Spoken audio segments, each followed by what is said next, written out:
changed. This is the original that the analog came in. The HD one came in this one. It does come with 2 battery holders, but I did not use them after my first 4 or 5 days flying it because it really limits your flight time and your battery.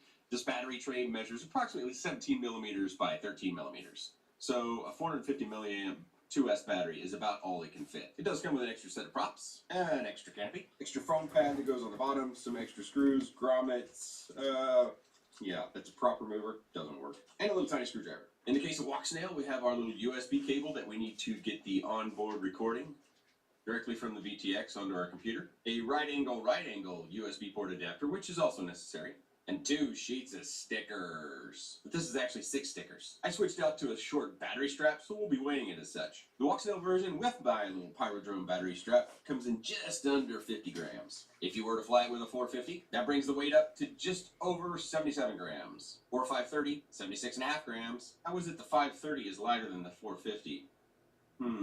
With the 660, 83 grams on the nose. With the Tattu R-Line 550, just a touch over 82 grams. With the RDQ 525, which does fit into that 3D printed battery tray, it weighs a touch over 79 grams. If you go all the way up to a G&B 720 milliamp battery, of course, it's still 2S, we get nearly 87 grams. Carbon fiber is still 2 millimeters thick, and motor post to motor post, I'm getting just about 90 millimeters. Please stick around after the flight. I've got a couple of details to share with you in case you happen to be building something like this, or if you buy one of these, there's a little quirk I found. This flight is on the Tattu R-Line 550 that I showed you on the scale, and the flight will be 2 minutes and 55 seconds.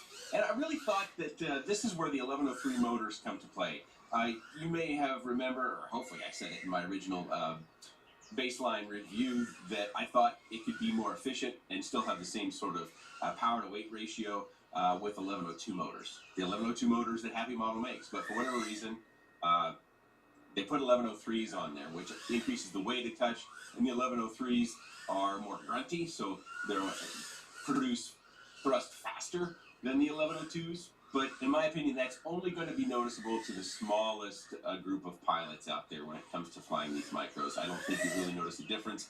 I spent a lot of time testing various motors when I was going through the rocket race like 2-3 years ago, and I found, for me, of course, this is my very biased and very opinionated opinion, that 1102 spin these props very, very well. Of course, this is heavier because we have gone HD. If you get the HD0 version, if you're an HD0 user, maybe you just received your fresh set of goggles, they have that version as well. It's going to come in probably about 1.5 grams lighter than this one, so that's something to consider. I hinted to it before we got to the flight, but when it comes to flying different weights of battery, I found that there could be a little bit of a quirk. This may not hold true for all the flight controller versions or yourself, because I did ask Happy Model about this, and they did work up another tune. I didn't have any success in this tune, but I did find that when it comes to the assembly of the quad, it's fairly specific to get this sort of really smooth flight. And one of the flight deficiencies that I found was that as you kind of work into things, you know, if you go out and you fly these things for more than a day or so, that, you know, some of our nuts will turn a little bit and our screws will turn possibly, and things loosen up a little bit. So I want to share that with you back at the desk to kind of give you an idea of where things need to be as far as if you get the same sort of setup that I've got and you're flying a battery bigger than a 4250, or excuse me, a 450.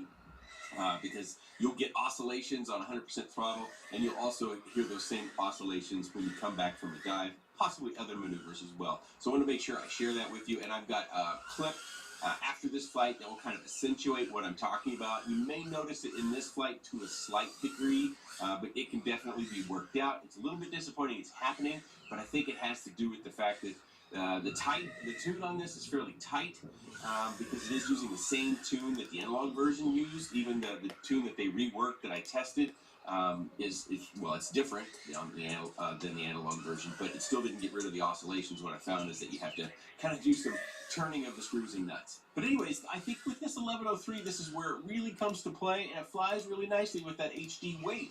And now I've talked so long, our flight has already ended. This was an evening flight, after work flight. Okay, in this section that we're now going to go into, this is about the flight deficiency. So I've been flying this for a while, and then I got COVID, and I was down for a few days, and then the weather turned out nice, and I started feeling better. Started going back out, flying it again, and in the meantime, between here and there, I had reported to Happy Model that I was seeing oscillations on 100% throttle on batteries that I think were over 32 grams. They worked up a new tune, sent that to me. I tested it, didn't really have much of a difference. So this is a little sample of what you'll hear, and it's at 100% throttle. You hear kind of a flutter, a little, or maybe almost like a screeching tires. And you'll also, when I come down hard out of a dive, you'll also hear it there. I'm saying all this now because I'm not going to talk during these little clips.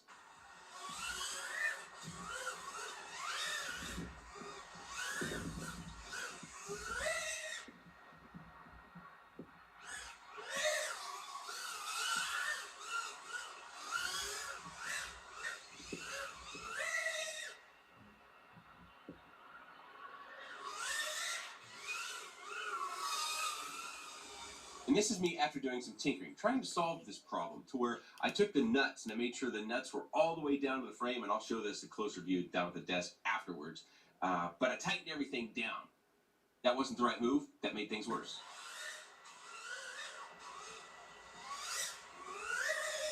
Worse. That's way worse. So between it getting worse and a bunch of other trials and tribulations and frustration, then I finally got to where I think I reached a fairly happy spot with it.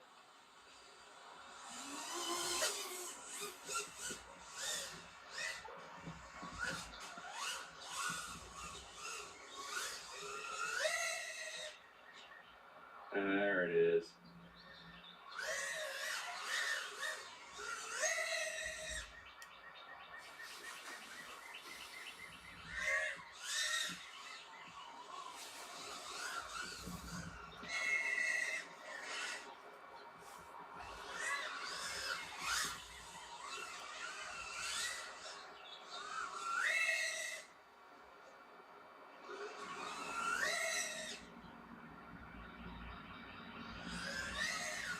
And the reason why I wanted to highlight that is if you're building a micro and you're using this same board, the Crazy F411, you may find if you've hard mounted that board down to the carbon fiber that you get oscillations, whether they're on the recovery from the dive or the 100% throttle. You may find that. And so even if you're not interested in that, in this product, I thought that was a useful tip for something else that when you're building your own micro, if you're using that board and you see that behavior, that you may want to actually try to get the board up off the carbon fiber just a touch.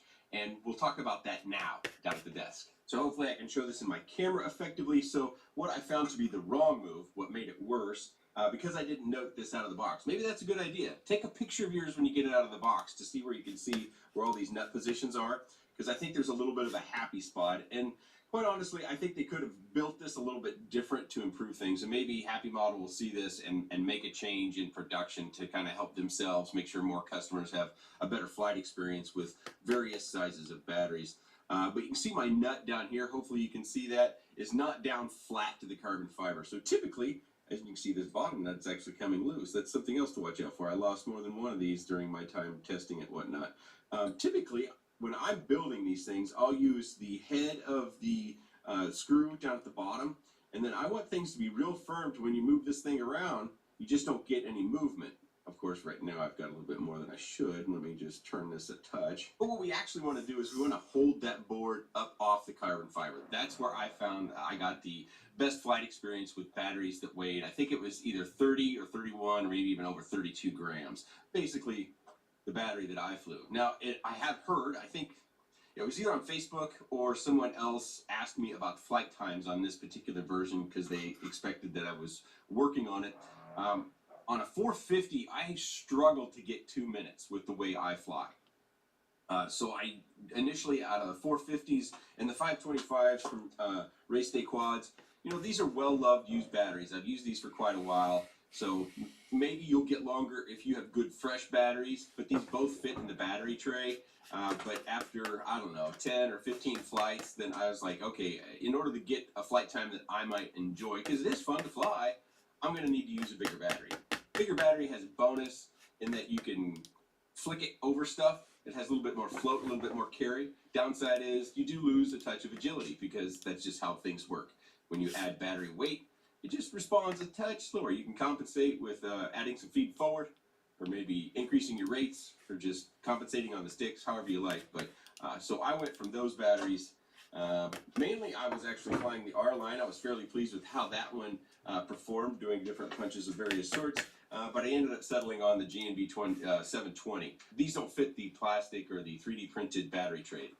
That's a big reason why you see this on here. This does not come with it. You could probably save yourself a touch of weight if you went with the cheapo depot strap that doesn't have a buckle. I prefer the buckle because I like to hunker the battery down. But when you get yours, take a picture of it, and then note the position of the nuts above the all-in-one flight controller, because that's what I found to be an important bit, because if I had things hunkered down too much, the flight performance got way worse. I mean, the oscillations would get really predominant, so much so that, it would make it almost uncontrollable at 100% throttle, and you'd see much more of those dive recovery sort of vibrations. So take note of that. I think what they could do to make this a little bit simpler is this. I don't know if this would be a custom job or not. That's one barrier to that. But this gummy, if it could just go all the way down, and then you would have the gummy protect the flight controller. So of course your stack will come up a couple of millimeters, and then use a metal nut down here and really firm up this screw between the metal nut and the nut on the bottom, which should also be metal in my opinion. Of course, metal nuts probably cost 1/10 of a cent more or something like that, and we'd have 8 of them that we'd need around this. But so I wanted to draw that out. That was something that I found over the course of the time that I spent flying it, and the Happy Model did send me this, like I said, about a week before I got COVID, and I was probably going to post my review during my COVID week if I weren't to have experienced that issue with using larger batteries and oscillations. But with me getting COVID, there was none of that happening. I do wish, as I pretty much always do when it comes to motor wires, that we had a little bit of that motor wire tape and it were to be taped down. I mean, this isn't likely to get in our way. It's pretty stiff now that it's been twisted so much. But if it does get in there, it's kind of a box style already. So if you go tumbling through a tree, it's going to get hung up. And then if you get another little branch through between the motor wires and the arm, it's another possibility. I mean, it's minor. It's just one of those little tiny things that if I were you and I owned this, I would put a little motor wire tape right there. Just a touch. It's a little tedious job, but it potentially could save us a lot of heartburn or heartache or having to throw a football at a tree for 2 hours to try to get it back down. Also, the screws that they used are Phillips, which is not my favorite. I prefer a hex-headed. It would have been nice to see a button hex head on all these. Again, metal nuts. The antenna here, you can see I just took a zip tie and used kind of a twist in it. It doesn't come with a zip tie. I would encourage you to secure this depending upon how you fly. There is potential that if this is just dangling out back, that if it turns, it's a T-style antenna, if it turns, it can get into your props. So that's why I zip tied mine down, because I didn't want to risk that happening. Will it happen to you if you don't do that? I can't say, but there's potential for it. I'm not crazy about foam pads on any sort of quad. I prefer a rubber texturized or some sort of mesh on here, but that's what it comes with. We do have the ability, we can replace that one with some Omagod tape, or not tape, but the Omagod pad. They have a light version that's real thin that would probably work out. Or, any battery mat you might have, just don't go crazy and add a bunch of weight to this little guy. If you're looking at building the baseline on your own, you can see that it uses not only 3, but 4 hold motor posts for mounting, so that's a nice thing.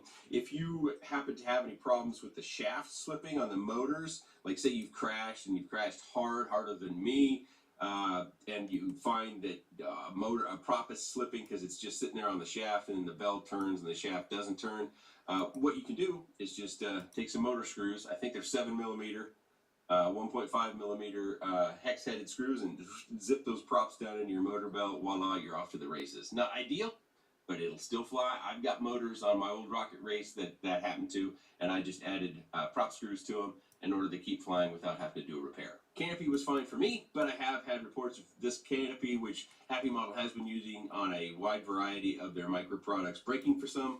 Of course, it comes with 2, and you can get these canopies in a lot of different places.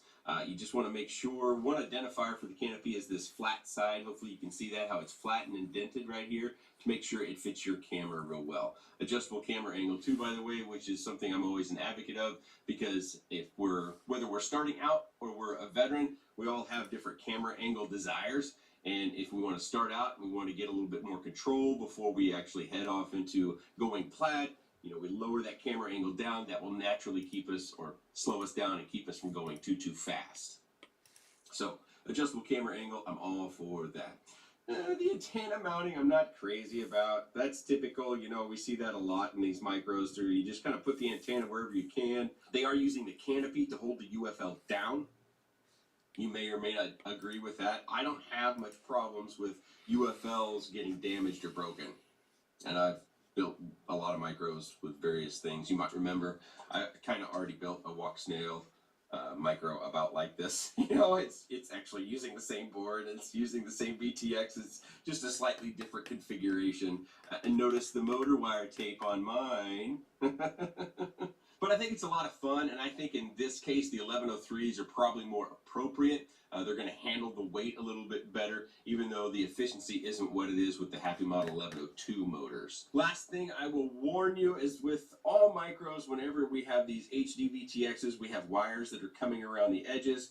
Give those a look after you have a crash. Make sure they didn't come loose and they're not hanging out here, because the last thing you want to do is rearm and then cut 4 wires or cut that MIPI cable over here. That's a nightmare. That's pretty much unrepairable. This is repairable fairly simply, but that's a purchase and a wait for it to show up. I said it once before on another Walk Snail product, but this connector over here for getting your video files that are recorded on board off, which is what I showed you in the video, because the goggle video, there's something odd about it because it looks fine, but when I try to sync it to the audio that I record separately in an editor, it's always goofed up. I have yet to sort that out. I would like to do that so I could show you the Betaflight OSD information when I'm flying these Walk Snail editions, but so far I haven't been able to work that out. I can do it. We are not here to talk about this. The Beta FPV Ocula 2.0 Ready to Fly kit. It's a new, ready to fly drone, controller, and goggles. It comes from Beta FPV. Everything you need in one box. Plug in a battery, turn everything on, and go fly it. That's not what we're here to talk about. Well, yes, we are going to talk about it because, well, they sent it to me, so I might as well talk about it. But what makes me so excited about this video is that this is the first drone I've had in my hands with the new Beta FPV P1 FPV system.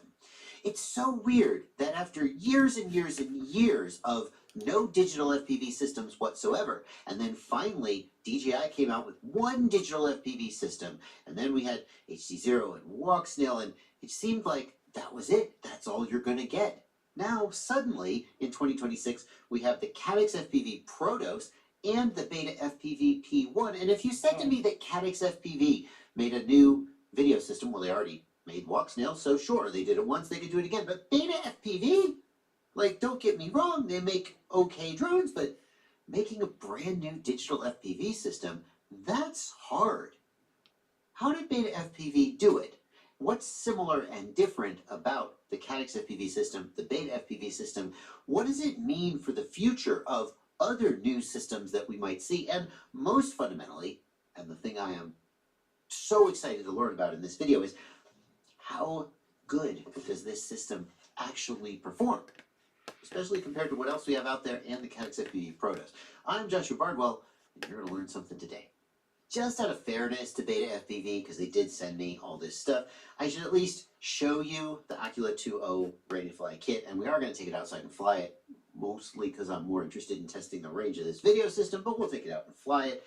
It's a set of goggles, it is a controller, it's a drone, it's a nice little integrated battery, and a charger. It all comes together, it's one price. And you can get it with the Beta FPV P1 digital video system. You can also get it with analog if you're interested in saving a little bit of money. The controller for this kit is the Beta FPV Light Radio 4. It is very inexpensive, dare I say cheap. It's plastic feeling, it's very light. Nevertheless, the gimbals don't feel terrible. Like, they don't have any sort of roughness or scratchiness. We'll take them out and fly them and see if they're probably fine.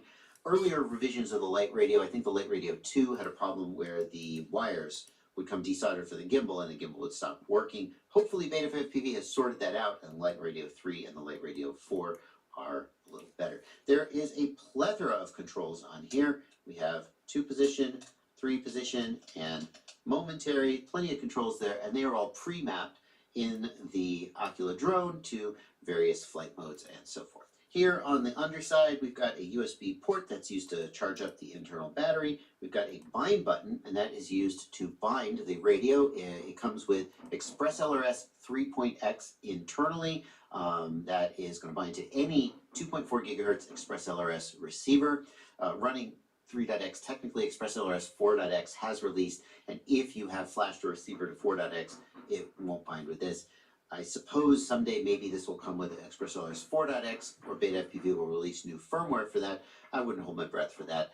The good news is that basically all controllers today come with ExpressLRS 3.x, so compatibility is not an issue. The controller has no screen or menus, but it can be configured by plugging it into the computer and running the Beta FPV Configurator app. This is an app that you get from Beta FPV's website, and it performs basic, and I do mean basic, configuration of the controller. There are almost no options for programmability or configurability. You can change the stick mode. You can do some very basic configuration of the channels, like rearranging which switch goes to which channel and adjusting the channel endpoints.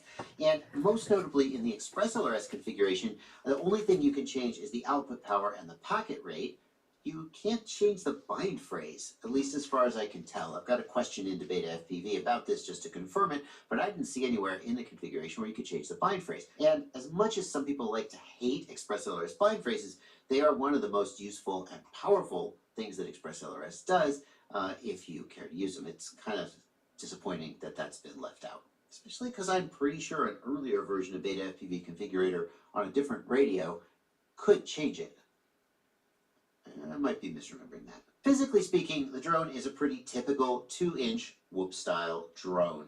The frame is full plastic. There's no carbon fiber that I can tell, and that means it is very, very lightweight. The plastic prop guards have a little bit of give to them, but they seem pretty robust. They're not like some of these ultralight prop guards on some drones where they just, as soon as you push on them, they go out of the way, and you're like, well, what's the point? You're not guarding anything. Obviously, eventually stuff will get into the prop guards and the props will get bent, but they seem like they do a pretty good job of bouncing the quadcopter off an obstacle without letting the props get into it too much. The battery is a 2-cell battery, and it does have this plastic case, so it just mounts into the frame like so. You don't have to plug in any connectors or anything like that, and you don't have to deal with a balance lead because this has Beta FPV's BT 3.0 connector on it, which has an integrated balance connector. The kit comes with a charger for the batteries. It just plugs into USB, and you can't see this because it's not plugged in, but it has a little screen on it that lets you know as the battery is charging up. I'm kind of impressed with the goggles. Obviously, we have to see what the image looks like when we actually take it out to fly it, but just looking at the build and the form factor of the goggles, they've gotten better and better. They used to be really small, and when you put them on your face, at least when I put them on my face, they were really uncomfortable. My glasses fit easily inside these goggles, and when I put them on, I'll just put this over, they are comfortable on my face. We got most of the pressure up here on the forehead, no pressure on the nose, plenty of light leak down here. That's kind of, just is what it is. Let me adjust the power strap just a little more to let that hang down. We can adjust the angle. They're completely comfortable. They come with this battery pack, and inside the battery pack are 2 18650 cells. My kit came with these 18650 cells. Sometimes manufacturers send me batteries, but they don't actually ship to customers with batteries because shipping batteries is a little bit more complicated. So I'm not 100% sure whether your kit will come with these or not. They do look like Beta FPV cells. They're just kind of no name. They are rated 2600 milliamp hours, which is okay, but not spectacular for 18650. And you could always buy another set of 18650s if you wanted longer flight time out of it. You could also just have spare 18650s. It's really easy to pop this out and change it in the field. The battery pack has a built-in charger, so you just plug in USB-C and it charges it up, and it has a power button, just like, there we go, yeah, just like DJI. Short press, long press to turn it on, although I did notice that when I pressed it one time, they did power up until it just powered up for 1 second and then timed out, so maybe that's not the best. And just looking at the idle screen for the goggles, I can get these adjusted so I can pretty much see the whole screen. It's a good looking screen. this is a solid set of goggles. Like for the price, they're solid. Like, is the analog version just as good? I don't know. I've only got this. This might. I kind of want to see the analog. Beta FPV, send me the analog version of these goggles so I can try them out. Because this, if the right price, these could be a decent beginner analog goggles. I want to disassemble the goggles so I can let you see the screen. Ha! Got it. Okay, well, I've done it now. Okay, well, now that I've disassembled the goggles, you can actually see the screen without the lens and all the other stuff in the way. This is still just my phone cam held inside the goggles, so it's not quite the same as having your actual face in there. Most notably, if I click the menu joystick, there looks to be just a little bit of ghosting around the letters. I can tell you that I don't see that at all when I look in there with my human eyes. The way these goggles work, hold on, let me go wide angle here. If we look down here, you can see there's a screen actually mounted horizontally, and it is shining down, and then there's like a prism lens that rotates at 90 degrees and shines it towards your eyes. The advantage of this is that instead of you just staring at a screen 2 inches in front of your eyes, which makes you really tire your eyes out having to focus so close, instead the screen seems like it's further away and allows your eyes to focus a little bit easier. My guess is that there's some interaction between the phone camera and that prism lens, and it's picking up that ghosting when I don't see that in person. Let's take a look at the menus, because I'm pretty sure that the DVR is not going to record the menus when I'm out flying, so I'm going to have to reference these menus and you won't be able to see them as I'm going through them. We've got channel selection. The system has 3 channels by default. They are 10 megahertz channels, which is quite narrow, and 20 megabits per second, which is a low bit rate for 1080p video feed. So we'll see how it performs in real life. There's a lot of knobs and you can tune sort of internal to the system to get different video performance. I'm not going to assume that 1080p at 20 megabits per second and only 10 megahertz is inherently bad, but it's different from what we've had before. For comparison, we typically have 720p at 25 or 50 megabits per second at 20 or 40 megahertz, and this is a case where more is generally better. In the settings menu, we've got display settings, including brightness, focus mode, custom OSD, so we can do Betaflight OSD, OSD position. We've got DVR settings, recording. You can record on the goggles. Can you record on the drone? I didn't see any mention of onboard recording on the P1 VTX. I'll have to go back and check that. Device, we've got transmit power. The transmit power is only 200 milliwatts, which isn't much, and Beta FPV says that it will give up to 400 meters of range. Well, 400 meters, that's not that much. Well, let's see how it performs in real life. Bit rate, 8, 16, 24. Aha! Well, that's way more than 10 megabits per second. We're going to fly it on 8 megabits per second because that's how they delivered it, but obviously we're going to turn it up as well. Standard, race, oh, low latency race mode? Shut up, there's a lot here. Okay, camera settings. I see camera settings are down at the bottom. We've got manual exposure, white balance, all that stuff. That's pretty nice. We can also change the ratio from 69 to 4:3. There's a lot here to play with. I'm really impressed. And then finally we've got system, which is where you do firmware upgrade, device info, and factory reset the goggles. This is fairly mature. Well, we got to talk about the Artisan system, but let's get to the meat of it, and we'll go out and fly. Before we see how this guy flies and how the new P1 video system performs, there are a couple gotchas I need to make you aware of that completely screwed me over the first time that I flew this. And so, yeah, we're re-recording this. And I guess it's a good thing because it means I have had a lot more time to play with this drone and give you a more informed opinion about it. But here are the two gotchas. The first is that the batteries have this on-off button. They're kind of like a DJI battery in that the battery itself turns on and off. That's fine. You plug it into the drone, you press once and then hold it, and it turns on. Yeah, great. Except the battery doesn't automatically charge when you plug it into the charger. So You plug it into the charger, and the charger just sits there. Well, this charger isn't plugged in, but the charger just sits there doing nothing because the battery is internally disconnected. It's not like a DJI battery where as soon as you plug it in, it starts charging. When you go to charge, you have to turn the battery on, and then the battery will open up the connections and, oh, look at there. See, now it's showing the battery voltage now that the battery is on. This is a battery checker in addition to a battery charger. So what I did before I flew this the very first time was I plugged these batteries into the charger. It just sort of sat there, and I was like, I don't know, I guess it's charging. And then the next day I went and flew them, and I was so excited to fly the thing, I didn't notice that the batteries weren't fully charged. And I was like, gosh, the flight time is terrible. But you'll never see that footage. The other thing you need to know is that this drone has a safety feature built in, and like most safety features, it's a giant pain in the butt. The safety feature is that if the battery hits 3.5 volts per cell, 7.0 volts, the quad will drop out of the sky with no warning. I guess you're saving the battery, but you're potentially losing the drone. I don't like that at all. Even for beginners, show me low voltage, show me land now, but by God, let me kill the battery if that's what I decide needs to happen in order to, like, not lose my drone.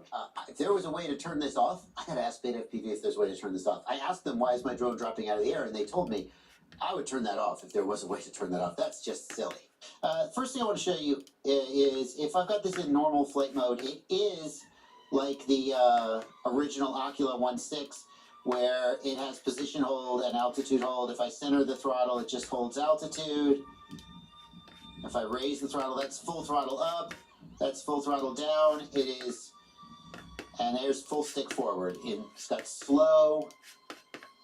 Here's full yaw left. It's a super beginner flight mode where it flies kind of like a DJI. It's not bad. The position hold is, okay, it's drifting a little because we're getting some wind, but I may have gotten too high above the ground as well. Let's see, come on, there you go. There's position hold, right? Even though it's windy, we're doing pretty freaking good. It's not bad. It really isn't. If we put it in fast mode, here's full stick forward, and just as soon as I center the stick, boom, position hold. This is based on a optical flow sensor. I can see a camera lens and a downward facing. I'm guessing it's a sonar. It doesn't have GPS as far as I know. So if you get far enough above the ground, it will not work. And I'm not sure exactly what that height is. But anyway, that's fine. Put it in manual mode so I can fly it like I expect. And we'll do what I really want, which is to test out the video system. And I gotta say, it looks good. It looks good. I mean, just look at it in the goggles. It looks pretty good. Like, this is believably 1080. It's reading 16 megabits per second, so I don't know what to say about that. It held, let's say we fly behind this building again. Green signal bars, 16 megabits per second. And here we go.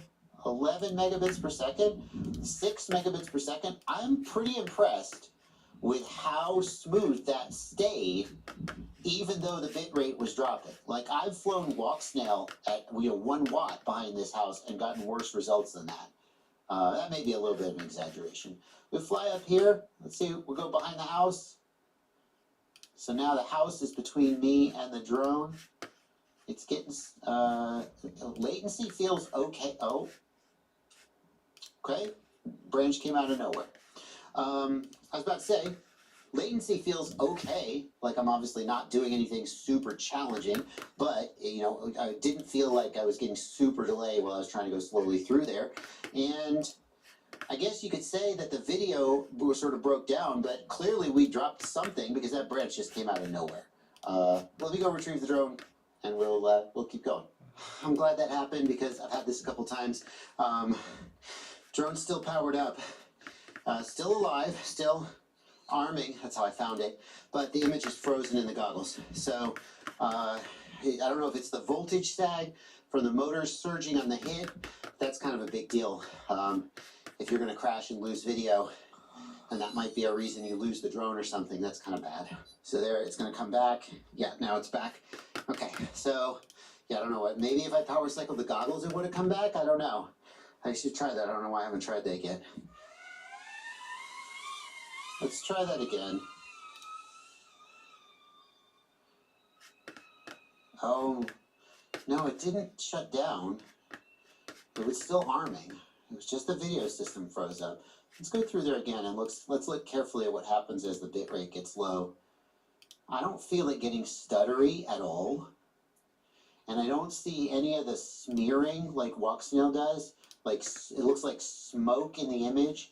And it creates all this motion, Walksnail does, where it looks like things are moving in your video when they're not.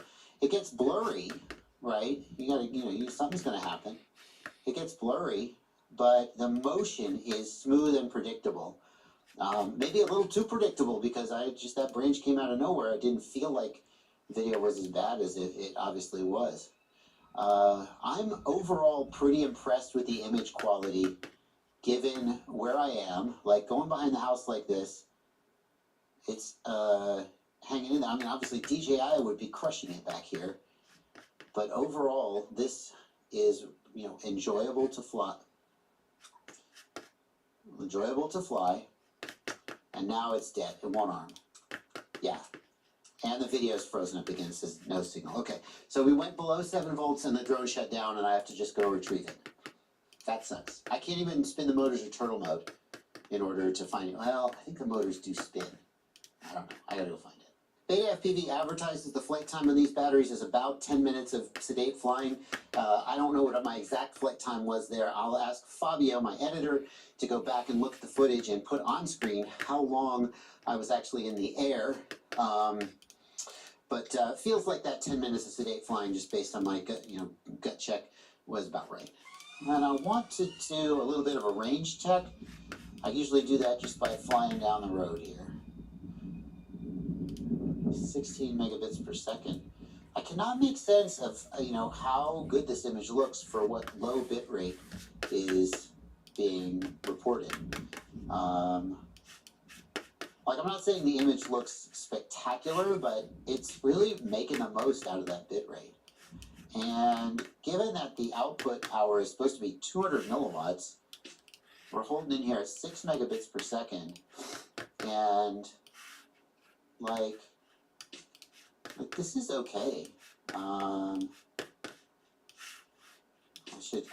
should like start moving a little. There we go. Now it's breaking up. Now it's getting kind of blurry. Honestly, 3 megabits per second, I'm gonna lose it. Like, I have to lose it soon, right?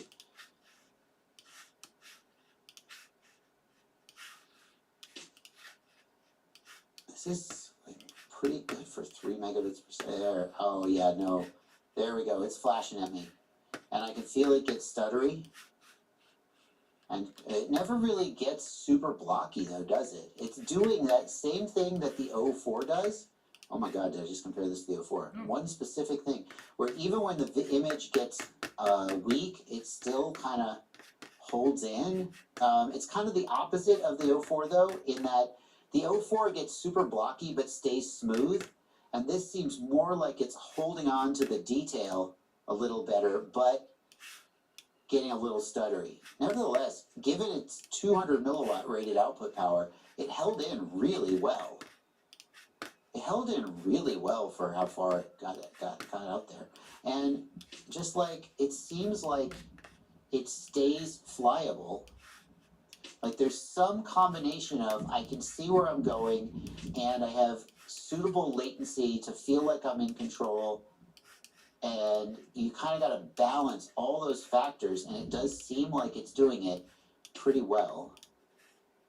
Right here, like I can see that it's getting smeary. We're at 3 megabits per second, and yet I don't feel like I'm losing frames. There we go. That's the limit. You do hit that limit pretty hard. When you hit it, it just sort of goes from, oh, this is okay, to, oh, I got nothing. But wow, I mean, that's pretty far. Oh, it's kind of fooling me with how smooth it feels. Sometimes it seems like it gets really pixely and still feels smooth, and then you just slap a branch because you didn't see coming. If we go in here, go into a little bit of a tighter environment, okay, that will really make the latency if there's any latency. And we'll try the low light sensitivity of the camera. Oh, the low light sensitivity isn't terrible. Like, it's not pitch black in the barn, but it's darker. And usually when I start flying, I'll get a bunch of stuff in the motors. Usually when I start flying more indoors in proximity type environments is when you'd be outdoors and you'd be like, oh, this latency is okay, and then you get indoors and you're like, oh no, actually it's crap. But like,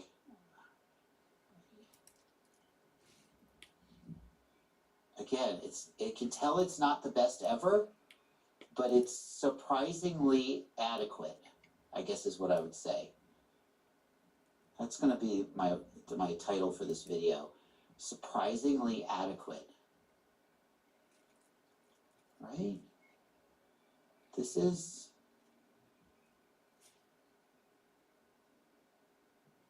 not bad. Like, that I can do this. Like, I'm obviously not like tiny whooping it up, but like, okay, get out of there, get out of there. Oh, it's shut down. That's so annoying. BitFPV, you can't do that. You gotta let me turn it off. So this time the video system did keep working, but the drone won't let me rearm because the battery, I don't know, it just did something it didn't like. Battery's not even that low. I don't know. Let's see. There's a bitrate setting. It's set to 8 megabits per second. I kind of don't understand what I'm seeing because I'm seeing higher bitrate than that. It goes up to 24 megabit per second, but when I set it to 24 megabit per second, then it's only at 16. It doesn't seem like it's having any effect on the actual bitrate. I mean, presumably it does something, but I can't figure out what exactly it's doing. It's set to 8 by default. There is a race mode, which you might think would give you lower latency. I asked BetaFPV. The only thing race mode changes is instead of 3 channels, 1, 2, 3, you have 16 channels. Basically just slices the frequency space up finer so that you can put it exactly where you want it. That also implies that it doesn't do any like auto channel hopping, although maybe we should look at a spectrum analyzer to figure that out. But if I put it in race mode, then it reboots the goggles. And then if I go to channel, well, I still have 3 channels. Oh, no, there we go. I had to hit refresh on the channel screen. Now I have 16 channels. Can you see that? Can you see that in there? I don't know if you can see that. I don't know if I can focus on that. But it's, okay, you can't see it. There's 16 channels for me to select, so that's fine. I can custom choose the exact frequency that I want. They're still the same frequencies. They're just sliced up finer. And it would be really nice if they would show the actual frequency in the menu, but they don't.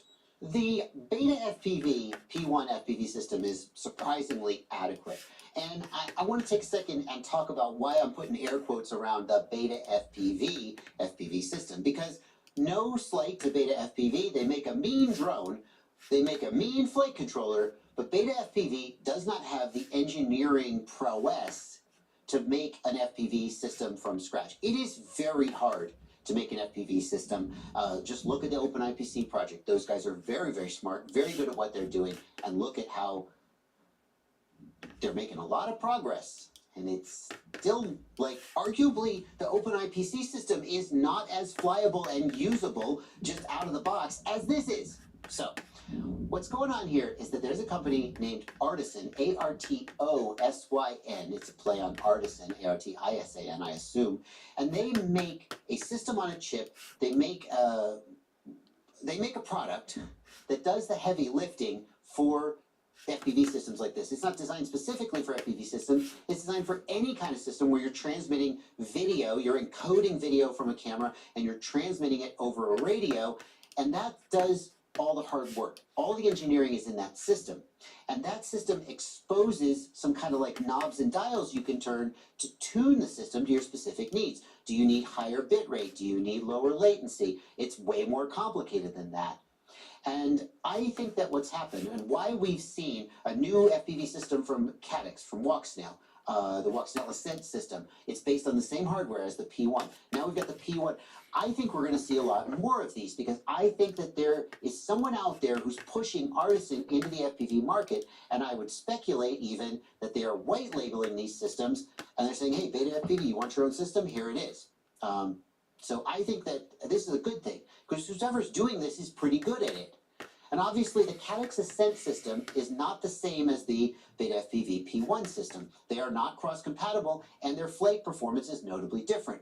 So presumably what's happening is that Caddx says to whoever is designing this, hey, can you do it like this? Similar to how when you OEM a motor, you OEM a flight controller, the factory makes whatever you ask them for within reason.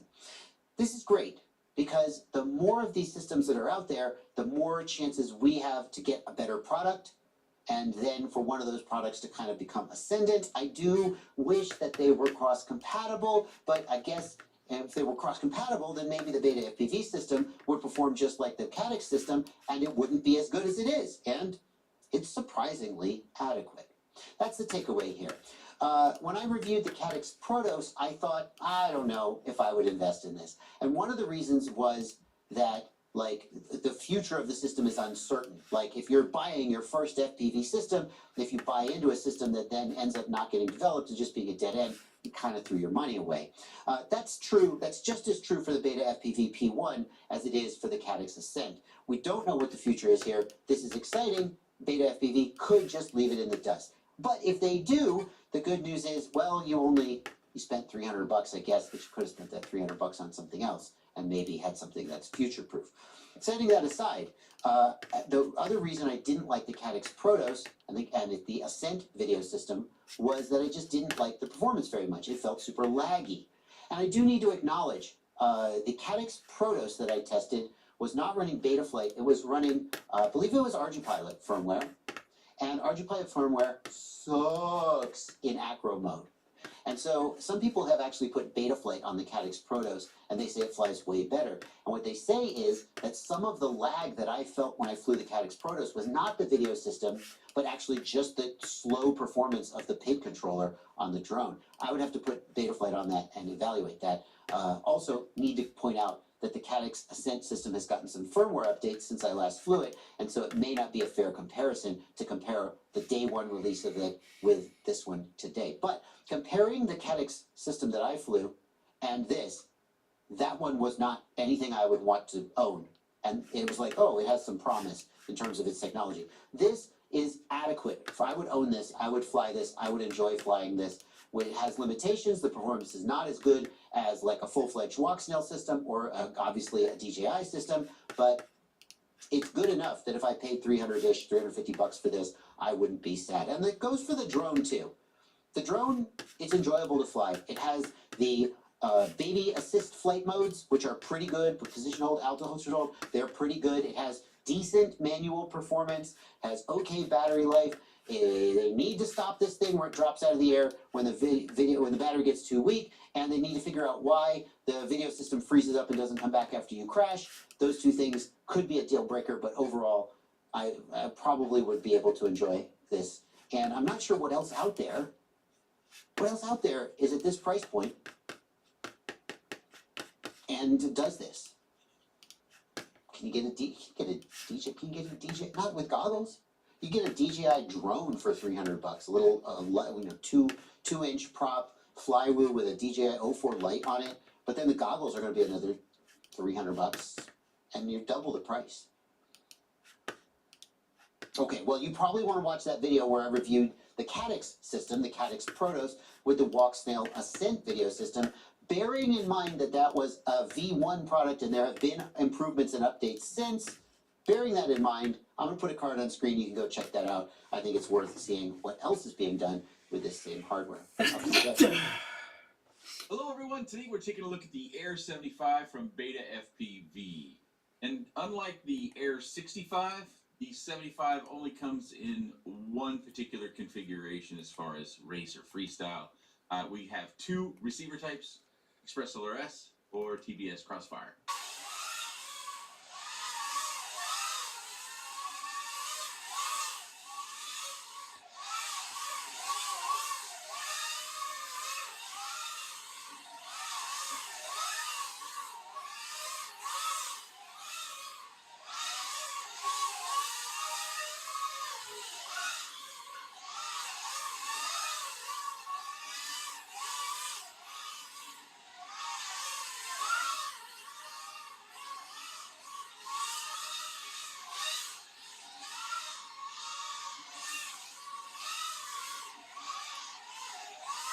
Light controller is the new Air G473 4-in-1. You'll note there that it comes with the receiver stacked on top rather than part of the receiver. Originally, in my Air 65 review, I thought they were going to be in the new 4-in-1 with everything built in on this one, but I was wrong. This was 0802 SE 23,000 kV motors, and on those motors are the Gemfan 40mm bi-bladed props. Camera is the CO3, which now ships with a piece of tape on the back to fix that problem where you might see some of the PCB shining through the lens. Light controller does not have a USB port on it, but you do get this little dongle so you can connect it to USB-C, but you better make sure you keep track of this. Has the BT20 connector that is from Beta FPV, and it is I guess you'd call it a 190-degree angle.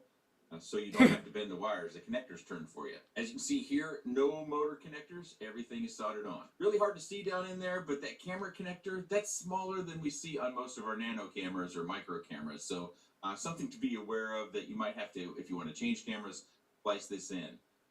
This canopy is also made for this particular size of lens. The battery tray on the bottom does fit all these back.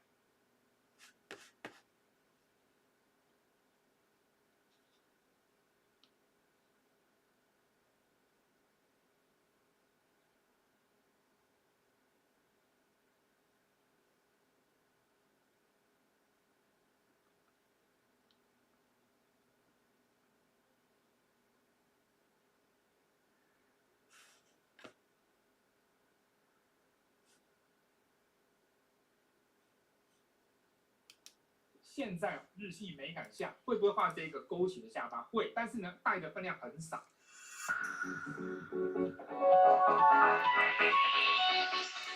你这张的状况是这样哈，我先说一下发现到的优点，你进步很多，整体画面你的美感进步很多，你对于身材的审美的把控呢也进步很多，甚至我现在要讲这个缺点呢，你在很多地方你也进步不少，像那种笔触处理啊。有些重要的那种淡黄区，这个你的笔触有整理的比较漂亮。但是呢，当远离这些地方之后呢，很多地方你的笔触降档降太快，像那个笔触就不好看了。对这边已经开始失去那种研究的耐性，感觉上呢，这个身体这边，研究起来都还很有余力啊。然后主要发片这边你也都还可以，但往外再拓展出去，很多地方像这个你是不在乎这个啊，这个要花钱研究，这是什么？这不是耳朵吗？啊，怎么看起来不像嘞？啊，然后再往下拉。像这个花到这边，其实你的完稿的那种注意力已经开始分散掉了。但是我觉得你这段时间就以这张图来讲，我觉得你进步很多啊。我帮你修了很多好线稿全参，那我们来看一下差别。好，那我来带你看一下应该看到什么。来，首先第一个呢是脸，脸的话呢能不能再优化？来看一下，有看到成果哈，我改了一些，你看一下。那主要是这一块地方，这个地方太肥厚了，是不是？好。把嘴巴位置微微挪一下，然后呢，这边的完稿优化一下，脸型控一下，像这样就会好很多啊。来看一下这一个五官部分，认真看一下，这个要看的哈。我上面列给你这些蓝色图层啊哈，这个都是每一个要改的重点啊。我现在用口述讲给你听。第一个讲的是脸，脸可以再优化，你看也知道，对吧？偏哪一边呢？你下巴要再更准一点。那我知道很多人在对下巴没辙，到这边之后呢，转的这个位置转的很不明确啊。下巴这边的理解，其实它是在这边有点回勾这一下子。那勾这一下子呢，在以前传统漫画里面呢，特别是我小时候的少男漫画，还不是七龙珠那个时候啊，北斗神拳那个时候，这个脸是斜发，它脸这样咯，然后排线很多排线，像这样的，当时看的是真的是这样一块。那当时这样是画出特征来，没有错。只是现在日系美感下会不会画这个勾起的下巴？会，但是呢，带的分量很少。你可以看到我这红线有勾这一下，这很小一个。这些东西也都是竞争慢慢的去逐个淘汰上去的。这个要去理解出来，你会对脸型比较没有那么的迷茫哦。因为我觉得你在这个地方就是这里该怎么办啊？有时候呢，去理解这个勾出来的一点点下巴是有用的啊，那这是练得起来的，能理解出来的。然后眼睛内注意这个，蛮常提醒很多人哈，就是内眼角这边线条稍微掰一个方向，你不用补起来啊，你把它掰一点点就可以有效控制眼距。再来的话呢，就是眉毛的落点位置，脸有一个朝向，眉毛要有个倾向啊，不能画在正上方。现在都怎样？脸朝这边不重要，眉毛都画在眼睛正上方，不对。眉毛是在眼睛的斜上方。如果你脸有角度，是不是啊？好，那第一点讲的是这个，那再来看第二点。第二点是立体感的理解啊，有你这个耳朵跟这个角，这个角呢，你有理解出立体，我觉得这个理解不错，只是没有那么工整。你看一下我修的，我就把轮廓跟切线修的比较干净，对吧？还有耳朵，这是什么？这个耳朵这个不可饶恕啊，这是什么耳朵？耳朵我们不管画成哪一类啊，都是用人耳去做分析啊。那你要是说用人耳想象不出来，那你知道猪的耳朵吗？真的认真讲，猪的耳朵可以拉出来的，就有点尖尖这样拉出来，里面耳壳跟人类没有差多少，就是那个褶是类似的啊。其实，在很多生物上面，你都可以找到类似尖长耳朵，像马的也可以看一下。那如果用人，你比较人的耳朵来理解，比较能接受的。除了形状画长之外，注意一下耳壳底下这一层这一个边要处理的比较不明显，因为耳朵拉长了就有这个翻折，里外的翻折，这个要让人家看得到。然后你这边下的线条厚度一样，那这个折就没有不明确。这个我认为你应该用点心就能想得通的事情，在这边感觉在鬼混，看得出这个。那再来看第三点是这个啊。第三点呢是更准确的立体理解。你现在看一下这个胸前还有脖子这边这个饰品要往外凸出去，因为身体是站斜射八，那就要凸的更明显，要凸到中线外。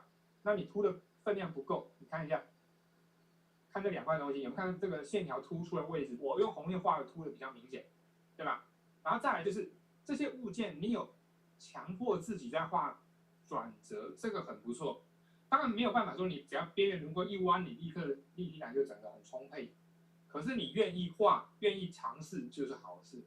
这个我也蛮常提，然后提完之后同学依然故我，就是不画，不然你做到啊，所以你在浇水会长东西，可以的哈所以这边我就优化一下给你看。未来除了转折之外，你还会体会到它的灵活、柔软、弹性啊。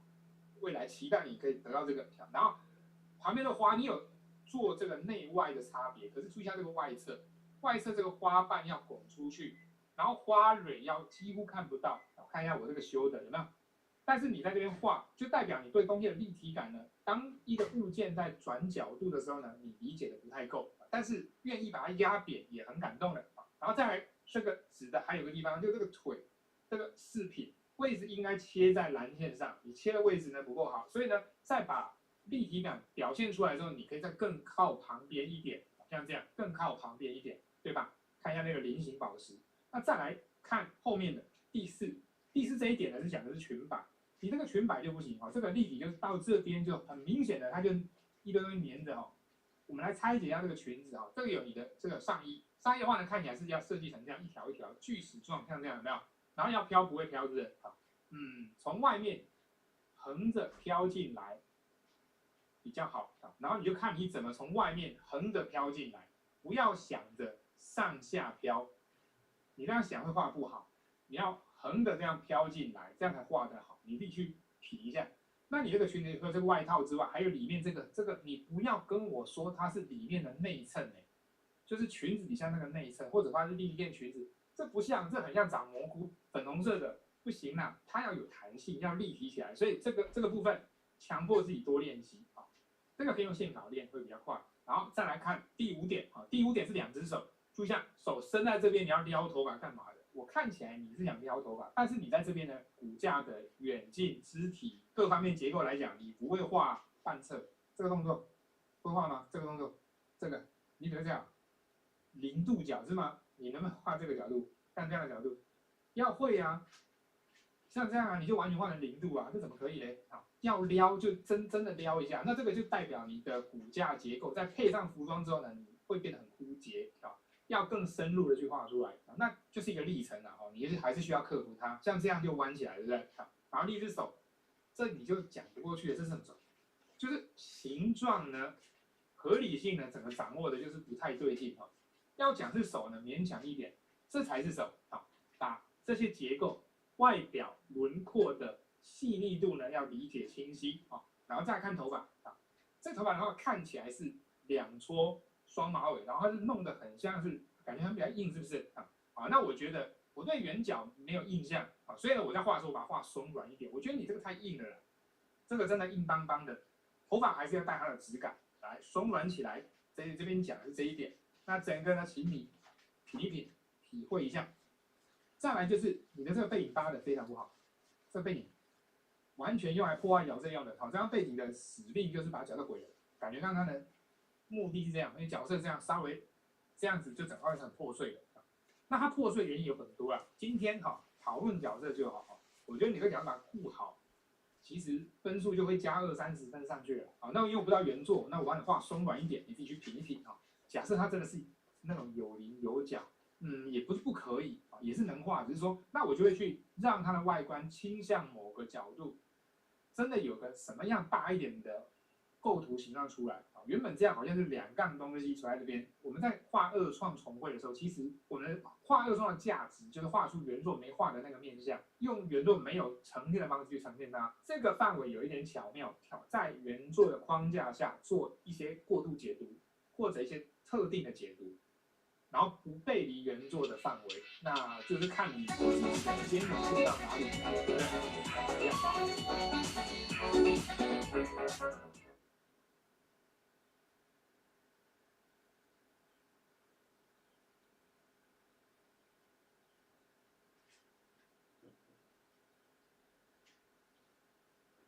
，When the Darwin FPV Baby Ape first came out, it cost about $70, and that kind of scared me off of it. I assumed it was just another not very good flying, not very durable, not very worth a second look, cheap Chinese quadcopter. And I was wrong about that. So many of you guys reached out to me to tell me that this might just be the best value quadcopter under $100. But it's 2022 now. And that $70 quadcopter now goes for $80. And actually, at the $80 price point, it's got a really awful camera on it. I'm going to show it to you later in the video, and you can decide if you agree with me or whether I'm completely off base. When you get the camera that I actually think you should get with it, it costs closer to $90 or $95. And that leads to the question. In this day and age, is the Darwin FPV Baby Ape still the best value under $100? I'm Joshua Bardwell.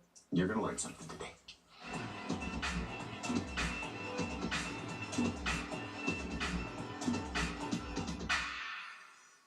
The Darwin FPV Baby Ape that I'm reviewing in this video was sent to me by Darwin FPV for this review. I have not received any cash or any other form of compensation in exchange for this video, and no one has had any pre-approval or conditions over the contents of this video before it was released. The Baby Ape fits into a category of quadcopters known as a toothpick. And right now, some of you guys are a little bit annoyed that I said that, because you would argue that a toothpick actually is something more like this.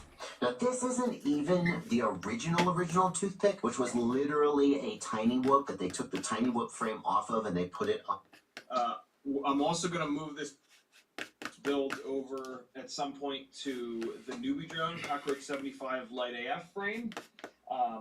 And I'm even going to put this build into the Modulus 7 V4 frame. The AIO we're using is the new Matrix AIO with the front mounting point cut off, which has black box on board. And the elderly man you see in front of you is officially the last one to learn black box. Not true, but I'm finally diving in and forcing myself to learn black box. And so this is an awesome opportunity to just have a little project to work on and look at more black box logs, learn more shit, bother the living hell out of Brandon's Baked Beans some more. And so, yeah, we're going to basically custom build a bind and fly, which is the silliest thing that you can possibly do because it costs more money. But, you know, if Beta FPV hadn't sent me this AIO and I really wanted to do this build, I would just buy the bind and fly of the Air 75 V2 and then switch the motors, which would take 4 whole minutes because they use motor plugs. But they sent me this AIO. I've got this Wheelie Bleed Eye camera that I've been dying to get hooked up and use, and it's on the right plug. I have a feeling this build will end up on a CO3 camera, but whatever. The Air 75 V2 frame I already had, and the canopies Beta FPV sent me as well, the new Air V2 canopy. And this is also a chance to use this canopy and see if they've done anything to keep the camera from rotating. I'll tell you right now because I don't want to wait to find that out. One of my biggest complaints about the previous gen Air canopy was that there was nothing on the inside to prevent you from putting the camera in sideways. And like you wouldn't put it in actually sideways, but you could put it in there like 10 degrees, rotated like 10 degrees, and that makes flying extremely difficult.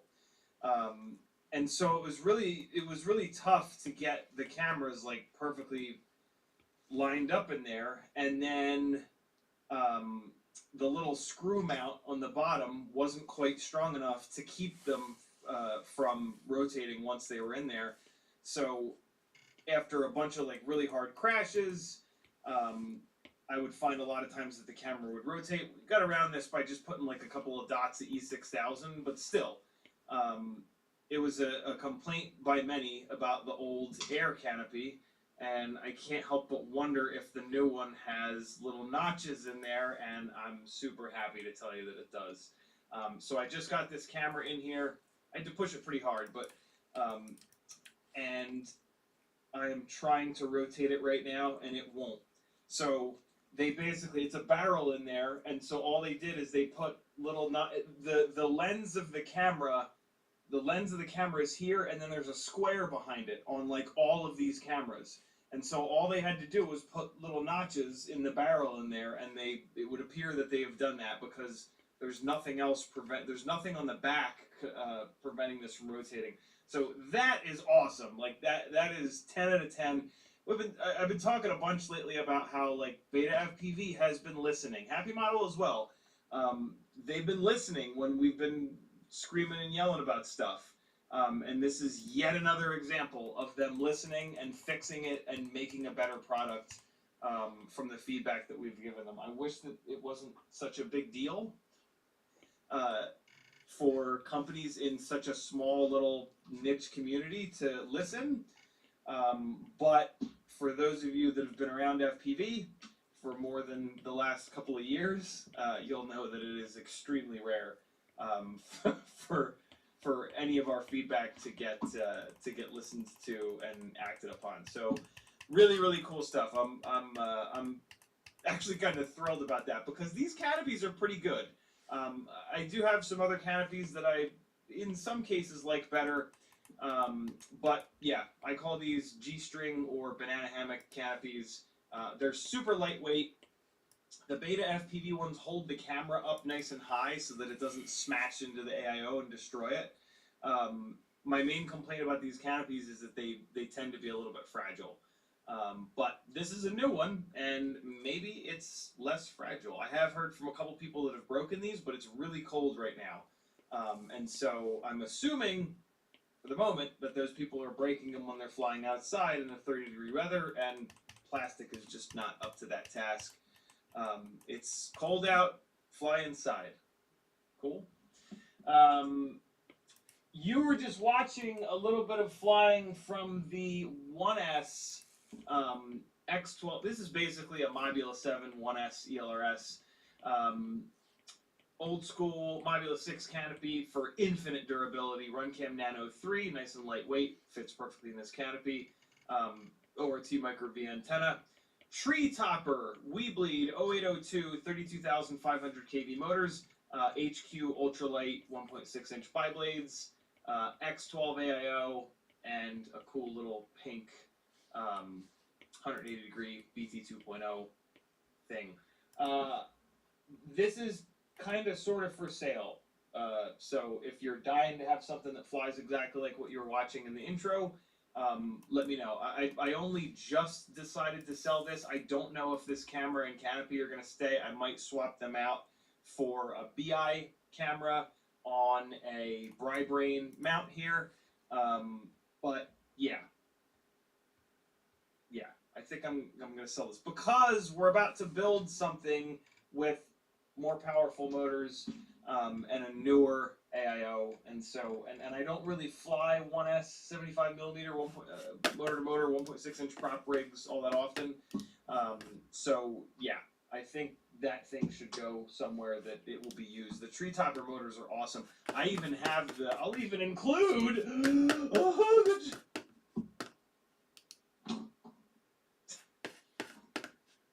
I better put this with it, or I will forget to include that. I'm not like selling it for cheap or anything like that. You know, when you guys buy stuff on my Etsy store, a part of that money is just straight up supporting me. So like, you know, you buy a $5 sticker, and like, you know, 4 of that goes to support me so that I can keep doing this full time. So yeah, I'm not gonna sell that for like $100.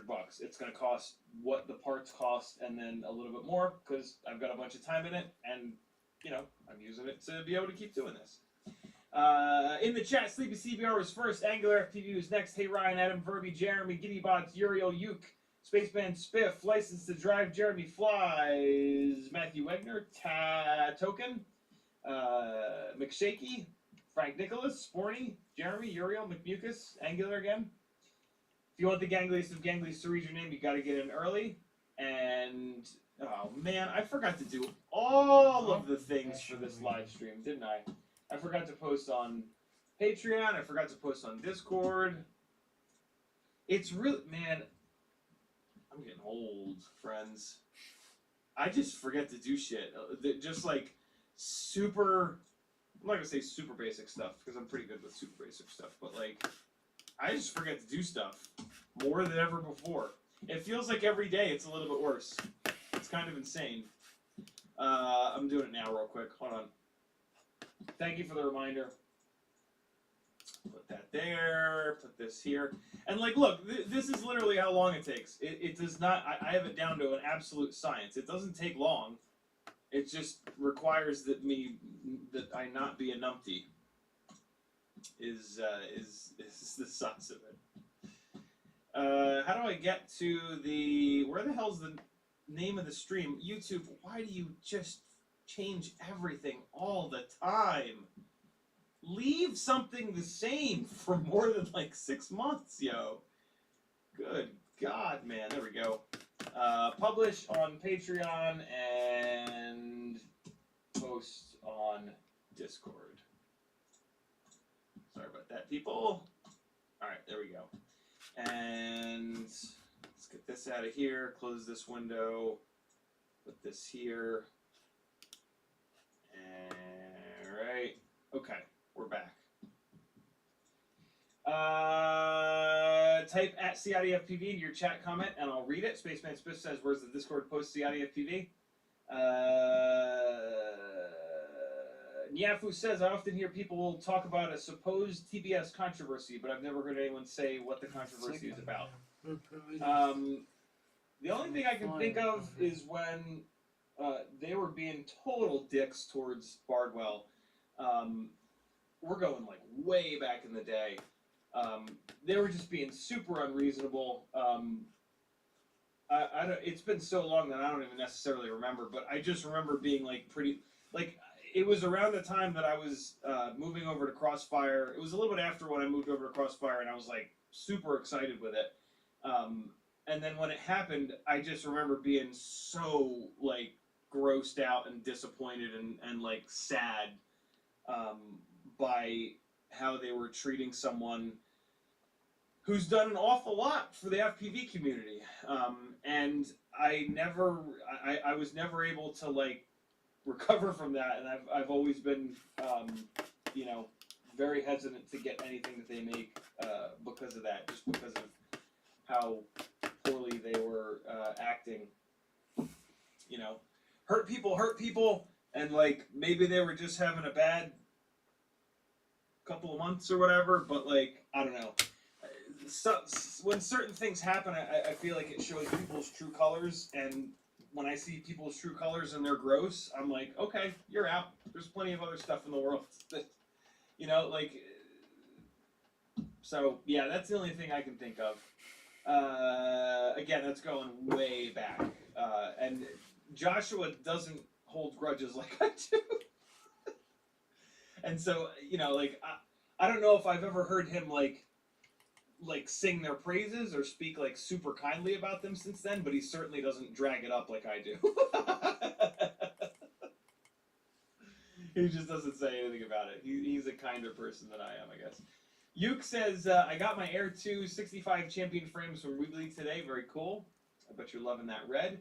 Uze says, you aren't kidding about getting a totally different flight performance just from changing props. Yeah, man. Think of it like tires on a car. Tires are the most drastic change that you can make to a car's performance.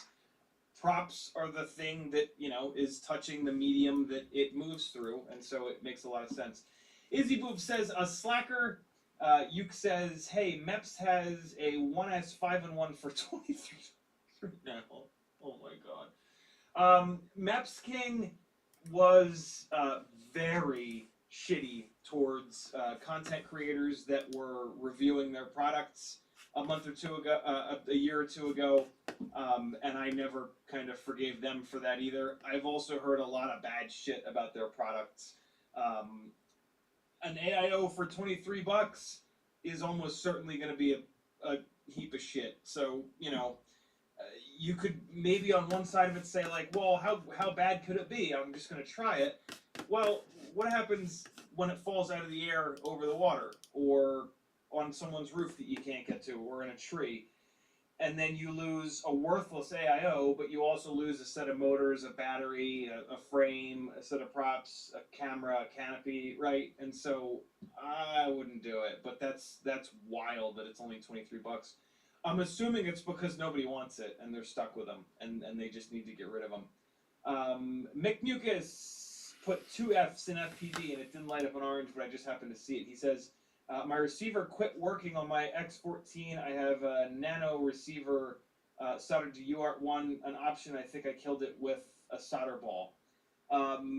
Yes, because there is a solder bridge on the X4. There are 2 solder bridges, one for the VTX, one for the receiver.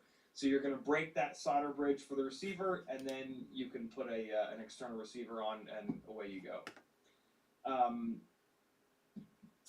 Hey, you know, as not many people know about this. So, like, you know, we run into people more and more every day that are just acting like complete, just pieces of garbage on the internet. And I wanted to make sure that you all knew about it's kind of like the only thing that you can do. You know, like, it's tough, right? Cyberbullying and just harassment and shit like that. There's not a whole lot that we can do, but, like, there is something. Like, there is something we can do. Whether or not it actually does anything or it just makes us feel better kind of doesn't matter. Because, like, you know, it makes me feel better. And so, like, on YouTube, for example, let's just take this homophobic twat for a spin here. So if you hit more, right, on any YouTube channel, all you gotta do is hit this more right here, right? And then there's a little option here, report user, all right? And then you can come down, and the last option is report user, all right? And so there's an option here for harassment and cyberbullying, which is, like, obviously, you know, not cool, and, like, what are you, 4 years old? You can click that option, and then you hit next, and then what you can do, it asks you to select the abusive videos. So, like, you can go through, and you can pick, like, eesh, that's pretty awful. That's pretty obvious there, right? And then, like, you know, you can just kind of scroll through and find the other ones. Pretty easy, right? And then, so you can, like, do that and try to find the right ones, right? Try to find the ones where they are genuinely being awful human beings and just making the universe that we all live in a generally worse place for no reason whatsoever, right? So you can do that, and then you hit next, and then you can put some initial notes if you want. I'm too lazy for that. And then you could submit it, right? So you can do that on YouTube. And then over on Instagram, it's pretty similar, right? It's right up here. It's right up here. It's right next to their name, right? So you go right next to the name, 3 little dots, right? You click those. Let's zoom out a little bit. You click those, and then same kind of deal. Report. Don't block or restrict. It's you know, you're going to report. And then same kind of deal. Report posts. I forget which one. Nope, that's not the one. It would be this one, report account. Yeah, there we go. So you know, report their account because you know that they're being just absolute douchebags. And then what is it doing? Posting content that shouldn't be on. Yep, that's it. Posting content that shouldn't be on Instagram. Harassing people is, you know, that. And then look right here, bullying or unwanted contact. And then it asks you, what is it? Bullying or harassment? That's it. Yep. And then who's being harassed? A friend. Does it involve someone who appears under to be 18? Nope. And there you go. So that's something that you can do when you see people acting like complete assholes on the internet. Like I said, it might not actually do anything, but it makes you feel like, you know, you're a part of the solution, you're a part of like a world that we all want to live in rather than a world of hateful, hurtful pieces of trash that, you know, again, just generally make everything worse for no reason. You know, they seem to do it because they think that it'll make them feel better, but it really doesn't, right? Because like at some point in our lives, we've all done that, and like it didn't make you feel any better. It's just like it's just dumb, and it's completely unnecessary. And you know, like 8 years old, fucking, what is wrong with you? Like for real, like what is wrong with you? So you could do that if you wanted. Just so you know, when you see people acting like that, just click through, you know, little something, make you feel a little bit better. I have like a justice complex, you know, where when I see injustices and there's like absolutely no reaction to them and there's no fairness, I try to like kind of do something so that I just don't feel so worthless and useless in this world. That's just me though, you know. So some people aren't like that. That's okay. Just food for thought. Angular FPV says, Angularism #1. FPV has never been better except for the part where it stops working. McShaky says, what is happening? You went from anti-3D printing after winning one and keeping it in the box for a long time, and now you're doing black box. What's next? An NRA membership. I'll keep it up.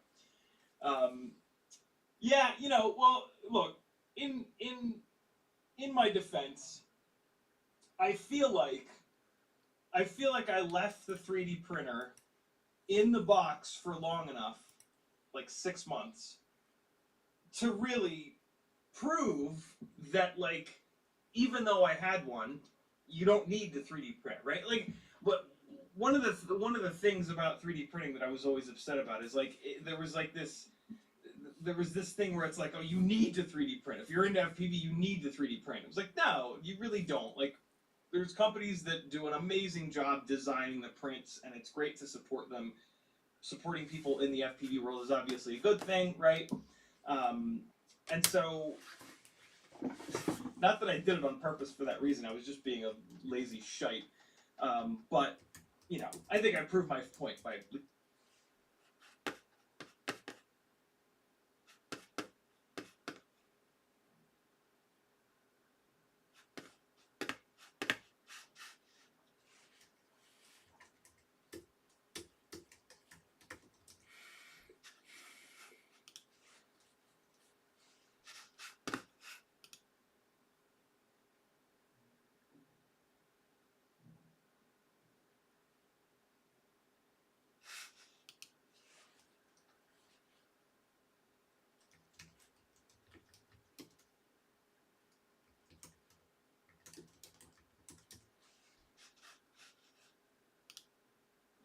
Hello everyone, welcome back to another mini tutorial video here on Procreate.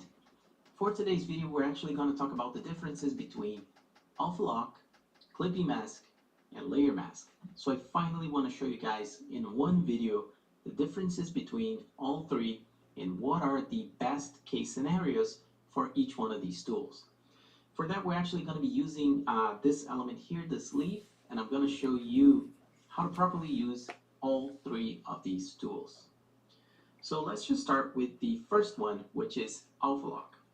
When is actually best to use Alpha Lock?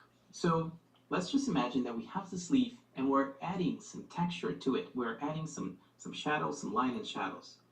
Well, just taking a look here at this file that I've prepared for you, we have the leaf element as one layer, we have the background as a separate layer. So then we would just click on the leaf layer and select Alpha Lock. as we click and select that option, we see now the alpha kind of background, the famous background that we see on a Photoshop file. For example, once we start a new file and delete all of the layers, we're usually given this checkerboard kind of texture, and that means that this layer has now a locked alpha here in Procreate. So now, just using a brush, I'm going to be using a noise brush and a tone just a little bit darker than this leaf. And now I can just draw, I'm just going to increase the brush size here. I can just draw, I'm going to increase it a little bit more, some shadows to this leaf. And because this layer is set to alpha lock, I don't really have to worry too much about painting anywhere that's outside of the leaf, because Procreate is actually understanding that what we want is to actually get the alpha of the leaf and set it as the boundaries, as the mask. So basically the advantage of alpha lock is to be able to draw freely, don't have to worry too much about where you're actually drawing on the outside of the boundaries of your layer. But the disadvantage, and I would even say a bigger disadvantage of alpha lock, is that we're drawing shadows. Anything that you're doing here, if we were to now draw some highlights, we would be drawing in all-in-one layer.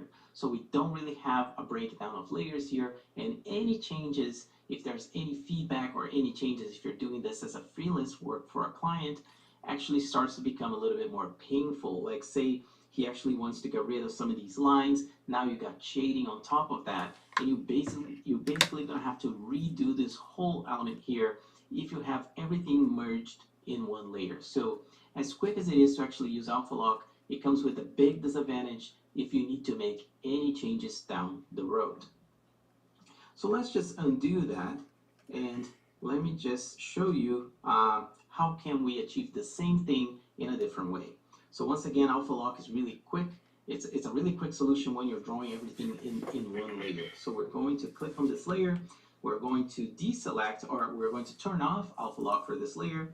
Now we're going to create a new layer, click on our new layer and set it to clipping mask. So what is clipping mask? Clipping mask is a tool where any layers that are created on top of our base layer and set to clipping mask, they will actually obey the parent. So if what I mean by that is making another layer here, and if I set it to also clipping mask and making another one set into clipping mask, we see all of these little arrows pointing down in a chain reaction to the base layer. So that means that all these three layers will all respect the boundaries, the alpha boundaries of our parent layer.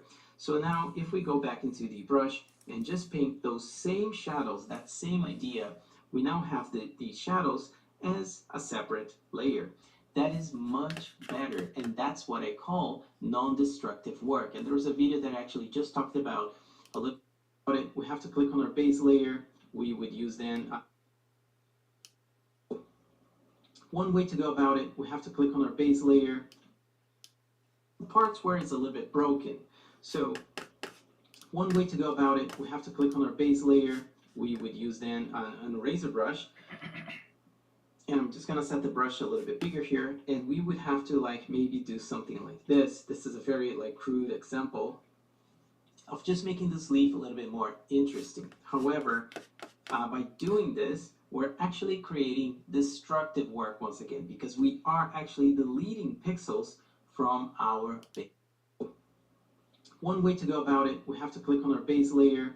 We would use then an eraser brush. And I'm just gonna set the brush a little bit bigger here, and we would have to like maybe do something like this. This is a very like crude example of just making this leaf a little bit more interesting. However, by doing this, we're actually creating destructive work once again, because we are actually deleting pixels from our base layer. So what is the best way to actually do that? Well, I'm just gonna do that.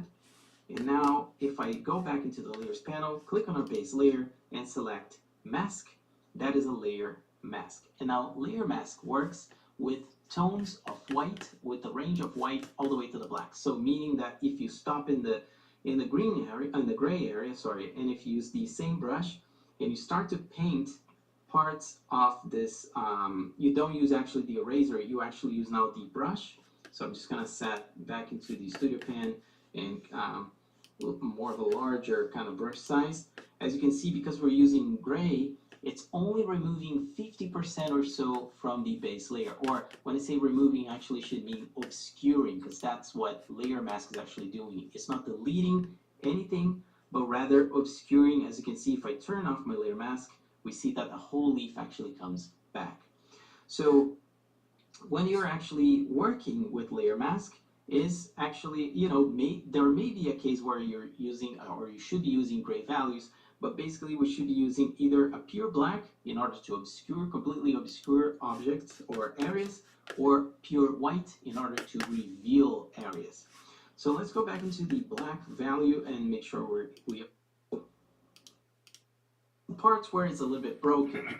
So one way to go about it, we have to click on our base layer. We would use then an eraser brush, and I'm just gonna set the brush a little bit bigger here, and we would have to maybe do something like this. This is a very crude example of just making this leaf a little bit more interesting. However, by doing this, we're actually creating destructive work once again, because we are actually deleting pixels from our base layer. So what is the best way to actually do that? Well, I'm just gonna do that. And now if I go back into the layers panel, click on our base layer and select mask, that is a layer mask. And now layer mask works with tones of white, with the range of white all the way to the black. So meaning that if you stop in the green area, in the gray area, sorry, and if you use the same brush and you start to paint parts of this, you don't use actually the eraser, you actually use now the brush. So I'm just gonna set back into the studio pen and more of a larger kind of brush size. As you can see, because we're using gray, it's only removing 50% or so from the base layer. Or when I say removing, actually should mean obscuring, because that's what layer mask is actually doing. It's not deleting.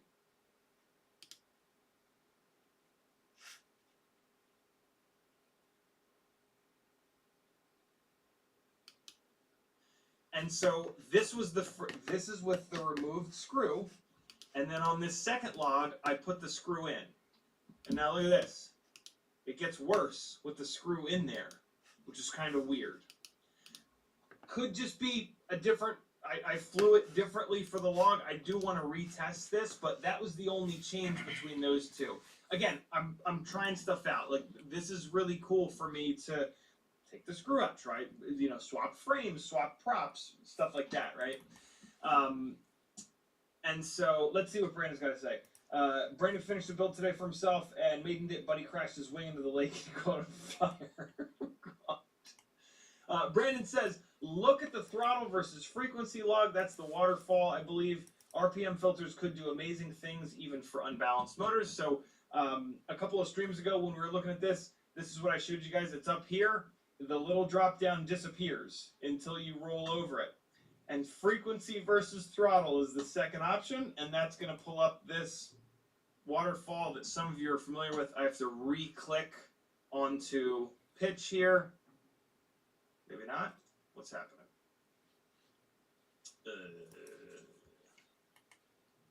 There it goes. That was weird.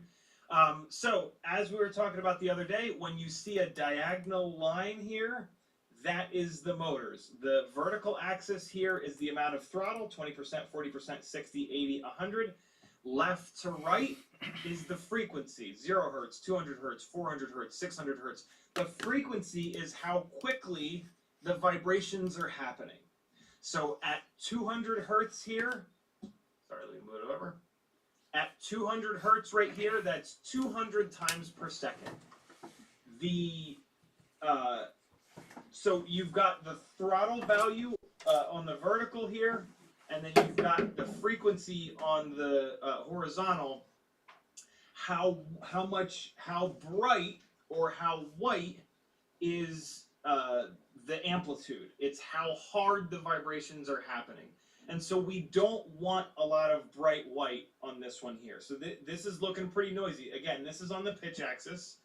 And now if we want a cleaner waterfall, this is much cleaner. We don't have that much of a problem on roll.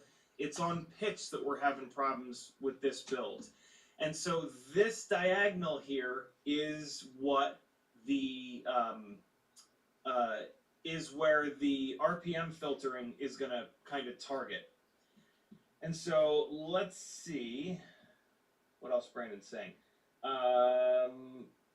Figures like RPM filters could do amazing things even for unbalanced motors. So this already has the RPM filters turned on. Brandon says, no, click the pitch gyro instead of pitch unfiltered.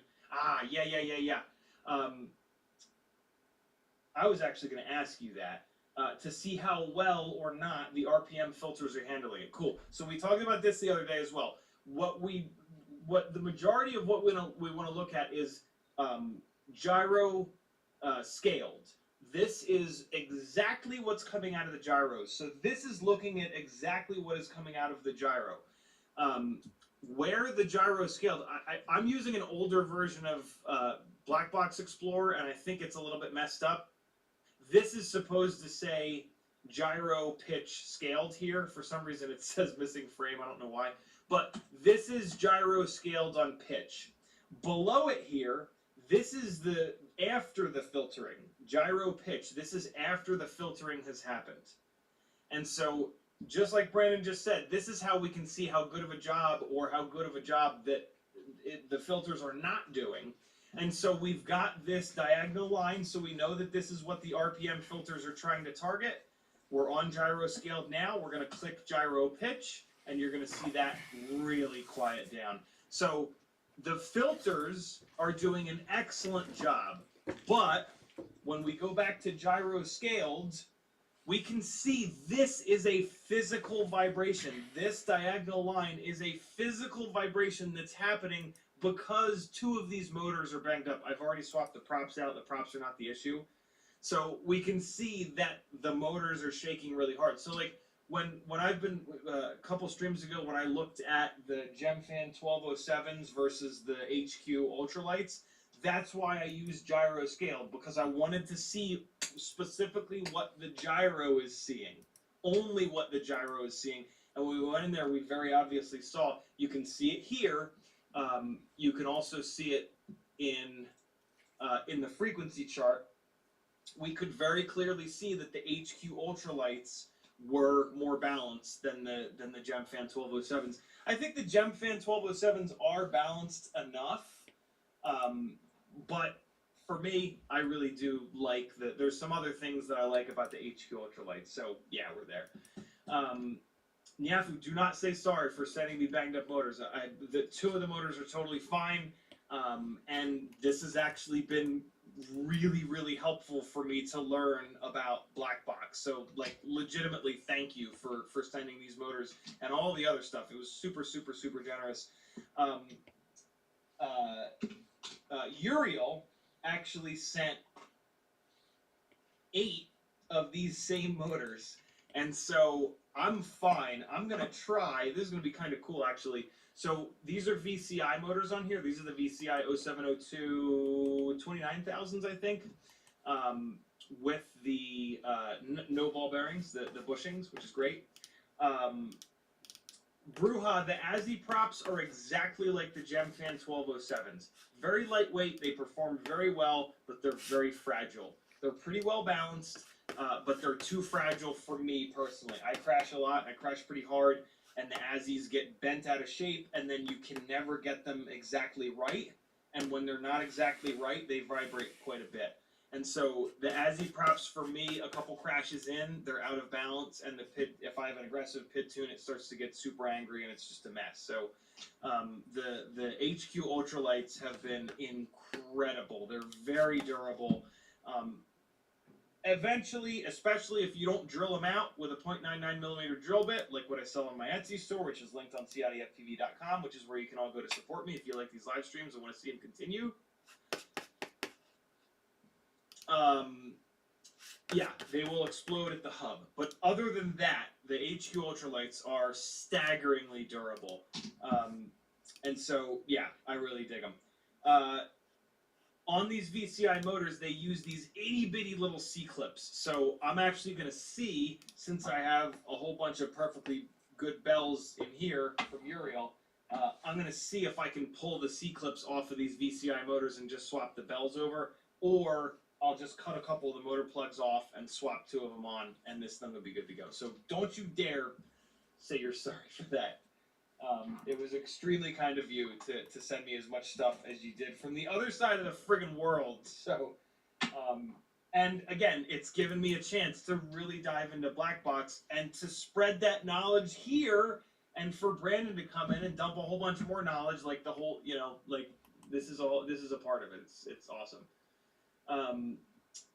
Brandon says there's some resonance at 175-ish hertz. Make sure the dynamic notches handle that as well. Also in the gyro signal post filters. So Brandon, if you're gonna be in the chat for a minute, let me show you what I did, and you'll tell me how dumb I was. So, and I have a feeling that anybody that's even remotely interested in Black Box might learn a thing or two. If you're not interested in Black Box, a lot of these tiny whoop AIOs are coming with it now, and so you might as well jump in, because you don't have to go nuts with it. You can use it in a way that's like really nice, and then just leave it and not be obsessed with it. So here is where I started. Let me pull up Betaflight Configurator. So here's where I started. I then put the screw into the, there was no screw in the rear mounting point. I put the screw in the rear mounting point, then it went to this. This is all on pitch. The pitch is the axis that I'm having the hardest time with. And then we went here. When I went to this point, I reduced the amount of gyro. So what I was very curious. What I saw, here's my thought process, right? I came in here and I saw that the dynamic gyro low pass filter 1 was PT1, and it had it was going from 250 to 500, right? So I saw that, and I was like, well, that's interesting. Between 250 and 500, it looks like it's doing something good.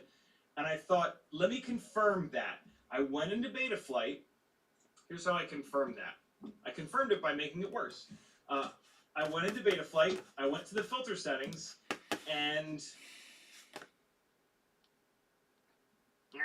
the gyro filter slider was at 1.0. And at 1.0, it is the dynamic gyro filter is going from 250 to 500 hertz, right?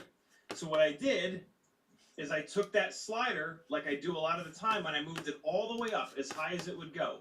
When I did that, when you do that, when anyone does that, that gyro low pass dynamic filter shifts all the way up to from 500 to 1,000. So it's no longer covering 250 to 500, and lo and behold, that got more noisy in there. It's still a trough. Let's go back. Ready? See that? So it was helping. It wasn't helping a lot, but it was absolutely helping, right?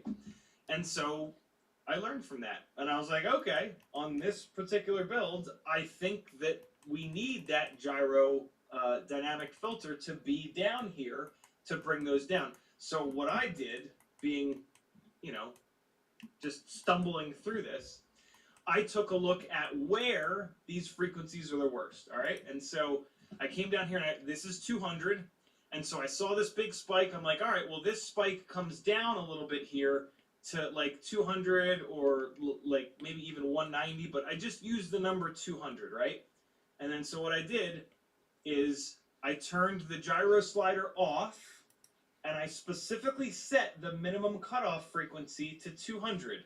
Well, then I looked at the top of it, and I looked up here, and I was like, all right, garbage, garbage, garbage. Well, look, 600 is where it like really gets noisy. So I was like, all right, let me put the top of that at 600. And so that is what I did. I put the max cutoff frequency at 600. So the minimum is 200, the max is 600. I think this is adding a lot of latency. Brandon will hopefully tell us. But I believe this is adding a latency, but I'm just trying to figure it out, right? And so we went from this with that gyro low pass dynamic filter not doing hardly anything because it's all the way up here at 500 to 1,000. I specifically targeted it, and look at that. It brought it way down. So I was pretty proud of myself about that. But I think that I've added too much latency here. Maybe Brandon will tell us. But yeah. What do you think, Brandon? Have I learned anything from the countless amount of time that you've spent educating me on this? I fucking hope so, man. My God. Brandon says, yeah, but you really got to look at the change in waterfall gyro signal. Generally, with RPM filters working correctly, we don't need both the gyro low pass 1 and 2. Only with lifters and 7-inch do I do both. Well, what about when you have a rig where you know that the motors are banged, there's a couple of motors that are banged up and they're shaking pretty hard? Is that a scenario where it would actually be good to add this much? Or should I have just, I mean, what's interesting is, like, even now, this is the very first one, I've barely gotten it back to where we were in the first place. This was sliders right down the middle. 1.0, 1.0 on the slide. This is actually stock filtering. This is totally default filtering. So after I spent like 2+ hours, we went from this to that, which is a little annoying because it's kind of worse, but I'm learning. So what do you think about that? He says, yeah, small quads with RPM filters and both gyro filters is generally too much latency. So what would your sort of approach to be? What would your approach have been here, Brandon? You said to look at the waterfall, so let's pull the waterfall up and we'll see the difference between these 4 files. The reason that I'm using an old version of the Black Box Explorer application on my desktop is that I have Mark Spatz's workspace in here. The new version of Betaflight is online, and I don't know how to get Mark's workspaces in here. I don't remember how I even did the workspace, so I'm just muddling through, but it seems to be working fine. It's just, it's weird that this says missing frame and this says state. And so, like, you're saying that we need to look at the waterfalls, so that's cool. Let's look. Here's the first one with totally stock Betaflight filtering. And then here's the second one where I put the screw in. This is on pitch, the axis I'm having the most trouble with. I know why we're having a harder time on pitch. Because, I think, because the 2 motors that are banged up are motors 1 and 2. And those are on the pitch axis. The motors 3 and 4 are nice and smooth, and they're on the roll axis. Is that why the pitch axis is noisier, Brandon? Tell me it is. Tell me that I'm a goddamn genius. Tell me. Just tell me. Even if the answer is no, just help me out here. All right, so hold on. All right, so again, we're looking at gyro scaled on pitch. I think what Brandon might say here is that we need to stop looking at gyro scaled, because this is not actually what the filters are. Well, yeah, but see, looking at multiple logs, looking at gyro scaled from multiple logs, it'll show me the real world effect of the changes that I'm making, though, right? I think I'm figuring this shit out. So here's stock filters with no screw in the back of the frame. Here is stock filters with the screw added to the back of the frame. And then here's when I took that dynamic gyro low pass and pushed it really high. And then here's when I added that very targeted dynamic gyro low pass 1 filter. Brandon says, I'd rather fine-tune the RPM filters in the CLI, lowering the RPM filter Q value, to filter the motor noise more completely than to use the both low-pass filters on gyro. Okay. And then the only issue I see in that gyro waterfall is the resonance near idle around 180. It says, LOL, I don't know the reason, I just read the noise and make suggestions. Fair enough. Rates are always the same on everything, Cole. Yeah, for sure. Okay, so Brandon is most concerned about this right here. this vertical spike of resonance. As we talked about a couple streams ago, the vertical spikes of resonance are typically a frame or canopy resonant frequency that you can just drop a filter directly on. The diagonal increases with the motors, and so the diagonal you can attack with the RPM filter, but you have to do that in the CLI, and I couldn't remember what the CLI command was. So I'm thrilled that Brendan put it here. It's RPM underscore filter underscore Q under value. So I'm gonna copy that, and we're gonna come in here, and I have one battery left, one battery charged. And so, just to show you guys this, we're gonna come in here, and I'm gonna type, I'll type get first. Get space RPM underscore filter underscore Q. And that's gonna give me the default number of 500 and the allowable range of 250 to 3000. The higher the Q, the less filtering is done. So I'm going to lower it. I'm going to type set RPM filter Q space equals space. It's at 500 now. I'm going to drop it down to, let's go all the way down to 300. Hit enter, type save, and now we have made the RPM filter more aggressive, which should, in theory, clean up this this diagonal line.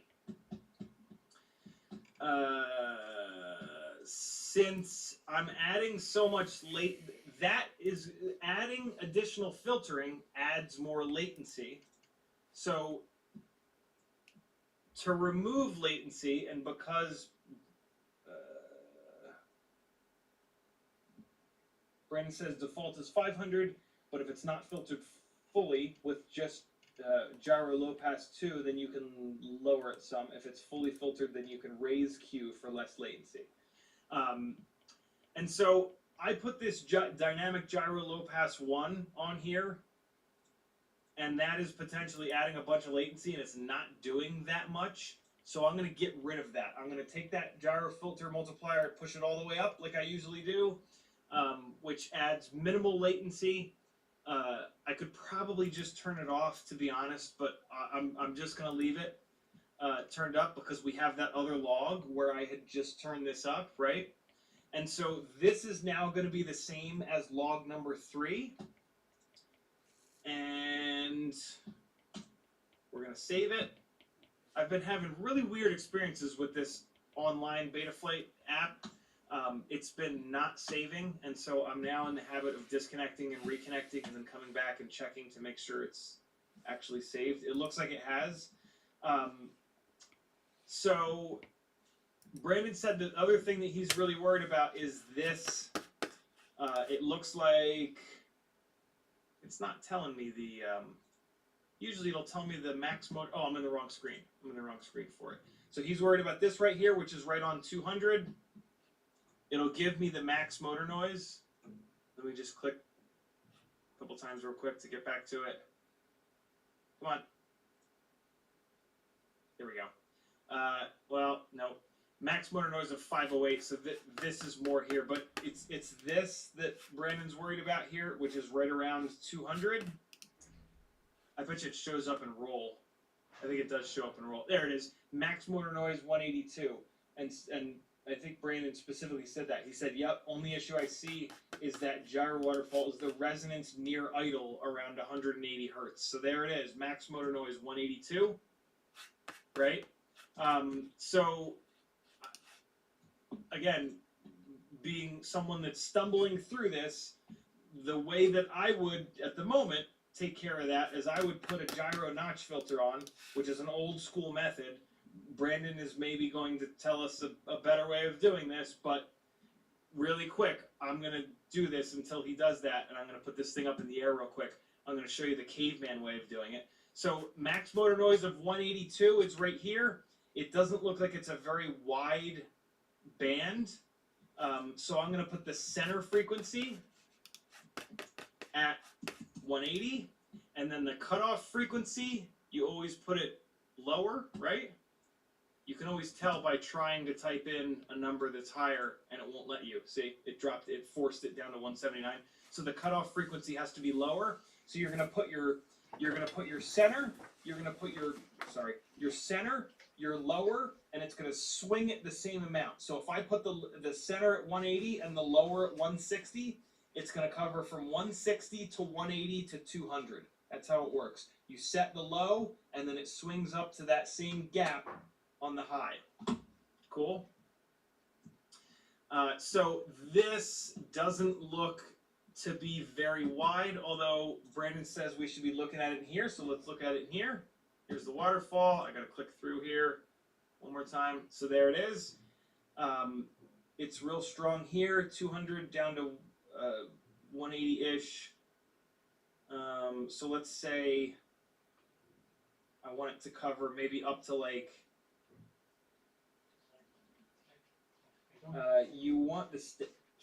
if you want the static notch, then turn off dynamic notch, but the correct way of handling that is to tune the dynamic notch system to drill into that peak better. Let's do that then. Let's do it the right way.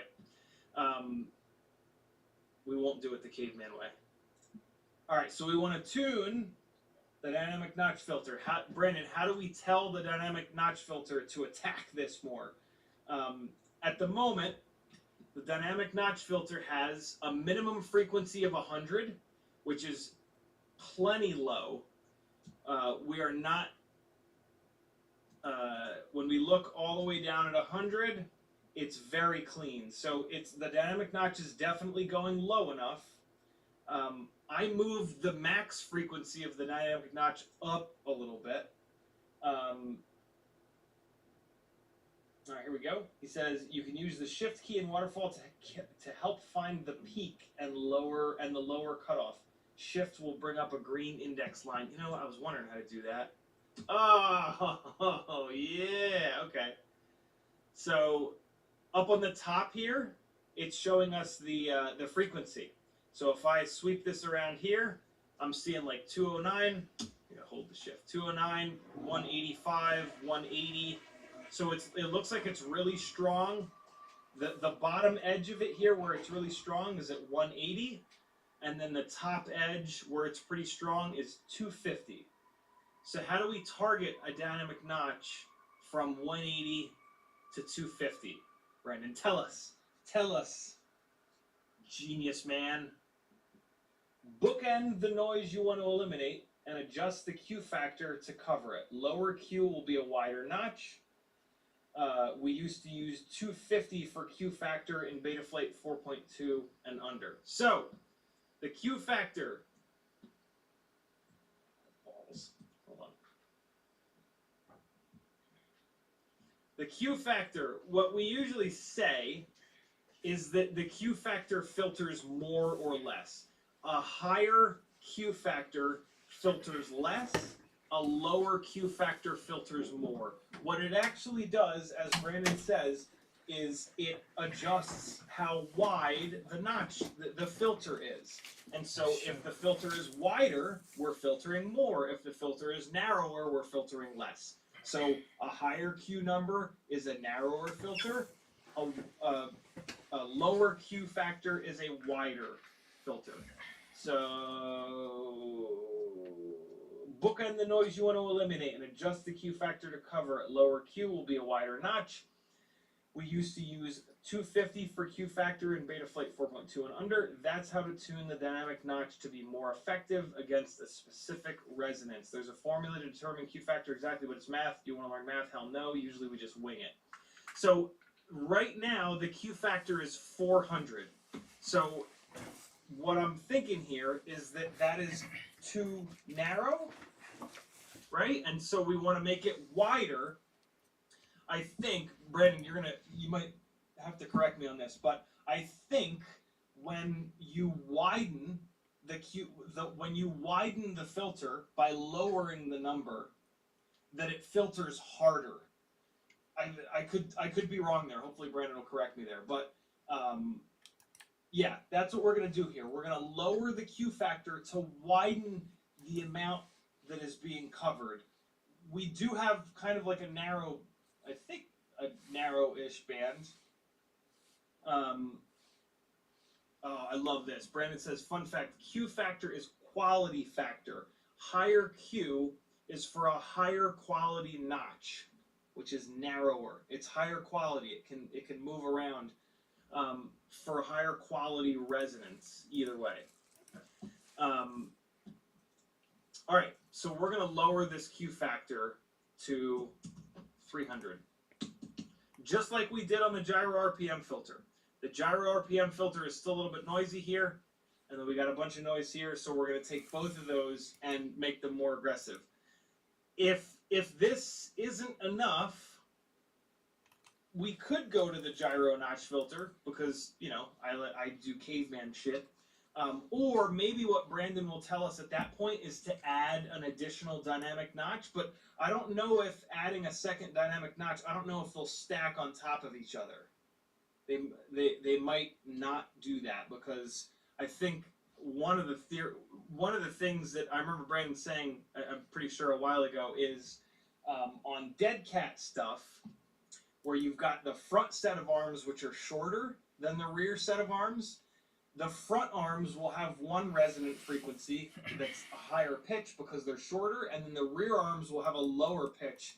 And so in that case, you want two dynamic notch filters so that one can hit the resonance for the front arms and the other one can hit the resonance for the rear arms. So I don't think that if the dynamic notch filter is not strong enough, I don't think you can add a second one to layer on top. But I have a feeling Brandon's about to school us on that. So I've made the dynamic notch filter more aggressive, which will hopefully hit this harder. And then I've made the RPM filter more aggressive, which will hopefully take care of this. Brandon says they will kind of stack. It's better to use a wider one unless you have two distinct peaks. There we go. And we don't have two distinct peaks. We just have this one. So all I've changed is Q factors from the log number 3. So let's save this and let's fly it, and we're gonna really quickly see if it's any better. Again, I don't trust this online Betaflight app. It has not been saving. It's been acting really weird for me. Okay, we're looking all right. I'm going to bring this max frequency down to where it was, which is 600, because I now understand the dynamic notch filter a lot better, and I totally get why it's kind of pointless to move it up like I've been moving it up. So yeah, max frequency of the dynamic notch is back to where it was stock, which is 600 hertz. Gyro RPM filter is only on one harmonic, as we want it. I've gotten the dynamic gyro low pass pretty much out of the equation. It's all the way up. I could probably turn it off, but fuck it, I'm turning it off. And we're gonna save it. We'll get it all the way out of there. It's not doing much, and it's adding some latency. Turning it all the way up. Here's why I'm turning it all the way up. There is when it's all the way up, it's going from 500 right here. Sorry. It's going from 500 right here all the way up to 1,000. There's not much going on up there, and there's certainly no vertical peaks up there. It's all this diagonal, and so it's not going to do anything. Cool.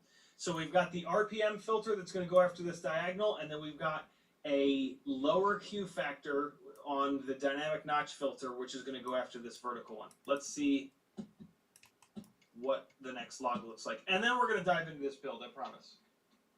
But I'm all fascinated by the fact that, you know, sometimes I don't learn a lot of new stuff, and like sometimes I don't want to learn new stuff, but every once in a while I do, and this is one of those times, and so I'm going for it. God damn it! At my age, learning new stuff can feel like panicky in this really annoying, weird way. I know you motherfuckers know what I'm talking about. Also, this will give me a chance to fly around for a minute. Or not. Where's the video? There it is. So this is the crazy G473, and in the bottom left corner, you're going to see one of the very strange problems that I'm having with this thing.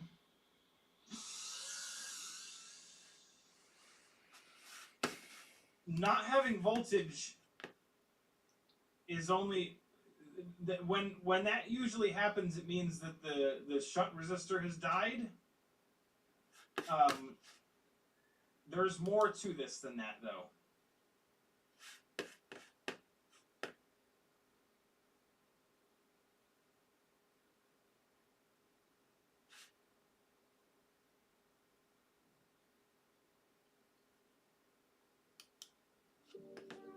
今天我们从我的一次日常的飞行来聊聊穿越机的那些事儿。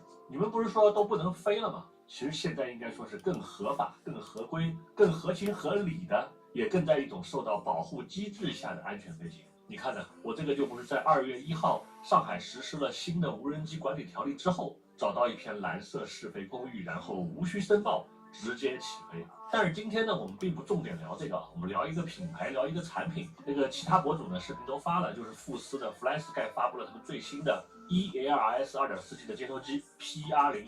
虽然产品本身呢有那么一点点些许亮点，但这也不是我主要想聊的。我们穿插在飞行内容中慢慢说。我主要聊的呢是大家一直讨论的这个新的2026年还能不能飞的这个事情。加上富斯这类属于无人机行业内的头部企业发布了这个看似不起眼的产品，我想要说到的一些点点滴滴。首先，这个头部企业肯定是大疆，对吧？这个毫无疑问。大疆面对这次无人机的新规呢，受到的影响一定是最大的，这也毫无疑问。但是大家可能并不知道的就是，国家出台的新规涉及到的是所有的无人机，而我们这类消费类无人机，大概最多呢也只能占到其中的10%都不到。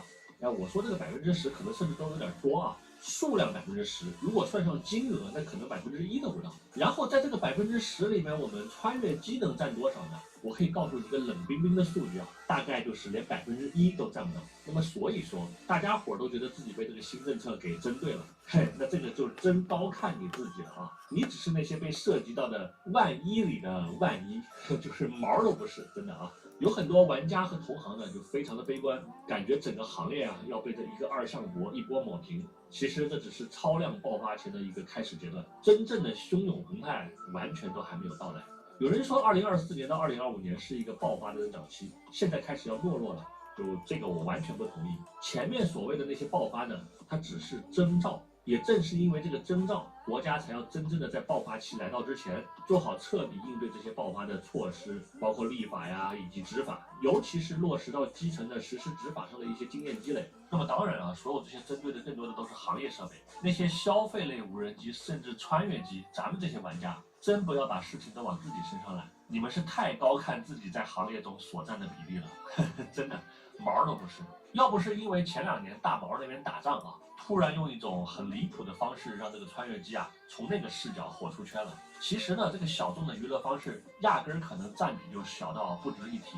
你看看那些穿越机相关的头部企业，在那2年呢，确实也都是赚得盆满钵满。但是再盆满，也不过就是销售几个亿、几十个亿的当量，比起国家给予低空经济赋能的上千亿、上万亿的体量比起来，那真的就是毛都不是啊。好，我想说的呢，就是那些悲观的兄弟，别那么悲观。我们玩家呢也是一样的，我们一直以来不都是开车出去20-30公里来飞个穿越机吗？以前那些在市区里面头顶上黑飞的那些活动，其实用一种不合法的方式已经操作了很久了。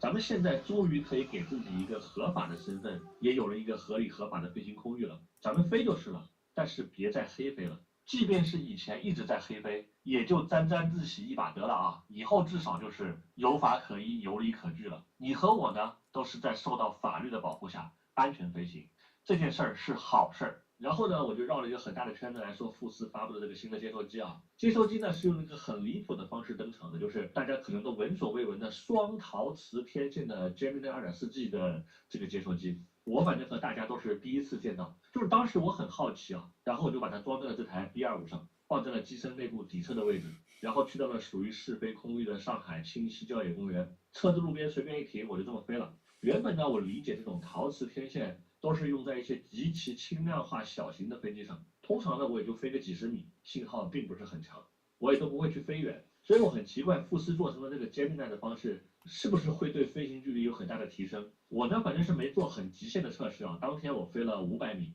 视频中间大家都看了，我觉得还可以吧。但是再过分的长距离的测试，我还没有机会去做，以后总会尝试的。总之，这挺有意思的。有兴趣的朋友呢，可以试试看它的极限。反正呢，就是这接收机也不便宜，上市价格呢99块。有谁会去对这个奇葩的接收机买单呢？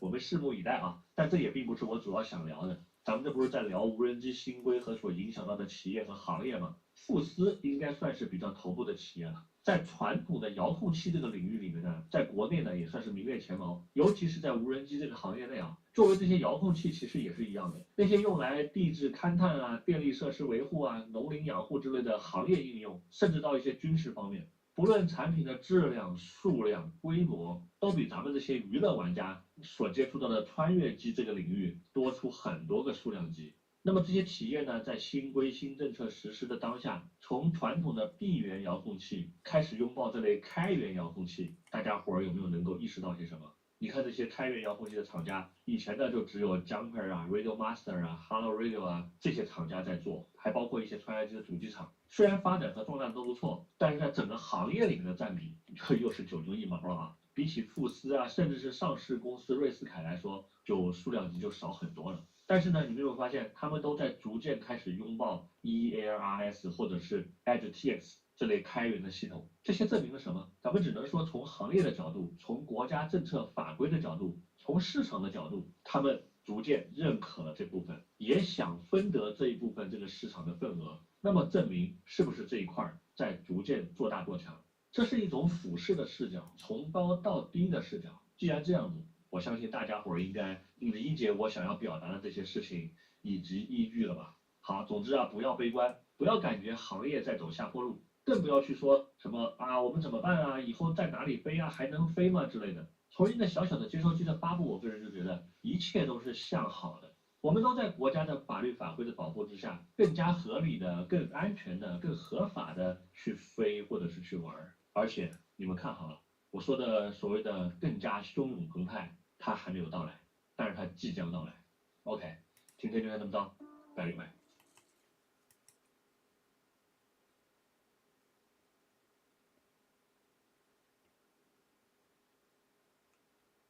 Hello everyone, finally, a manufacturer has made a Biden and Fly 2S 2-inch, which I've been asking for these for about 2 years. Of course, mine's analog, and the one I've been showing on the channel has been analog. And the company that is making it is Flywoo with their Nano Baby 20. As I said, this is analog, but they also state on their website they have an HD version in both Wuxnail, HD0, and DJI. But I don't have those. Maybe we should test those, Flywoo. Put them this way.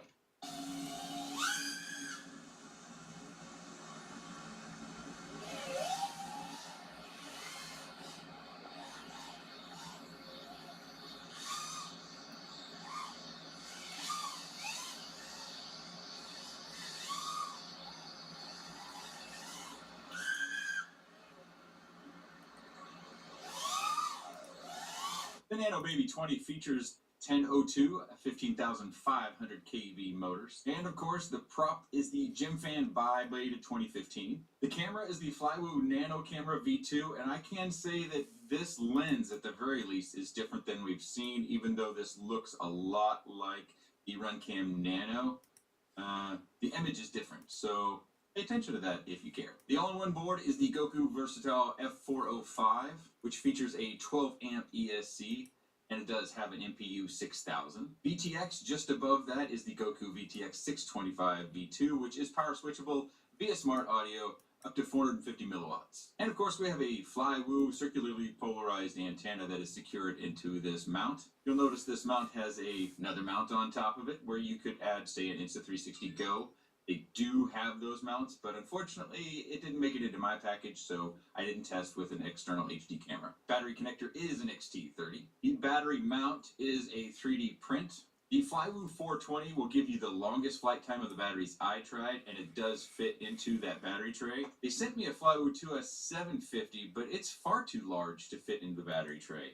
Also, the 450s that I have are too large for the battery tray. But you could also, run a strap underneath or do what you like to fly a bigger battery if you want, but it does change the agility as well as the performance. Other batteries that have confirmed to fit are the G&B 380s, 350s, and 300s, as well as my favorite micro batteries when it comes to 2S, the Hobby King Nano 300 milliamp. Please note the rating on there. They have new batteries. They have other batteries that don't match this. The C rating on batteries is marketing mumbo jumbo, but it does help us identify a battery we're looking for. I have bought the others of the Nanotechs, and they do not perform the same. They do come with a red JST, so we have to swap them out if we want to use them on our quads. But I really like this battery, and I fly it in this video. The Nano Baby 20 comes with 2 sets spare props, an extra battery mount, which uses that T style to mount up in the carbon fiber. Extra motor tape, we've got extra screws, nuts, and gummies in our little accessory kit as well. A warning and prop direction card, customer service card with a QR code, and yes, 1 sticker. But surely Flywoo's got more interesting stickers than this. If not, we need to help them out with some art designs. The Nano Baby in the analog format weighs 34.5 grams. With the recommended Flywoo battery, it weighs just a touch over 56 grams. With my preferred Hobby King Nanotech battery, it weighs just under 52.5 grams. With this being the largest battery that I can recommend to fit inside that battery tray, let's measure it. We're getting just under 17 millimeters wide and 13.25 millimeters tall, which is curious, being these are essentially the same size, but one is 420 and one is 380. Somebody's being coy. The carbon fiber looks to be about 1.5 millimeters thick, and motor post to motor post, it looks like it's 87 millimeters. Okay, so the first thing is we're gonna have to put up with this core warning here for just a moment. If you see this, I have never, in my 6+ years of flying microquad, seen a core warning temperature that has actually resulted in any sort of failure. I typically just disable that OSD element. In this particular case, I kept forgetting. So here we are, we have to live with it. I did take this on my trip, but unfortunately I didn't really get a handle on my flying on the trip, so didn't have any of that footage that really to show. My flying was overall pretty sloppy. Kind of didn't, I guess I'm not very good at not knowing where to go, even though sometimes with all the changes in the backyard I feel the same way. It is worth noting that Flywoo has got a promotion on this. So for the first batch of users, they say batch, but I thought I saw at one point in time on their site it was like the first 20 would get 8% off if you use the code NanoBaby20. And I'll put that information down in the video description and the pinned comment. Down in the video description and the pinned comment will also be links to any other website that is carrying this. I don't know if Flywoo is planning like a massive launch or if it's just Flywoo's website specifically. Speaking of launch, at the moment I don't know what this is going to cost, so that has me a bit concerned. We'll have to go to Flywoo's website in order to find out that price. I'm hoping it comes in at less than 140, but we've seen a lot of micro quads coming in around $150 marker. Inflation, component shortage, all the things that contribute to things going up. Yeah, it's unfortunate that pricing is out in some cases, but I'll link that so you can go check the price, because again, I can't tell you what that price is. So this is an evening time flight, after work flight, so it's pretty calm. This is about 7 o'clock at night. 6:45 was when I started this flying session, and this is about the 5th or 6th flight that evening, so you can kind of estimate the time. Very calm. The wind at the time was less than 9 miles an hour, but really it's almost about as still as it gets here. So I wouldn't say zero, but it's not very much by any stretch. Plus, it doesn't have prop guards, but it does have the ability of adding prop guards, and I'll show you those. They come in some pretty fancy colors.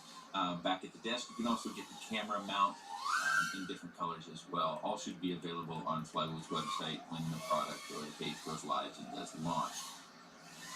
If there are other sites that are linking this or showing this on their websites for available, maybe here in the US or whatever, I'll link any site. I get asked every time I do.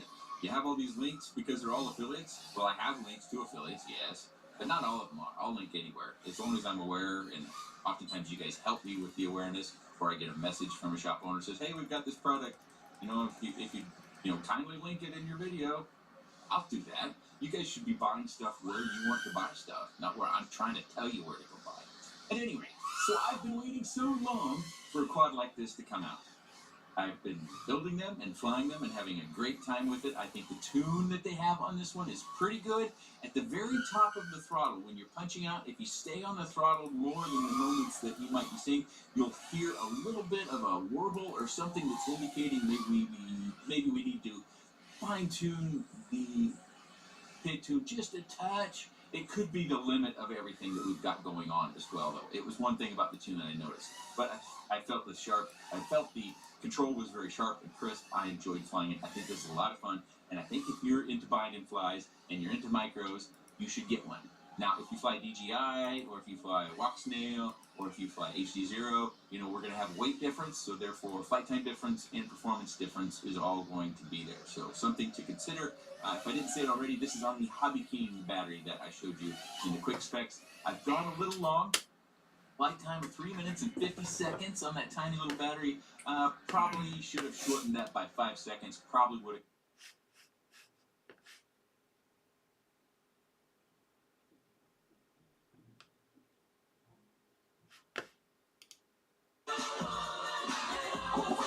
Leg out.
Okay, that's fine. Okay.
Bismillahirrahmanirrahim.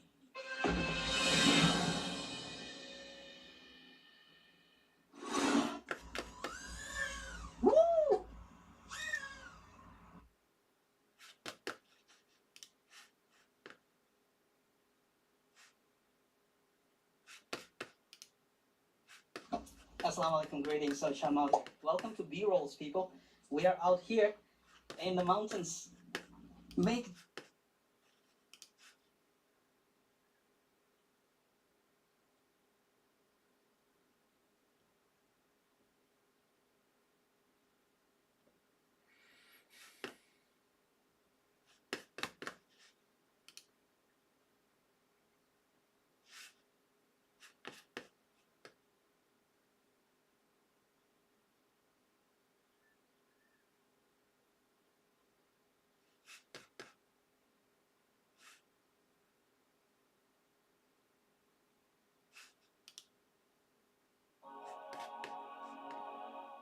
I decided to try out a Racer X FPV Twig.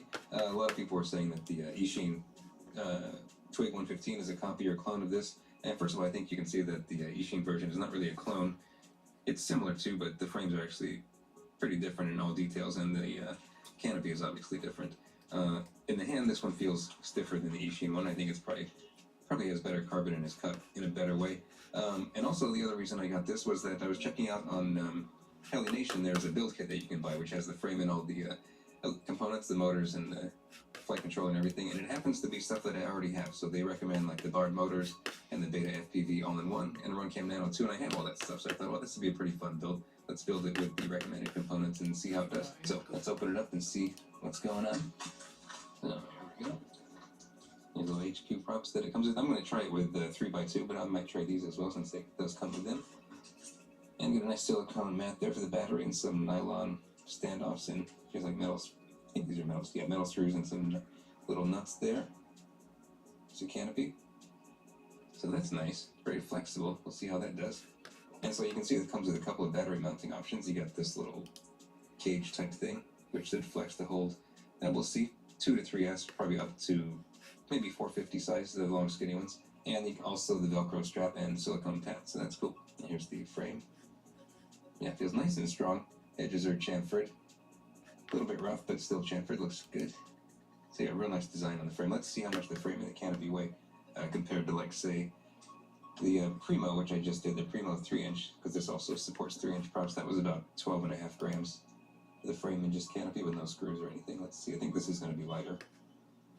Yeah, 11.2 grams. So that's nice and light. So this should be a real nice 3-inch build, and I'm going to use the components. So yeah, I have these Bard 1103 8000 kV. So let's try these, and I just got this little HGLRC Nano VTX. This has been around for a while, but very tiny, so it should work well. And yeah, the Beta FPV board, which you've seen here in the Primo 3. So I might take this out of there just for now and put it in here and try this Racer X FPV Twig out. So let's put all that stuff in there.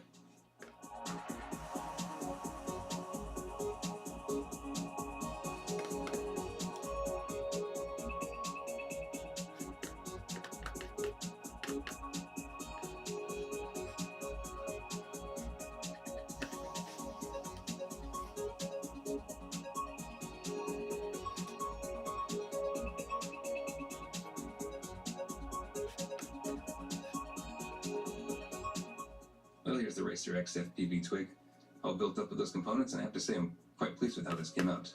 Pretty impressed with this kit. And let's do one more quick comparison with the Eachine version. And as you can see, the Racer X Twig, I mean, the design is, I think, quite a bit more sophisticated, and you can see the carbon is nicer. This Eachine version is quite a bit bulkier. And the canopy is also really nice. At first, I wasn't even sure if it was 3D printed, because the finish is so smooth, but it's actually just printed at a pretty fine resolution, so that's great. Has a nice simple antenna mount here for the VTX antenna. I'm using just a little zip tie through the hole there on the fin. And I'm running the Runcam Racer Nano, and it's the Beta FPV toothpick board, which allows you to keep everything nice and low. And the Bard 1103 8000 kV motors, and these Gemfan 3018 props, which I like quite a bit. And I tried this today on 2 and 3S, and instead of showing you the flight at the end of the video, I'll just show you a little bit of the 2 and 3S flight in one of the corners here. And I just talk a little bit about the different batteries I tried and my thoughts on that. So, see, today when I went to fly, I only took one 3S battery because I thought the 3S would be an experiment and it would mostly be a 2S machine. But actually I think it flew best and was happiest on the 3S, but it needs something a little bit bigger than the 300. And when you see, I think I'll show the 2S flight first. I was able to push the 2S battery quite a bit more because I didn't get any voltage sag, so I could just use all the throttle and fly a little bit more aggressively with the 2S battery, the 450. And it flew really nicely on this with these 3018 props. Yeah, about 3.5 minutes of flight, and a lot of fun, really smooth on the 2S. And then I tried the 3S 300, and flew surprisingly well on that. I thought it might be a little bit overpowered, but it wasn't at all. The only problem was whenever I would go anything over 70 or 80% throttle, the voltage would sag quite badly, and so I wasn't able to push it as much as I wanted to. And the voltage would come back; it would recover to about 10.5, but as soon as I gave it some more power, it would just drop again. So I think you need to run something bigger. So probably at least a 450, or I wanted to run this 520, but I only got this today, so I didn't have it in time for the flight with this one. And also this 520, and also I think a 453S is a little bit big. for this otherwise pretty flexible twist mount, which fits the 2S 450 or 520 perfectly. But anything bigger than that, I think a 3S probably need to switch to the little silicone pad and Velcro strap that it comes with. But the nice thing is that it does come with that option. So if you want to try a bigger battery like this, then you can switch the battery mounting. And I'll probably do that for future flights. So I think a 450 3S would be really excellent on this. And it was already good on the 3S 300. But like I said, I just couldn't push it as much as I wanted to. But the tune was fine. It was very smooth. I'm flying this on 4.1. And same tune for 2S and 3S. I didn't seem to have any issues. Didn't have any oscillations on either battery. So that's really great. So really happy with this build. I think it's a great frame design. I think right now this and the Primo 3 are probably my two favorites at the moment. I'm looking forward to getting some more flights in on this with a slightly more appropriate battery, a bigger 3S. But yeah, I think this turned out really well. So anyway, that's my quick look at the Racer X FPV Twig. Thanks for watching this, and hope to see you in the next one.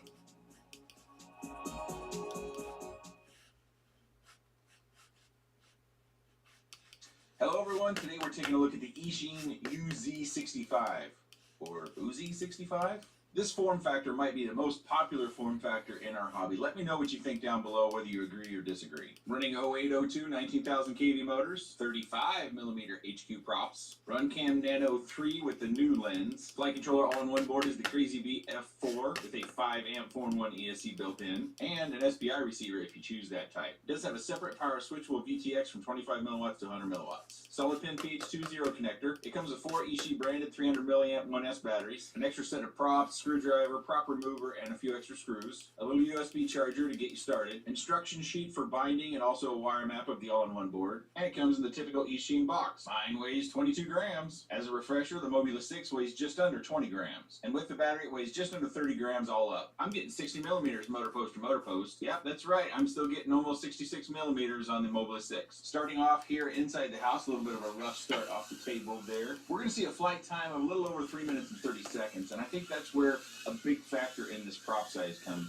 If you've been around the channel, you know that we've oftentimes taken 65mm quads, put them on frames that support 40mm props, so it is 75mm frame, and we increase the speed, we increase the flight time. We've done that time and time again. And so this is somewhere of a middle ground between those two, and it's a good balance. You know, it's not all puppy dogs and ice creams, though. There is one little detail I should tell you right away. After we get done with the inside flight and the outside flight, I do some speed runs. I had a handful of batteries left over one day, and I just decided to finally change the camera angle because I'd kind of forgotten to up to that point, and just to see how fast I could fly.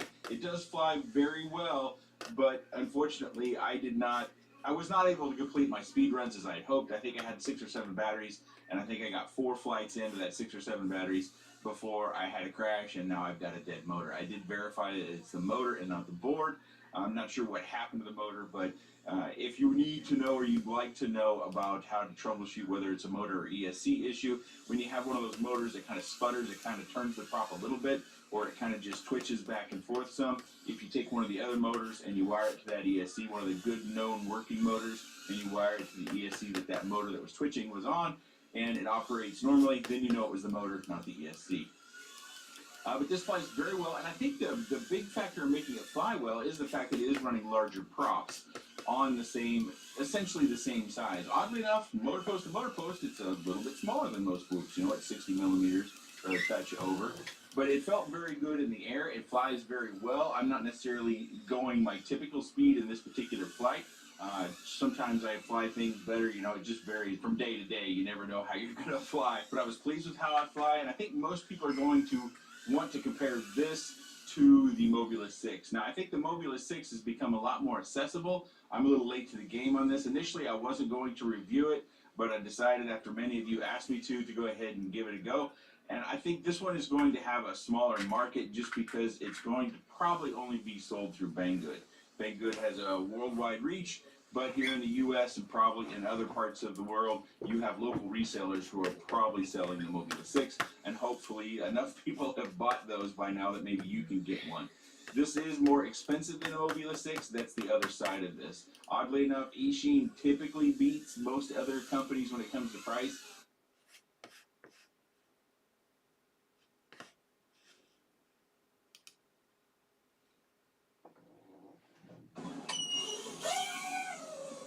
Hi, This is John from Chicago, and welcome to my channel. Today I'm bringing you an exciting new little toothpick. It's been out for about 5 months, and over the winter I haven't had much of a chance to fly it because of the terrible weather here in Chicago. But I've been out for the last month or so flying this, and this is really fun and exciting. A lot of punch, and it's real maneuverable, and it's a great freestyle small quad. Let's see, I'll start with the motors. The motors are 1202.5 by 6400 kV from Happy Model. The props are Gemfan 3018s, and the combination of the wider stator motors at 1202.5 gives it a lot of low end torque, so a lot more torque than like an 1103 motor would have. So it gives you real good throttle management as well as good flight times. The flight control board on here is a Crazy BX. It's both a 1S and a 2S board. I do recommend just using this as 2S. 1S, the kV of the motors are pretty low, so it's not a good 1S flyer, but 2S is fantastic. The frame itself is pretty thin and light. Some people think that it's going to be a problem with braking. I have not broken one. I've had a couple really good crashes, and I know other people, reviewers, I haven't heard of people breaking the frames yet. I did break a canopy. It broke right past where it connects to the flight control board. But that's an easy fix. They're about a $4 canopy, and I think this is one of the stronger canopies out there, and it's nice that it holds it in 4 places, so it holds the camera nice and steady. The camera itself is a Caddx AMP camera. It's a lightweight, good camera. And let's see, the batteries, the all-up weight is 53 grams, or 43 grams, excuse me. And with a 350 milliamp 2S battery, it puts it up to 63, and then 73 for the 450. And with the 450, I get over 10 minutes of flight. If just having fun, if I really push it hard, I'll still get over 6-minute flight time. So let's go on to a thrust test. I'll do a thrust test with both batteries. Then I'll move on to a range test to see how far this flies, and then do some speed testing on my smaller course, the playground course, and then go out to the field and do some field lap testing. I'll put all this together in a spreadsheet and give you my recommendations. Crux X with a 350 milliamp hour battery has an all-up weight of 63.3 grams. 255, 259, 256, all-up weight, Crux 3 with a 450 milliamp hour battery is 72.9 grams. 330, 330,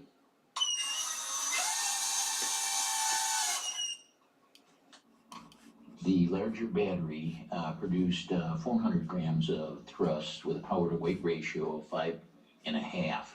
This was a lot more than what the 350 milliamp battery produced. It only produced 320 grams of thrust with a power to weight ratio of 5.1. Now we're doing our range test right here, and it does a great job. We're just going about 165 meters there. The path coming up is 200 meters. This is using the FrSky SPI receiver. A lot of people or reviewers say it doesn't work very good, but as you can see from here, I'm going to get 300 yards or meters. The fence in the background, the white fence, is at 300 meters. The RSSI, I think, got down to about 30. And if it gets to 23, it would fall. It hasn't fallen, and the VTX is breaking up a little bit at 200 milliwatts, but it works pretty good. So all in all, the SPI receiver is a pretty good match to the VTX.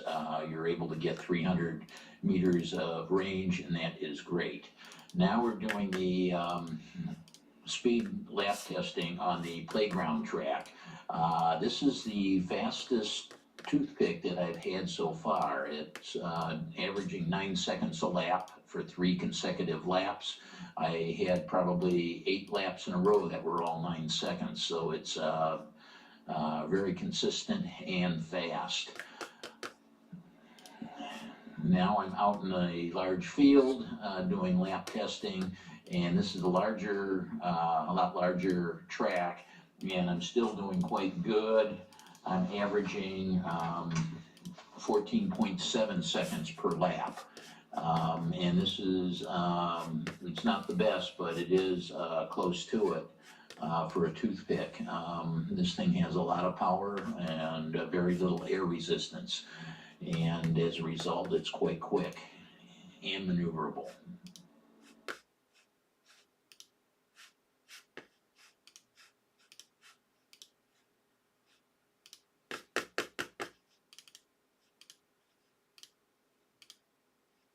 I'm now showing a spreadsheet that shows the results of all the testing that we just completed for the Crux 3, along with a lot of other toothpicks in the same category. I think the Crux 3 measures up quite well. It's one of the lower cost, it's one of the lighter, it has a very good thrust and power to weight ratio, and it had the fastest lap times on the playground track, and near the fastest times on the field track. It also has the longest distance, or tied for the longest distance for range at over 300 meters, and the flight time is over 6 minutes, could be up to 10 minutes if you take it easy. So overall, it's a great toothpick, and I recommend it. And if you have any comments or questions, please leave those below. And this is John from Chicago, and thanks for watching.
Transmitter on this quad does have some push buttons that you can also use to change the settings, but that's a pain in the butt.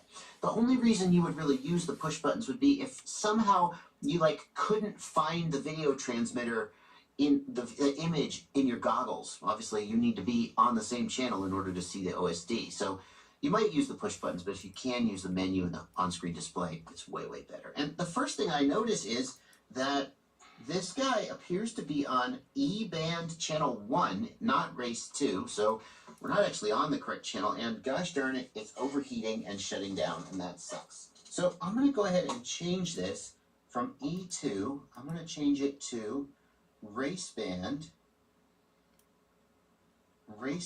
2, that's the channel that I thought it was on, and I'm going to take the output power and actually come set at output power of 500, which is max output power, and that's also what we want. That's good. I'm gonna go down and I'm gonna go right on set, and it will set that, and now we'll be on channel raceband 2 at 500 milliwatts. Now that's good. That's where I want to be. I don't care about what channel I'm on. I think you should set it to raceband, because raceband is a great frequency band that's, suffice it to say, a lot of places you'll go when you fly with other people, they'll be on raceband, and it'll make you fit in. But having 500 milliwatts output power is good, because that's going to give you more range. So I wanted to make sure that was set. At this point, you're ready to go fly this guy. It is completely set up. We've gone through all the steps, and good luck. If this is your first quad, you're going to crash a lot. I really recommend you spend a few hours in the simulator getting those first crashes out of the way. But we all know you're not going to do that, so have fun. I'm going to go fly this guy. I got to do a review of it. But before I do that, let me say goodbye to you guys. Thank you so much for watching. I hope you learned a lot in this video. If this is your first quad, if you're new to the channel, welcome. I make a bunch of educational content to help you enjoy this hobby more, answer your questions. If you have questions that I didn't answer in this video, put them in the comments section, or if it's been a few weeks, sometimes YouTube doesn't show me old comments on old videos. You can always reach out to me on Facebook Messenger is the best way to do it, or you can just email me. Yep, I do my best to answer as many of them as you can. If you have any questions, leave a comment, send me a message.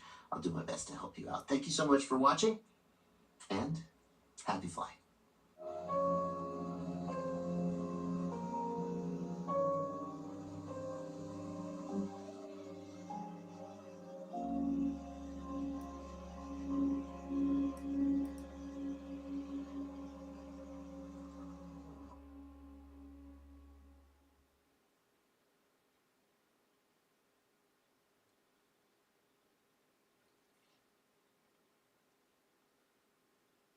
Hello everyone, and thanks for coming back to the channel. Today we're taking a look at the Happy Model Larva. This is another sort of microlight, hyperlight, toothpick, twig, power light, whatever you want to call these now. It seems to me that micros have just changed. In the last 6 months, micros have just changed. Everything we're flying is smaller, it's lighter, it's higher performing, and we have a lot more options to build. We don't just have one flight controller and one motor and one prop. We've got all sorts of options. Let's take a look at this one and its combination and how it flies. Features the Crazy Bee F4 Pro version 3 flight controller that has a 10 amp ESC, the RunCam Nano 2 FPV camera, the Happy Model Diamond VTX, which also has onboard SD recording. VTX is power switchable up to 200 milliwatt. Happy Model 1103 7000 kV motors, running Emax Avon 2.5-inch props. Flight controller has a built-in receiver. Specs say it can be in D8 or D16 mode. I use D8. Motor post to motor post, I am getting 100 millimeters. Bottom plate looks like it's 3 millimeters thick. All these different braces appear to be about 2 millimeters thick. Looks like we have more material around the motor mounting screws. This busted up canopy is far from final. And every time I flew it, I forgot to record to the SD card. Mine weighs 49.5 grams. I flew it on this GNB 3S 520 milliamp battery, which weighs 42.5 grams. For your reference, this 3S 450 milliamp Tattoo battery weighs a little over 40.5 grams. And this old GNB 3S 450 weighs 48.5 grams. So the 520 GNB weighs less than the old 450 GNB, and the Tattoo 450 is only 3 grams less than the 520 GNB. So the flight I'm going to show you is not my best flight by any stretch, but I kept breaking the canopy all the time, and I kind of got tired of fixing it, and I lost a piece the last breakage, and I thought, okay, this is where I'm going to stop. I'm going to pick a flight from what I have, and we're just going to run with it. So you're going to get to see me get quite sloppy. You're going to get to see me miss a couple lines. It'll be just a hoot, won't it? As we hit this punch out, listen to the props. You can almost hear the props get to a point at the top end that they're just not reaching what seems to be the maximum. And I think that's the reason why I like to include sound, is it tells me a little bit about my own flight, and hopefully it tells you something about your flight as well.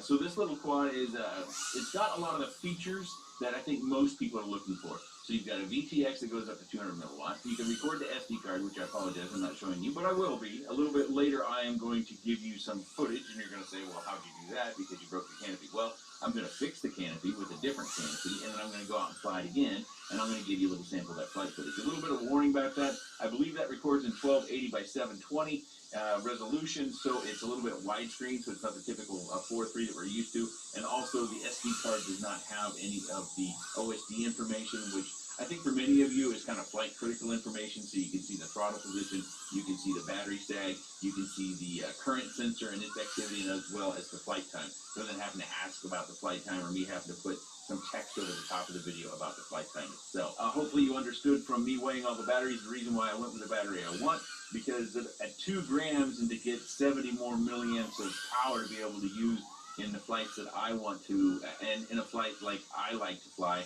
that's where I found myself. You can use a lighter battery and you'll find yourself gain a little bit of agility. You might find that your flight time goes down by as much as 40 seconds, depending upon how you fly. Again, we kind of covered the how you fly thing in the Cream Puff video. If you have any questions about that, I'll be glad to answer them. Of course, this is only up on pre-sale or pre-order, and I believe the price is $97.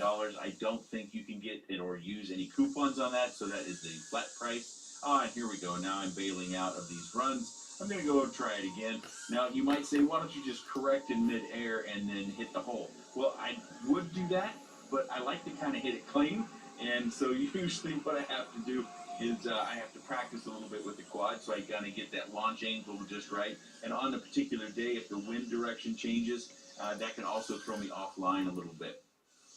So the Happy model is going to change a few things. So the canopy, like I said, is far from final. They're getting I've been told, a press molded canopy. They're also going to use steel screws in the flight stack, which is a good thing. I also encourage them to hard mount it. Now, some of you may disagree with me, but I have found that if you don't hard mount, you oftentimes end up with jello on aggressive flight with the TPU canopy. But if it's hard plastic, it might be okay. There we have our end result OSD. I went a little bit too far on the battery. So like I said, I apologize that I didn't have that SD card. I got about a dozen flights in with this, and my canopy has just had it. Another point about using nylon screws, it's actually putting stress on this canopy. As you can see, it's kind of bowed out on this side over here. Hopefully you can see that it's fairly clear. So the canopy is actually holding these nylon screws together. So you've got to have a pretty rigid and pretty good canopy in order to make this all kind of work. And of course, if you have a hard enough crash, you could even break your nylon standoff. So that's a bad thing, because if you get your VTX components in contact with your flight controller, you could end up with a short and some sadness. They do route the wires underneath. That gives you a slight opportunity that if that were to happen, that the VTX would come to rest on the wires and not touch other components that are powered on in your crash. I do applaud them for the design. It looks like it's make use a little bit of that cube design, or at least it does to me a little bit. And a point made on the Cream Puff video, this sucker, if you get it stuck in a tree, might be a pretty serious challenge getting it out, because you get a branch up through there, and it's really only going to want to come out one way, which is back off that branch up.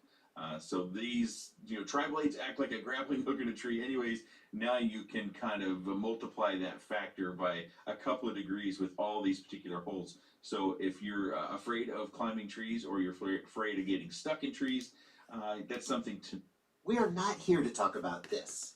The Beta FPV Ocula 2.0 ready-to-fly kit. It's a new, ready-to-fly drone, controller, and goggles. It comes from Beta FPV. Everything you need in one box. Plug in a battery, turn everything on, and go fly it. That's not what we're here to talk about. Well, yes, we are going to talk about it, because, well, they sent it to me, so I might as well talk about it. But what makes me so excited about this video is that this is the first drone I've had in my hands with the new Beta FPV P1 FPV system. It's so weird that after years and years and years of no digital FPV systems whatsoever, and then finally DJI came out with one digital FPV system, and then we had HD0 and Walksnail, and it seemed like that was it. That's all you're going to get. Now, suddenly, in 2026, we have the Caddx FPV Protos and the Beta FPV P1, and if you said to me that Caddx FPV made a new video system, well, they already made Walksnail, so sure, they did it once, they could do it again, but Beta FPV? Like, don't get me wrong, they make okay drones, but making a brand new digital FPV system, that's hard. How did Beta FPV do it? What's similar and different about the Caddx FPV system, the Beta FPV system? What does it mean for the future of other new systems that we might see? And most fundamentally, and the thing I am so excited to learn about in this video, is how good does this system actually perform, especially compared to what else we have out there and the Caddx FPV Protos. I'm Joshua Bardwell, and you're gonna learn something today. Just out of fairness to Beta FPV, because they did send me all this stuff, I should at least show you the Ocula 2.0 Ready to Fly kit, and we are going to take it outside and fly it, mostly because I'm more interested in testing the range of this video system, but we'll take it out and fly it. It's a set of goggles, it is a controller, it's a drone, it's a nice little integrated battery, and a charger. It all comes together, it's one price. And you can get it with the Beta FPV P1 digital video system. You can also get it with analog if you're interested in saving a little bit of money. The controller for this kit is the Beta FPV Light Radio 4. It is very inexpensive, dare I say cheap. It's plastic feeling, it's very light. Nevertheless, the gimbals don't feel terrible. Like, they don't have any sort of roughness or scratchiness. We'll take them out and fly them and see if they're probably fine. Earlier revisions of the Light Radio, I think the Light Radio 2 had a problem where the wires would come desoldered for the gimbal and the gimbal would stop working. Hopefully Beta FPV has sorted that out, and Light Radio 3 and the Light Radio 4 are a little better. There is a plethora of controls on here. We have 2-position, 3-position, and momentary, plenty of controls there, and they are all pre-mapped in the Ocula drone to various flight modes and so forth. Here on the underside, we've got a USB port that's used to charge up the internal battery. We've got a bind button, and that is used to bind the radio. It comes with ExpressLRS 3.x internally. That is going to bind to any 2.4 gigahertz ExpressLRS receiver. Running 3.x, technically ExpressLRS 4.x has released, and if you have flashed a receiver to 4.x, it won't bind with this. I suppose someday maybe this will come with ExpressLRS 4.x, or Beta FPV will release new firmware for that. I wouldn't hold my breath for that. The good news is that basically all controllers today come with ExpressLRS 3.x, so compatibility is not an issue. The controller has no screen or menus, but it can be configured by plugging it into the computer and running the Beta FPV Configurator app. This is an app that you get from Beta FPV's website, and it performs basic, and I do mean basic, configuration of the controller. There are almost no options for programmability or configurability. You can change the stick mode. You can do some very basic configuration of the channels, like rearranging which switch goes to which channel and adjusting the channel endpoints. And most notably in the ExpressLRS configuration, the only thing you can change is the output power and the packet rate. You can't change the bind phrase, at least as far as I can tell. I've got a question into Beta FPV about this just to confirm it, but I didn't see anywhere in the configuration where you could change the bind phrase. And as much as some people like to hate ExpressLRS bind phrases, they are one of the most useful and powerful things that ExpressLRS does if you care to use them. It's kind of disappointing that that's been left out, especially because I'm pretty sure an earlier version of Beta FPV Configurator on a different radio could change it.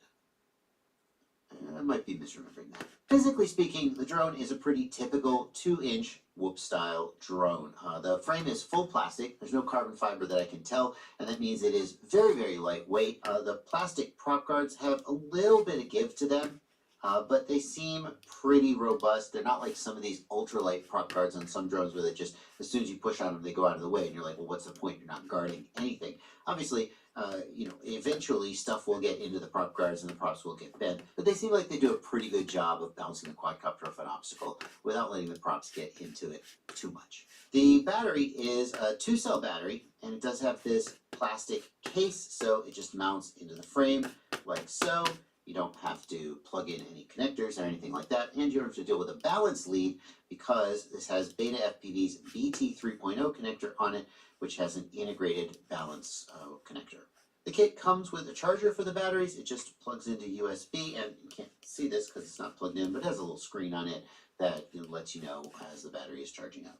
I'm kind of impressed with the goggles. Obviously, we have to see what the image looks like when we actually take it out to fly it, but just looking at the build and the form factor of the goggles, they've gotten better and better. They used to be really small, and when you put them on your face, at least when I put them on my face, they were really uncomfortable. My glasses fit easily inside these goggles, and when I put them on, I'll just put this over, they are comfortable on my face. We got most of the pressure up here on the forehead, no pressure on the nose, plenty of light leak down here. That's kind of, just is what it is. Let me adjust the top strap just a little more to let that hang down. We can adjust the angle. They're completely comfortable. They come with this battery pack, and inside the battery pack are two 18650 cells. My kit came with these 18650 cells. Sometimes manufacturers send me batteries, but they don't actually ship to customers with batteries because shipping batteries is a little bit more complicated. So I'm not 100% sure whether your kit will come with these or not. They do look like Beta FPV cells. They're just kind of no name.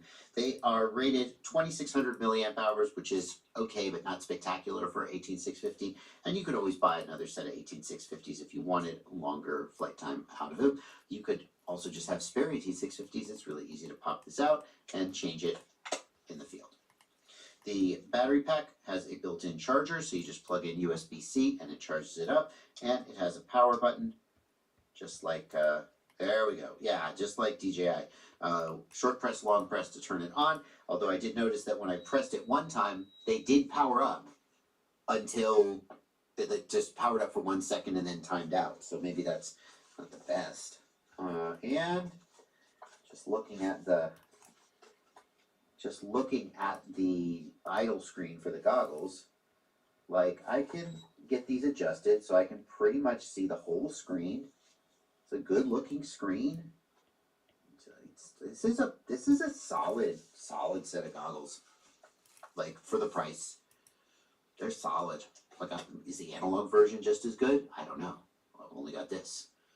This might. I kind of want to see the analog. Beta FPV, send me the analog version of these goggles so I can try them out. Because this, if the right price, these could be a decent beginner analog goggle. I want to disassemble the goggles so I can let you see the screen. Ha-ha! Got it. Okay, well, I've done it now. Okay, well, now that I've disassembled the goggles, you can actually see the screen without the lens and all that other stuff in the way. This is still just my phone cam held inside the goggles, so it's not quite the same as having your actual face in there. Most notably, if I click the menu joystick, there looks to be just a little bit of ghosting around the letters. I can tell you that I don't see that at all when I look in there with my human eyes. The way these goggles work, hold on, let me go wide angle here. If we look down here, you can see there's a screen actually mounted horizontally, and it is shining down, and then there's like a prism lens that rotates at 90 degrees and shines it towards your eyes. The advantage of this is that instead of you just staring at a screen 2 inches in front of your eyes, which can really tire your eyes out having to focus so close, instead the screen seems like it's further away and allows your eyes to focus a little bit easier. My guess is that there's some interaction between the phone camera and that prism lens, and it's picking up that ghosting when I don't see that in person. Let's take a look at the menus, because I'm pretty sure that the DVR is not going to record the menus when I'm out flying, so I'm going to have to reference these menus and you won't be able to see them as I'm going through them. We've got channel selection. The system has 3 channels by default. They are 10 megahertz channels, which is quite narrow, and 20 megabits per second, which is a low bit rate for 1080p video feed. So we'll see how it performs in real life. There's a lot of knobs and you can tune sort of internal to the system to get different video performance. I'm not going to assume that 1080p at 20 megabits per second and only 10 megahertz is inherently bad, but it's different from what we've had before.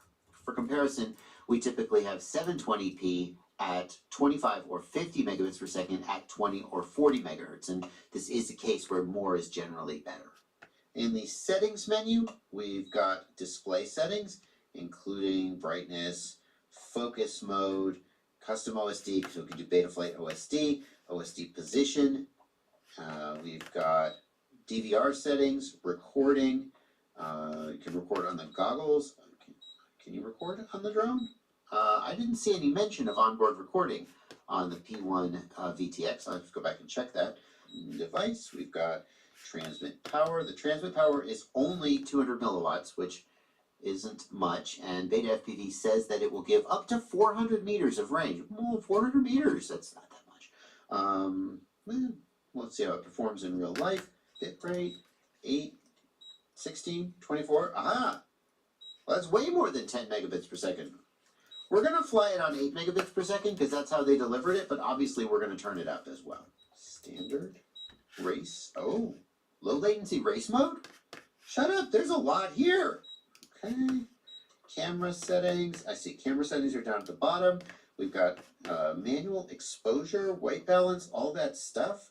That's pretty nice. We can also change the ratio from 69 to 4:3.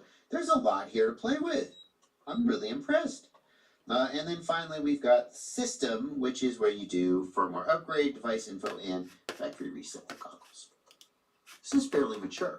Well, we got to talk about the artisan system, but let's get to the meat of it, and we'll go out and fly.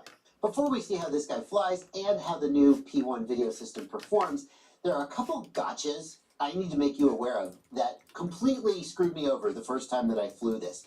And so, we're re-recording this. And I guess it's a good thing because it means I have had a lot more time to play with this drone and give you a more informed opinion about it. But here are the two gotchas. The first is that the batteries have this on-off button. They're kind of like a DJI battery in that the battery itself turns on and off. That's fine. You plug it into the drone, you press once and then hold it, and it turns on. Yeah, great. Except the battery doesn't automatically charge when you plug it into the charger. So you plug it into the charger, and the charger just sits there. Well, this charger isn't plugged in, but the charger just sits there doing nothing because the battery is internally disconnected. It's not like a DJI battery where as soon as you plug it in, it starts charging. When you go to charge, you have to turn the battery on, and then the battery will open up the connections and, oh, look at there. See, now it's showing the battery voltage now that the battery is on. This is a battery checker in addition to a battery charger. So what I did before I flew this the very first time was I plugged these batteries into the charger. It just sort of sat there, and I was like, I don't know, I guess it's charging. And then the next day I went and flew them, and I was so excited to fly the thing, I didn't notice that the batteries weren't fully charged. And I was like, gosh, the flight time is terrible. But you'll never see that footage. The other thing you need to know is that this drone has a safety feature built in, and like most safety features, it's a giant pain in the butt. The safety feature is that if the battery hits 3.5 volts per cell, 7.0 volts, the quad will drop out of the sky with no warning. I guess you're saving the battery, but you're potentially losing the drone. I don't like that at all. Even for beginners. Show me low voltage. Show me land now, but by God, let me kill the battery if that's what I decide needs to happen in order to, not lose my drone. If there was a way to turn this off, I gotta ask Beta FPV if there's a way to turn this off. I asked them, why is my drone dropping out of the air? And they told me, I would turn that off if there was a way to turn that off. That's just silly. First thing I want to show you is if I've got this in normal flight mode, it is like the original Ocula 1.6, where it has position hold and altitude hold. If I center the throttle, it just holds altitude. If I raise the throttle, that's full throttle up. That's full throttle down. It is, and there's full stick forward. It's got slow. Here's full yaw left. It's a super beginner flight mode where it flies kind of like a DJI. It's not bad. The position hold is, okay, it's drifting a little because we're getting some wind, but I may have gotten too high above the ground as well. Let's see, come on, there you go. There's position hold, right? Even though it's windy, we're doing pretty freaking good. It's not bad. It really isn't. If we put it in fast mode, here's full stick forward, and just as soon as I center the stick, boom, position hold. This is based on a optical flow sensor. I can see a camera lens and a downward facing. I'm guessing it's a sonar. It doesn't have GPS as far as I know. So if you get far enough above the ground, it will not work. And I'm not sure exactly what that height is. But anyway, that's fine. I'll put it in manual mode so I can fly it like I expect. And we'll do what I really want, which is to test out the video system. And I gotta say, it looks good. It looks good. I mean, just looking in the goggles, it looks pretty good. This is believably 1080. It's reading 16 megabits per second, so I don't know what to say about that. It held, let's say we fly behind this building again. Green signal bars, 16 megabits per second. And here we go. 11 megabits per second, 6 megabits per second. I'm pretty impressed with how smooth that stayed, even though the bit rate was dropping. I've flown walk snail at 1 watt behind this house and gotten worse results than that. That may be a little bit of an exaggeration. We fly up here. Let's see, we'll go behind the house. So now the house is between me and the drone. It's getting, latency feels okay. Oh, okay. Branch came out of nowhere. I was about to say, latency feels okay. Like I'm obviously not doing anything super challenging, but you know, I didn't feel like I was getting super delay while I was trying to go slowly through there. And I guess you could say that the video was sort of broke down, but clearly we dropped something because that branch just came out of nowhere. Let me go retrieve the drone, and we'll keep going. I'm glad that happened because I've had this a couple times. Drone's still powered up, still alive, still arming. That's how I found it. But the image is frozen in the goggles. So I don't know if it's the voltage sag from the motors surging on the hit. That's kind of a big deal. If you're going to crash and lose video, and that might be a reason you lose the drone or something, that's kind of bad. So there, it's going to come back. Yeah, now it's back. Okay, so, yeah, I don't know what. Maybe if I power cycled the goggles, it would have come back. I don't know. I should try that. I don't know why I haven't tried that yet. Let's try that again. Oh, no, it didn't shut down. It was still arming. It was just the video system froze up. Let's go through there again and let's look carefully at what happens as the bitrate gets low. I don't feel it getting stuttery at all. And I don't see any of the smearing like Walksnail does. Like, it looks like smoke in the image. And it creates all this motion, Walksnail does, where it looks like things are moving in your video when they're not. It gets blurry, right? Something's gonna happen. It gets blurry, but the motion is smooth and predictable. Maybe a little too predictable because that branch came out of nowhere. I didn't feel like video was as bad as it obviously was. I'm overall pretty impressed with the image quality given where I am. Like going behind the house like this, it's hanging in there. I mean, obviously DJI would be crushing it back here, but overall this is, you know, enjoyable to fly. And now it's dead. It won't arm. Yeah. And the video's frozen up again. It says no signal. Okay. So we went below 7 volts and the drone shut down and I have to just go retrieve it. That sucks. I can't even spin the motors or turtle mode in order to find it. Well, I think the motors do spin. I don't know. I gotta go find it. Beta FPV advertises the flight time on these batteries is about 10 minutes of sedate flying. I don't know what my exact flight time was there. I'll ask Fabio, my editor, to go back and look at the footage and put on screen how long I was actually in the air. But feels like that 10 minutes of sedate flying, just based on my gut check, was about right. And I want to do a little bit of a range check. I usually do that just by flying down the road here. 16 megabits per second. I cannot make sense of how good this image looks for what low bit rate is being reported. Like, I'm not saying the image looks spectacular, but it's really making the most out of that bit rate. And given that the output power is supposed to be 200 milliwatts, we're holding in here at 6 megabits per second. And like this is okay. I should like start moving a little. There we go. Now it's breaking up. Now it's getting kind of blurry. Honestly, 3 megabits per second, I'm gonna lose it. Like, I have to lose it soon, right?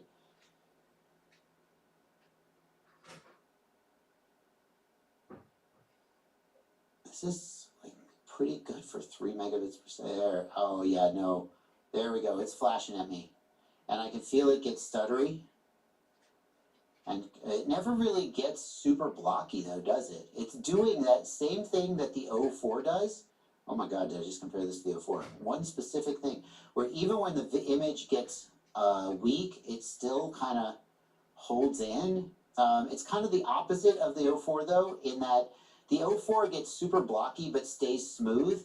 And this seems more like it's holding on to the detail a little better, but getting a little stuttery. Nevertheless, given its 200 milliwatt rated output power, it held in really well.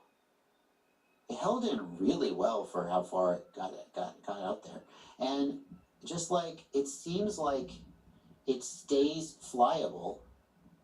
Like there's some combination of, I can see where I'm going and I have suitable latency to feel like I'm in control, and you kind of got to balance all those factors, and it does seem like it's doing it pretty well.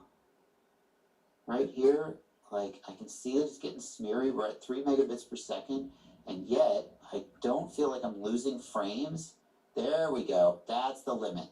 You do hit that limit pretty hard. When you hit it, it just sort of goes from, oh, this is okay, to, oh, I got nothing. But wow, I mean, that's pretty far. Oh, it's kind of fooling me with how smooth it feels. Sometimes it seems like it gets really pixely and still feels smooth, and then you just slap a branch because you didn't see coming. If we go in here, go into a little bit of a tighter environment, okay, that will really make the latency, if there's any latency. And we'll try the low light sensitivity of the camera. Oh, the low light sensitivity isn't terrible. Like, it's not pitch black in the barn, but it's darker. And usually when I start flying, I'll get a bunch of stuff in the motors. Usually when I start flying more indoors in proximity type environments is when you'd be outdoors and you'd be like, oh, this latency is okay, and then you get indoors and be like, oh no, actually it's crap. But like,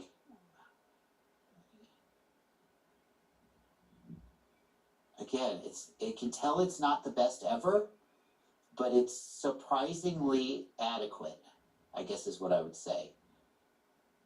That's going to be my title for this video. Surprisingly adequate. Right? This is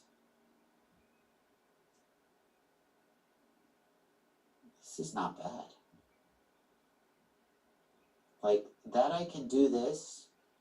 Like, I'm obviously not like tiny whooping it up, but like, oh, okay, get out of there, get out of there. Oh, it's shut down. That's so annoying. Bit FPV, you can't do that. You gotta let me turn it off. So this time the video system did keep working, but the drone won't let me rearm because the battery, I don't know, it just did something it didn't like. Battery's not even that low. I don't know. Let's see. There's a bitrate setting. It's set to 8 megabits per second. I kind of don't understand what I'm seeing because I'm seeing a higher bitrate than that. It goes up to 24 megabit per second, but when I set it to 24 megabit per second, then it's only at 16. It doesn't seem like it's having any effect on the actual bitrate. I mean, presumably it does something, but I can't figure out what exactly it's doing. It's set to 8 by default. There is a race mode, which you might think would give you lower latency. I asked Beta FPV. The only thing race mode changes is instead of 3 channels, 1, 2, 3, you have 16 channels. Basically just slices the frequency space up finer so that you can put it exactly where you want it. That also implies that it doesn't do any like auto channel hopping, although maybe we should look at a spectrum analyzer to figure that out. But if I put it in race mode, then it reboots the goggles. And then if I go to channel, well, I still have 3 channels. Oh no, there we go. I had to hit refresh on the channel screen. Now I have 16 channels. Can you see that? Can you see that in there? I don't know if you can see that. I don't know if I can focus on that. But it's, okay, you can't see that. There's 16 channels for me to select, so that's fine. I can custom choose the exact frequency that I want. They're still the same frequencies. They're just sliced up finer. And it would be really nice if they would show the actual frequency in the menu, but they don't. The Beta FPV P1 FPV system is surprisingly adequate.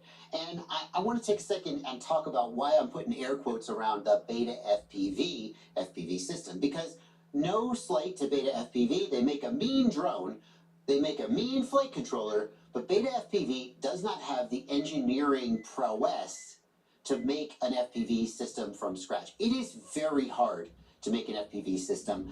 Just look at the OpenIPC project. Those guys are very, very smart, very good at what they're doing, and look at how they're making a lot of progress. And it's still, like, arguably the OpenIPC system is not as flyable and usable just out of the box as this is. So What's going on here is that there's a company named Artisan, Artosyn.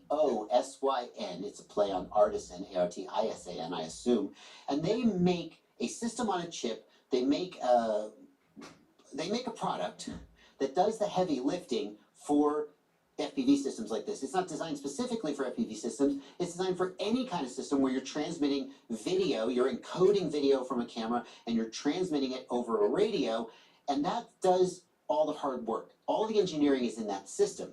And that system exposes some kind of like knobs and dials you can turn to tune the system to your specific needs. Do you need higher bit rate? Do you need lower latency? It's way more complicated than that.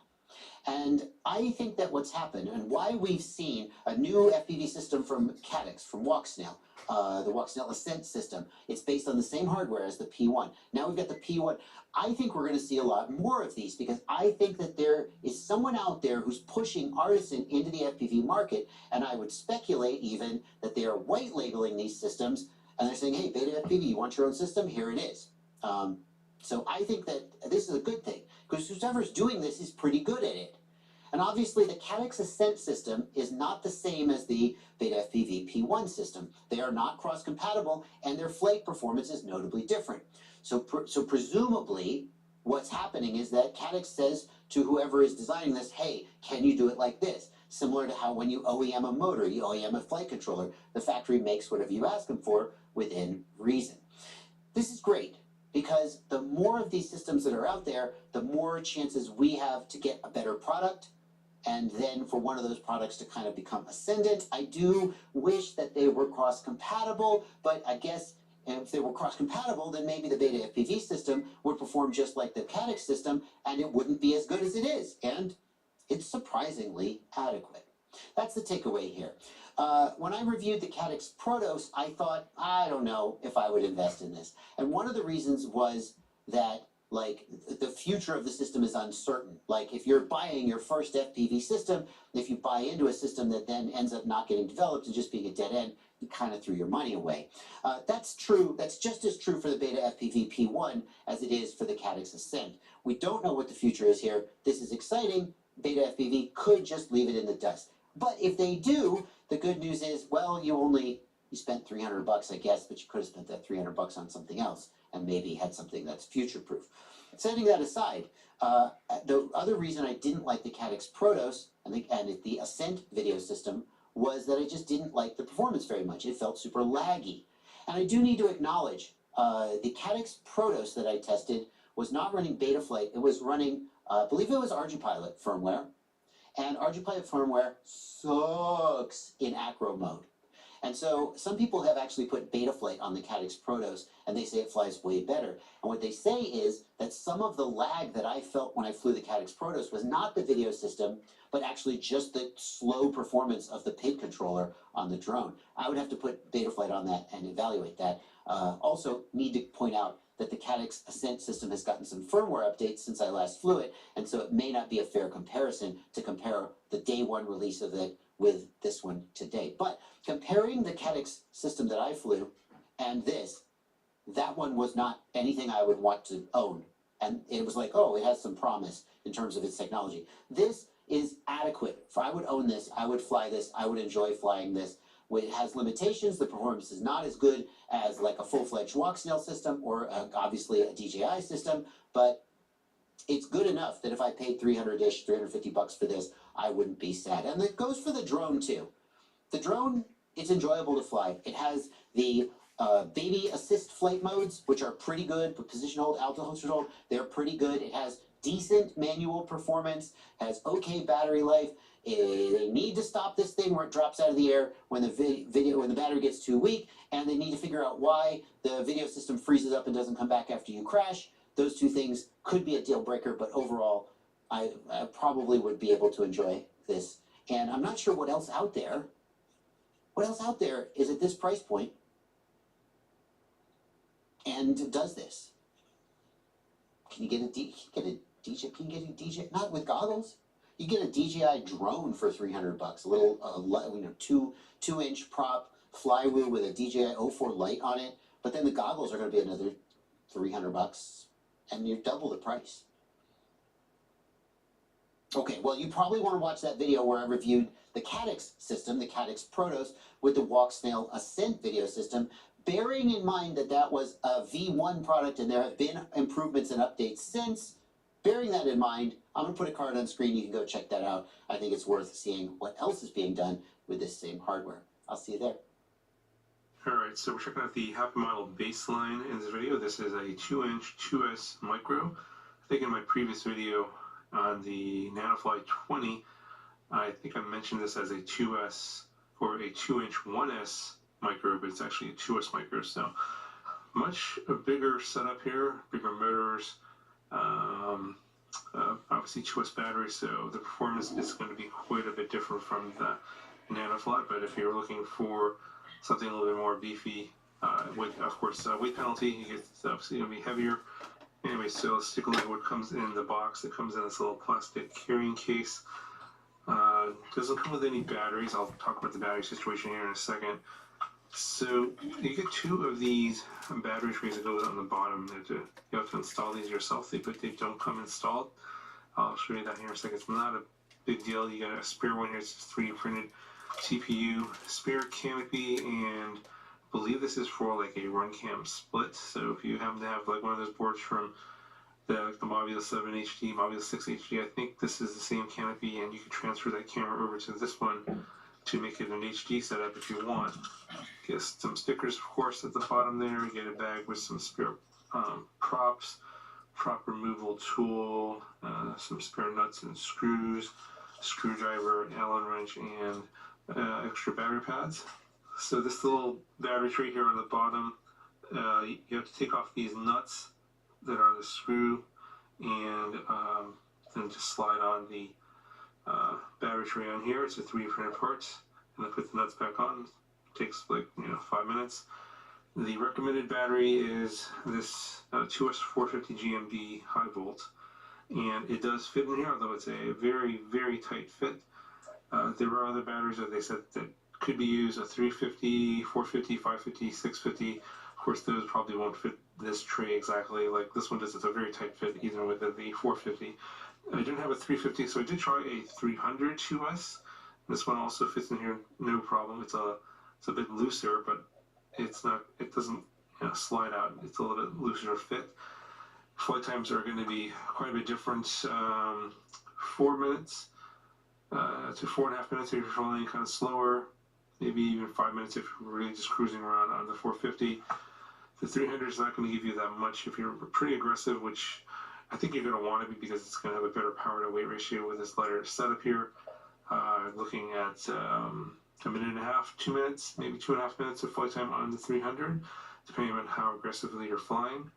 And so we have a 2-inch micro. We have 1103 motors in this one here.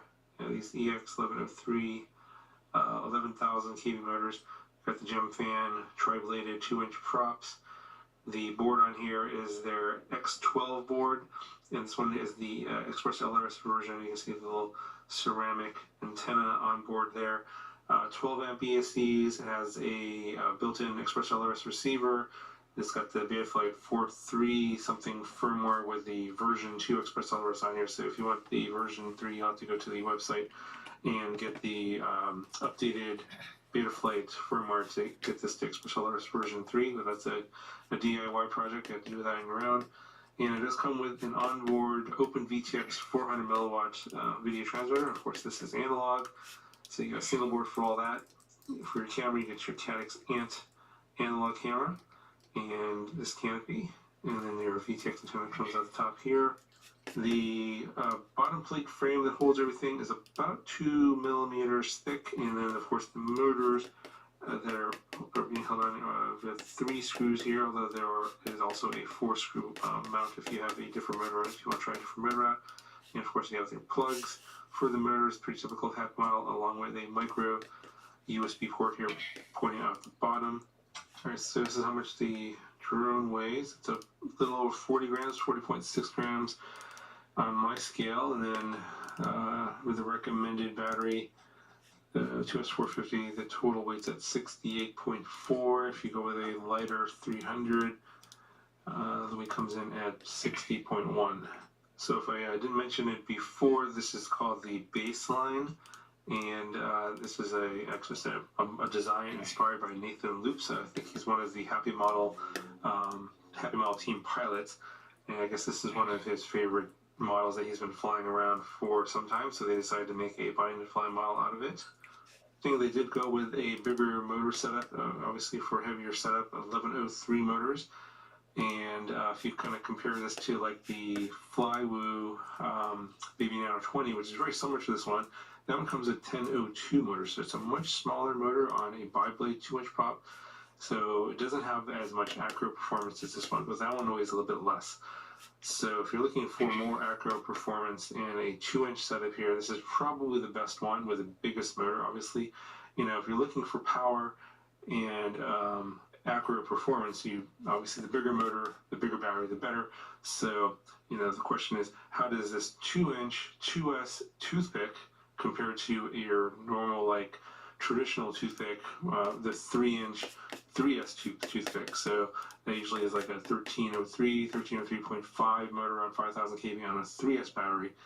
And of course, the 3-inch is going to beat this 2-inch pretty much every day, twice on Sunday. So, you know, I'm not going to get that question, how does the 2-inch compare to 3-inch? 3-inch, it's just going to be better. It's got bigger prop, more power, 3S battery. It's just going to be better than a 2-inch and 2S setup. And conversely, the 2-inch 2S setup is going to still beat out a 2-inch 1S setup or a 2-inch 2S setup with a smaller motor. So, you know, if you're comparing this one to the Flywoo, this one's better than the Flywoo, and then the Flywoo is better than the one from Sub 250, the one I just reviewed recently, the NanoFly 20. You know, of course, at the same time, we each sort of, you know, downgrade. You know, smaller motor, smaller battery, less battery, the overall weight is going to be less, the noise is going to be less, of course. So it kind of really depends on what you're looking for and what your priorities are. So if you're looking for, you know, ultimate power and performance, obviously you want to go as big as possible and just get a 5-inch, you know, 5-inch on 6S. That's going to give you the best performance out of anything you want to be flying FPV. But of course, in a micro, this is a pretty good package. You know, if you want to go take the next step up, you can move it to a 2.5-inch toothpick or a 3-inch toothpick. You know, those have already come out. You know, there's plenty of videos of those on my channel already. But yeah, this kind of fills in a little bit of a gap there, that sort of between the 3-inch toothpick and like the 2-inch, you know, toothpicks that are like not as much power. This one kind of fills in that little gap where you're kind of looking for a little bit more performance. This one fills that gap in pretty nicely. Now this version is Express LRS. It does come in a SPI FreeSky version and a FlySky version on the flight controller. Of course, it's a built-in receiver. Only comes in analog right now. Probably would be too hard to convert this to Walksnail or HD0. You just have to add the video transmitter board, and you know, this will mount here. You'll probably need a longer screw to mount the extra board, and then you need a spacer, you know, the rubber grommets to mount those, but it probably isn't going to be too hard. You just have to find the screws, the longer screws, to do that. So of course it comes with a pretty decent pit tune out of the box. I think Happy Model has kind of gone the other direction, where they're really pushing sort of the limits of their pit tune. So I think on mine, the flight controller was kind of screwed down a little bit too tight, so I get there's a fair amount of prop wash oscillation, especially on hard turns on my particular setup. I think it's just because the flight controller might be screwed down a little bit tighter than probably the one that they actually tuned. So they put, you know, they obviously build one, they tune it, and then probably that one had their flight controller a little bit less screwed down. And so mine being a little bit more screwed on probably has a little bit more vibrations because of that. It's not terrible. It's just something I noticed. You know, obviously I could probably tinker with the tune or tinker with the, you know, the tightness of the screws on the flight controller. Those are things that I could probably play with, but of course I never do that because I just bind it up and fly it like I always do on all my reviews. I did notice that when you go to a smaller, lighter battery, the vibrations do get a little bit worse, especially in when you're doing the hard maneuvers. And I think it's because the tune is for the slightly heavier battery, and you know, obviously at this weight level here, you know, 5-10 grams of weight difference is going to make a difference in the pit tune. So just something to be aware of. If you are going to be using different batteries, or you know, maybe even a bigger, heavier battery, the way it's going to perform is going to feel different and look different compared to what you're going to see with the 2S 450. I didn't didn't fly too much on the 2S300 because it didn't really fly that great, and this is not one of the recommended batteries, but I don't have a 350. It's just that I did notice that the performance is a lot better because it's lighter on the smaller battery, but at the expense of flight time. You just don't get the flight time because the battery is a lot smaller. Anyway, last thing to note here is on the motor protection, pretty good. A lot of carbon there to protect that motor. So if you're going to be doing a lot of acro tricks, which I think you will want to do with this one, and you crash, this one will probably be okay, I think, for the most part. Other than that, not much more to say with this one. I like the performance of this one, for this size. I am curious to see if they would make a digital version, like a walk snail version down the road. Obviously, it's going to add 10 more grams, probably. And how does this fly with an extra 10 more grams? We'll have to see if they make a version. If they do, I'll bring out that video. But that's going to do it for this video. Talk to you guys in the next one. Hello everyone, today we're taking a look at the RCN Power GTS V3 1002 motors. That's a tiny little micro motor, and I think one of the things that some of you may be most interested in outside of, the typicals for a motor performance is these have the double ball bearings in it. So that should mean that their efficiency, their power, their torque, all those motor properties, it should maintain those over a longer period of time because it does not have bushings, which bushing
上电吗？没有发上电。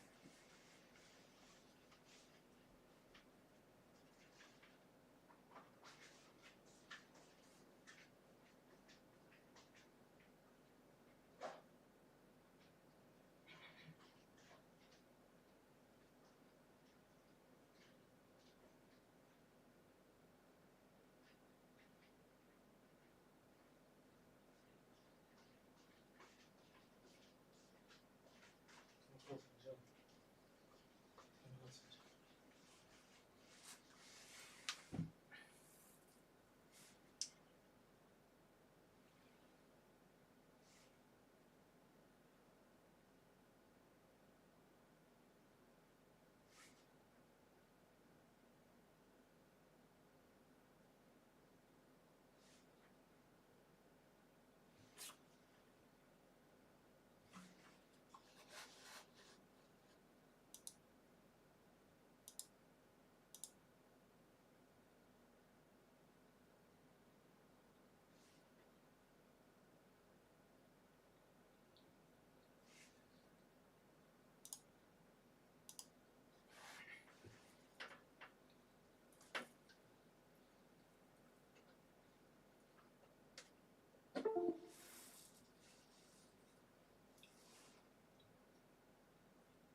有点低。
everybody who makes motors out there is going to see these, as well as some others that we saw recently launch on the market, and go, oh, there's a new motor market to go after. We need to be a part of that.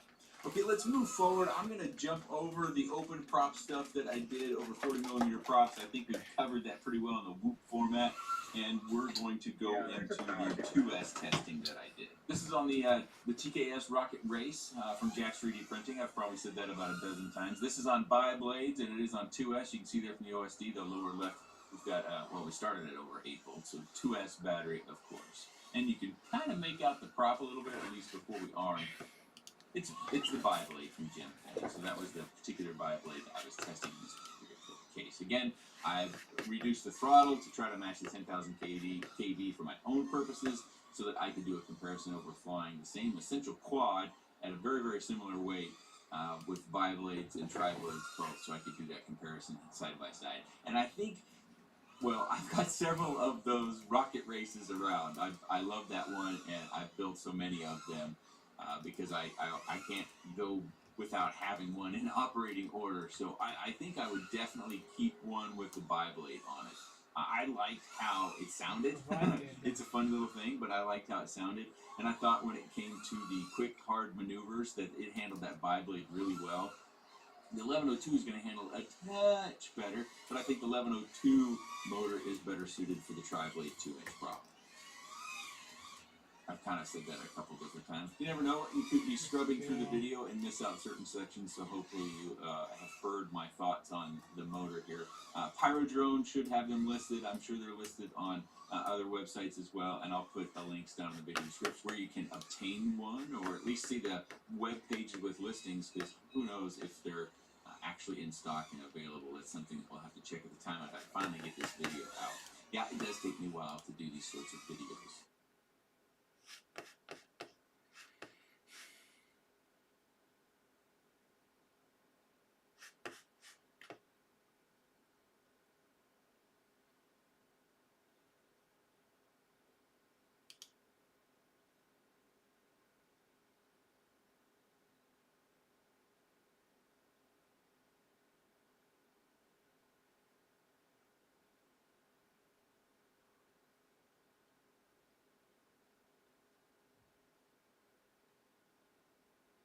Oh my god.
does it affect?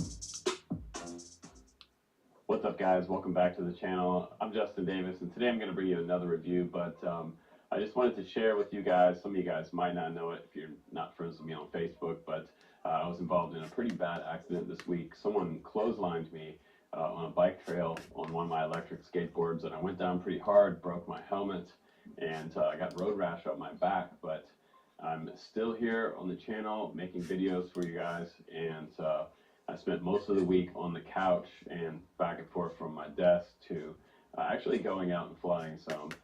The first couple days I was pretty laid out, really not sure how I was doing physically because I did break my helmet when I hit the concrete. So other than the first initial shock of the accident, I seemed to be doing pretty good. So I did get checked out by EMS at the site when it did happen. Happened late at night, couldn't see, and the guys that did it were never caught. So be careful out there. There's some strange, evil people out there. Just be ready for anything if you're riding bikes, skateboards, or scooters. Always wear a helmet because that helmet saved my life.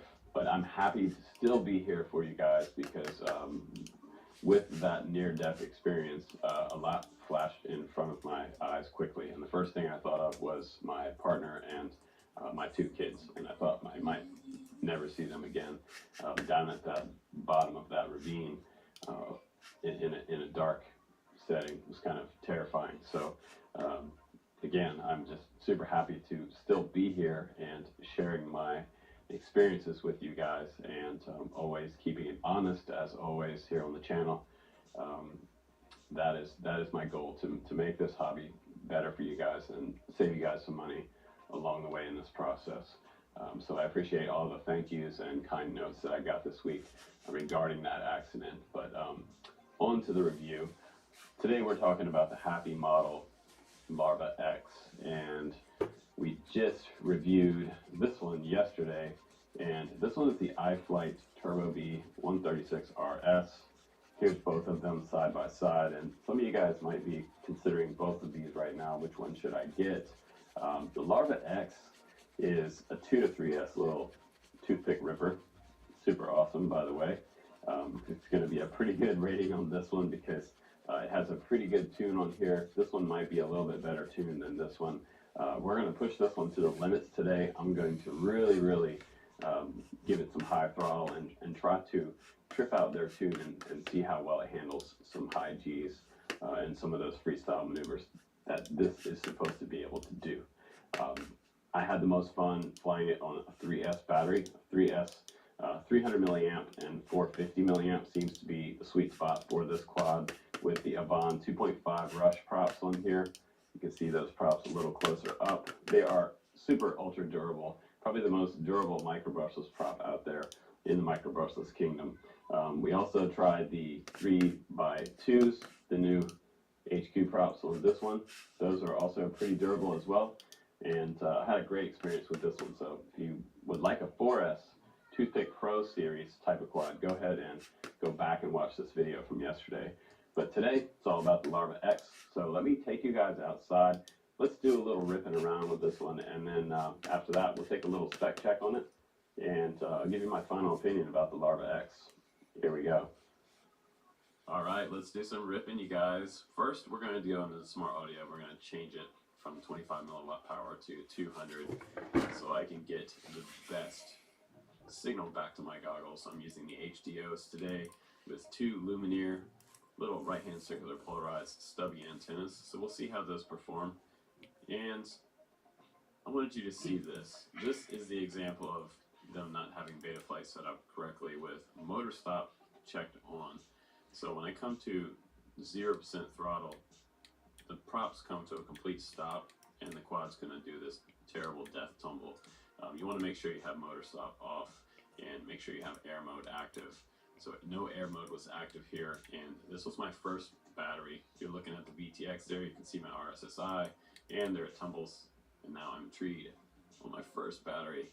So quick trip over to Lowe's to get a cherry picker, and this was the tree that I decided to crash in today, about a 70-foot, some kind of tree, but lots of thick coverage, and I couldn't find it anywhere. There it is, finally, after like an hour trying to get this thing down, I finally got out of the tree. Now we're back to flying again, so let's go ahead and continue on the fun. I knew right away when my first battery that this was going to be a little ripper. You can see the VTX down at the bottom left hand of the screen, and the video you're watching across the full screen, this is the recorded video from the VTX on board, which is great. It has an onboard VTX recorder, which is awesome because you can make your videos a lot nicer for uploading to the internet without all the fuzz. And it's not HD by any means, but it's not 4K. It's not 1080p probably, but still looks pretty good. And this quad can take a hit. Did you see that? That was a goalpost hit, and we kept flying. I want to go back again and try that power loop, just barely squeezing through there. Loving that little victory loop on the way out. Now we're going to do some big loops around these baseball field lights. I love these big loops. Once I can get them set up going, don't get dizzy, you guys. Here we go. 1, 2, 3, 4. I'm losing it. 5. All right. And that's called a knife edge loop. You guys learning new tricks on the channel here. Now we're going to try to squeeze underneath this little chain link fence there, or chain there. Now along this chain link fence, and there's that battery bounce on the top of the fence. Along chain link fence, it does seem to have some breakup. You'll notice some breakup here and there in this baseball field and soccer area because of all the chain link fence, and there's a lot of metal out here. So one thing I was really happy about was how well this quad tracks. The lines that I can get going at speeds, phenomenal speeds, inches off the ground. And I tried to slide under that picnic table, didn't happen. But, you know, you gotta go for those sometime. You see it, go for it. No holding back. And now we're gonna go back over top of this goalpost here, and let's try to do a few power loops and see how power loop worthy it is. We're gonna keep going back around and around. Seems to handle a nice tight power loop easily. It's much harder to do this with something like a 5-inch at this low to the ground. So yeah, it handles power loops just fine. Plenty of power in there on these motors. Now back low to the ground. Let's try a reverse transition and back the direction I came. Nice little knife edge with a roll in there, transitioning back around. Little tree loop here, over and under. Super nice. It's really awesome and fun on the freestyle side of things. This quad feels really loose. The tune seems to be where it needs to be for me to really get wild on the sticks. And you don't have to fly like this, you guys. You can fly nice and straight and behave yourself, but you know, I want to see if I can flip up this flight controller for you guys and see if I can get it to kind of freak out or spaz out. And there's the punch out. You see some jello in there? You see that jello happening on that full throttle punch out? Now leveling back off. And I'm going to do this huge dive under this tree. And this is where sometimes the power loops will kind of freak out and have a tumble. They'll have what's known as washout. And this quad didn't seem to have that. So I'm going to go back down here and back around. Back under the trees. Loving the lines I'm creating with this quad. Super fast. Tons of control. Lightning speed accuracy on the sticks. I'm actually liking this quad a whole lot. This is a lot of fun to fly this one. And honestly, I kept flying all the batteries in my bag. I have about 30 batteries in my bag, and I was about to have too much video to go back home and edit for you guys. Now I'm going to try to do a little light pole perch through the legs, back over here to check out the volleyball field, and this is where if you mess up this power loop, you're going in the sand. High stakes power loop, made it back under. Nice. Let's go for another one by this tree. Handles, power loops, load up.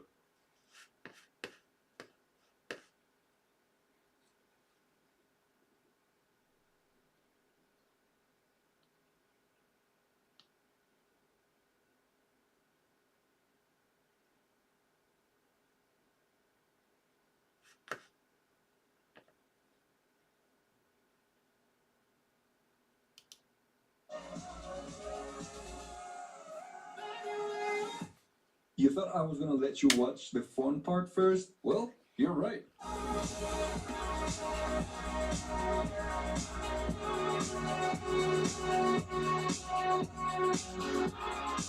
Hey there, it's Nick, and today we're gonna be doing the easiest 2S toothpick build you can do. Let's get to it. So for some reason, Happy Model did the Crux 3 probably 6 years ago or something like that, and then they also delivered another Crux 3, but this time it was ELRS. But that version is not 2S, that version is only 1S. And I was like, I don't understand why they ditched it, because 2S it's gonna be a bit more powerful, I guess. So I wanted to make my 2S version of it with something very simple, which is the Mobula 8, which has a board that supports 2S. So what we're gonna do basically, and it's very easy because it's not a build, I don't have to solder, I don't have to do anything at all, just unscrewing and screwing.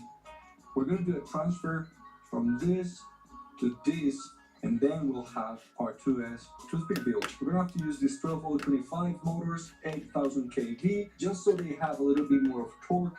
When we start using the 3-inch probes, we need to use on the Crux. But that's the only thing we need to modify.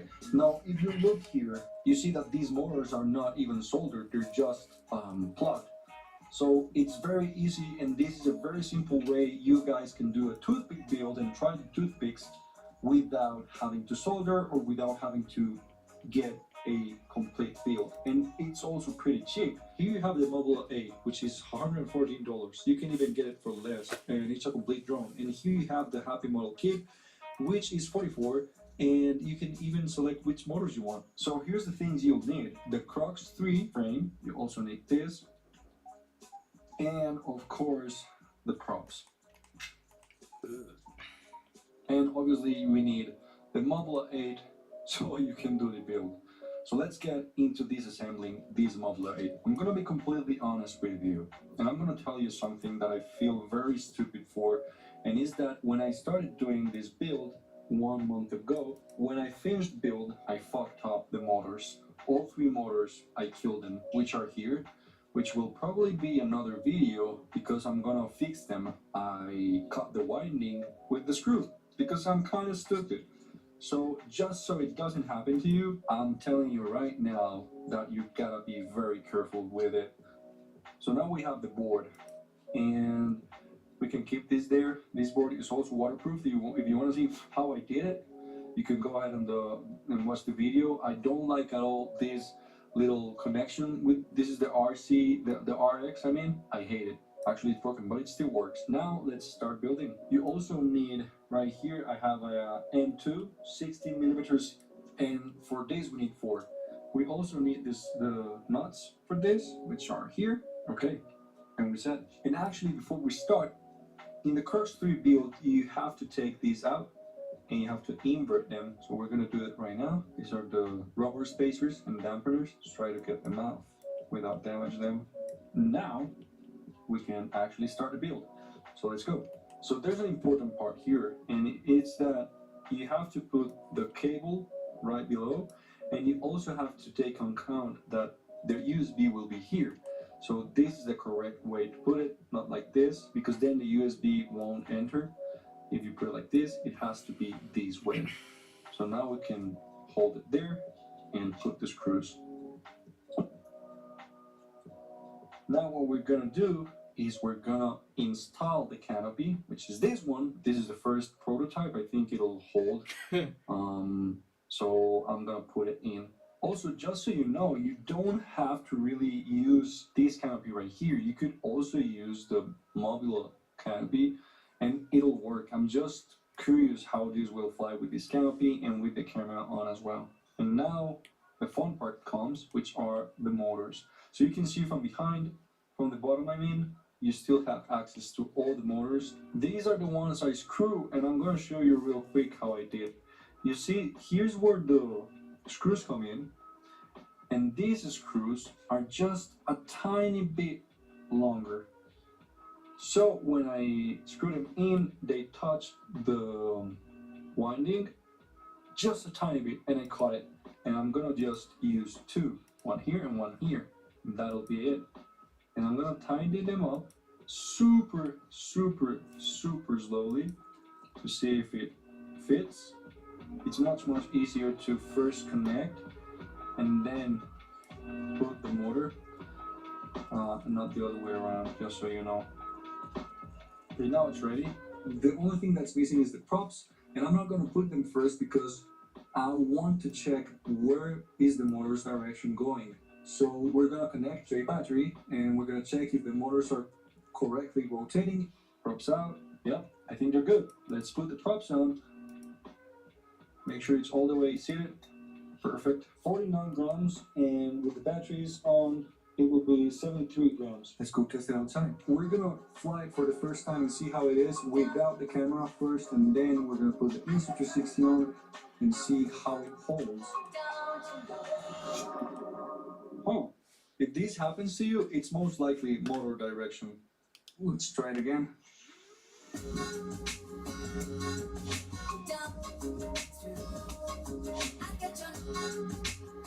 So the drone was flying pretty good. I was still trying to like get used to the weight of the drone, but I was trying to fly it like I used to fly my Mobula 8 and also my Air 75 outdoors, and it held up pretty well. This is the PID configuration, the PID tuning on the Mobula 8, nothing else. Props out, and well, it was flying good. Now here, what I'm gonna do is like test how long the battery lasts, and oh,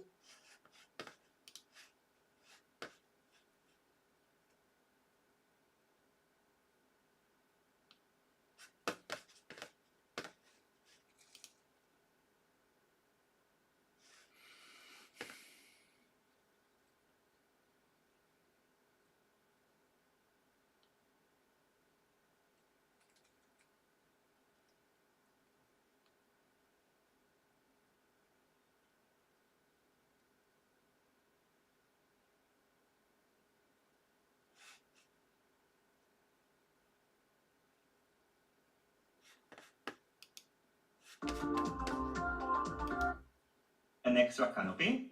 In addition, you're also getting two sets of 2.5-inch propellers. The one that came assembled on the quadcopter were a set of 2.5-inch HQ props, and you're also getting a set of Emax Avan 2.5-inch propellers. As I mentioned before, in this video I'm going to test both options. In terms of specs, the Larva X features 1103 7000 kV motors, which can handle 2 and 3S LiPo batteries. The maximum size of propellers is 2.5-inch, and the motor shaft diameter is 1.5 millimeters. On the top side of the quadcopter, protected inside this molded canopy, you can find the Runcam Racer Nano 2 FPV camera. It's secured using 2 screws on the sides, and you can adjust its angle. Under the canopy, you can find the Happy Model Diamond VTX. It supports 40 channels, features smart audio using TBS Smart Audio Protocol, and it has a selectable output range of 25, 100 and 200 milliwatts. This VTX also features a 720p DVR, so you can insert a micro SD card over here, and by default the camera is going to start recording, and you have to remember to stop the recording procedure before disconnecting the battery, because otherwise the recorded file is not going to be saved, so you can find the start and stop button over here. The second button allows you to change the frequency and the output power, but of course the easiest way to configure this VTX is to use the Smart Audio feature. On the back of the quadcopter, sticking from the canopy, you can find a linear antenna, which is using an IPX antenna connector. Under the VTX, you can find the CrazyBee F4 Pro version 3 flight controller. It came pre-flashed with Betaflight 4.04, and it features a 10 ampere 4-in-1 BLLES ESC. The main differences between the CrazyBee F4 Pro version 3 and the version 2.1 that was bundled with the Happy Model Sailfly X are that, first of all, instead of supporting up to 3S like batteries, the version 3 supports up to 4S LHV batteries. In addition, it features a 10 ampere 4-in-1 ESC instead of a 5 ampere one, and I think that that's the reason a capacitor on the XT30 battery connector is no longer needed. Another minor difference between the versions is that the version 2.1 features a connector for the camera, and the version 3 doesn't feature this connector, so the VTX is soldered directly to the flight controller. Just like its predecessors, the CrazyBee F4 Pro version 3 comes in two versions. One that doesn't feature a receiver, and it means that you will need to add your own one externally, and another one which comes with either FrSky or FlySky compatible receivers. The Happy Model Lava X is currently available only as a bundled fly quadcopter, which means that it's already bundled with a ready receiver. The FrSky D8, which is also FrSky D16 compatible, and the FlySky versions are the ones that feature a flight controller with an integrated receiver, and the Crossfire DSM2 and the FrSky ArcSR versions are ones that the ready receiver is connected externally. The version that I have is the one with an integrated FrSky receiver, and you should note that its ready range is very limited, and it's only about 150 meters. You can see the ready receiver antenna is over here, and in order to secure it to the front of the frame, I used some super UV light glue, and I think that this method is pretty good, and it's going to prevent the antenna from getting into the propellers. On the bottom of the quadcopter, you can find the flight controller micro USB port that will enable you to configure it, the XT30 battery connector, a piece of foam for soft mounting the battery, and a simple battery Velcro strap. The thickness of the unibody bottom plate is 2.8 millimeters. Its wheelbase is 100 millimeters. The distance between the right motor and the left one is about 70 millimeters, and the distance between the front motors and the back ones is about 70 millimeters as well, so this frame features a true X pattern. The quality of the carbon looks good, and the frame also features reinforced arms, so I don't think that it's going to break easily, and it also features these extra carbon parts over here in order to protect the motors. In terms of weight, the Lava X weighs 50.6 grams, so it's heavier than the Beta FPV HX100, which also features a 100 millimeters frame, which weighs 46.9 grams, and the Happy Model Sailfly X, which weighs only 35.8 grams. It is, however, lighter than the Daton Cube, which weighs 67.3 grams, but you should note that this comparison is not very fair, since this is the 3-inch version of the Daton Cube. Setting up the quadcopter is very easy. All you have to do is to connect the micro USB port using a USB cable to your computer. You should note that when powering on the quadcopter, even through the USB port, the VTX turns on, and you should always note that an antenna needs to be connected to the IPX connector, and I also recommend to set the power output to 25 milliwatts when configuring the quadcopter on the bench, because you don't want to burn the VTX. Then when you're all set, hit connect. You'll have to make sure that everything works properly under receiver. Under the configuration tab, you can configure the mode of the receiver. So this one features an integrated receiver, so you have to make sure that SPA-RX support is chosen. If you'd like to bind your FrSky receiver on FrSky D8, FrSky D will need to be chosen, and if you want to set it to D16, you will need to select FrSky X. In addition, I changed the gyro update frequency and the PID loop frequency from 8 to 8 to 4 to 4, because now the CPU load is significantly lower, and when it was set initially to 8 and 8, the CPU load was at around 35%. Next, you need to select your modes, so you need to define an arm switch. I set my modes to horizon, air mode, and when it's set to in between, it's set to upper mode. I also recommend to configure the beeper, and you have to make sure under configuration that the D-Shot beacon configuration is on, so you have to turn both switches to the right, and you have to select the beacon tone, and basically this is going to enable you to use the motors as beepers. And this is important because this thing is pretty small and you don't want to get lost in the middle of the field. Under OSD, you can choose the elements that are going to be shown. I think that I only added the RSSI indication to the top left corner, and you can simply rearrange your elements in order to fit your needs. Under CLI, you can configure your VTX, and you can also perform the bind procedure. First of all, if you have a flight controller with an integrated radio receiver, you can type bind _RX_SPI, then press enter, and then the receiver is going to be set to binding mode, and then you can simply hit bind on your remote controller in order to bind your remote controller with the built-in radio receiver. Another thing that I recommend to set is the VTX, so you won't have to scan for the correct channel, so you can type get VTX, then over here you can see all the related values. So right now the VTX frequency is 5740 and the VTX power is set to 1. 1 stands for 25 milliwatts, 2 for 100 milliwatts, and 3 for 200 milliwatts.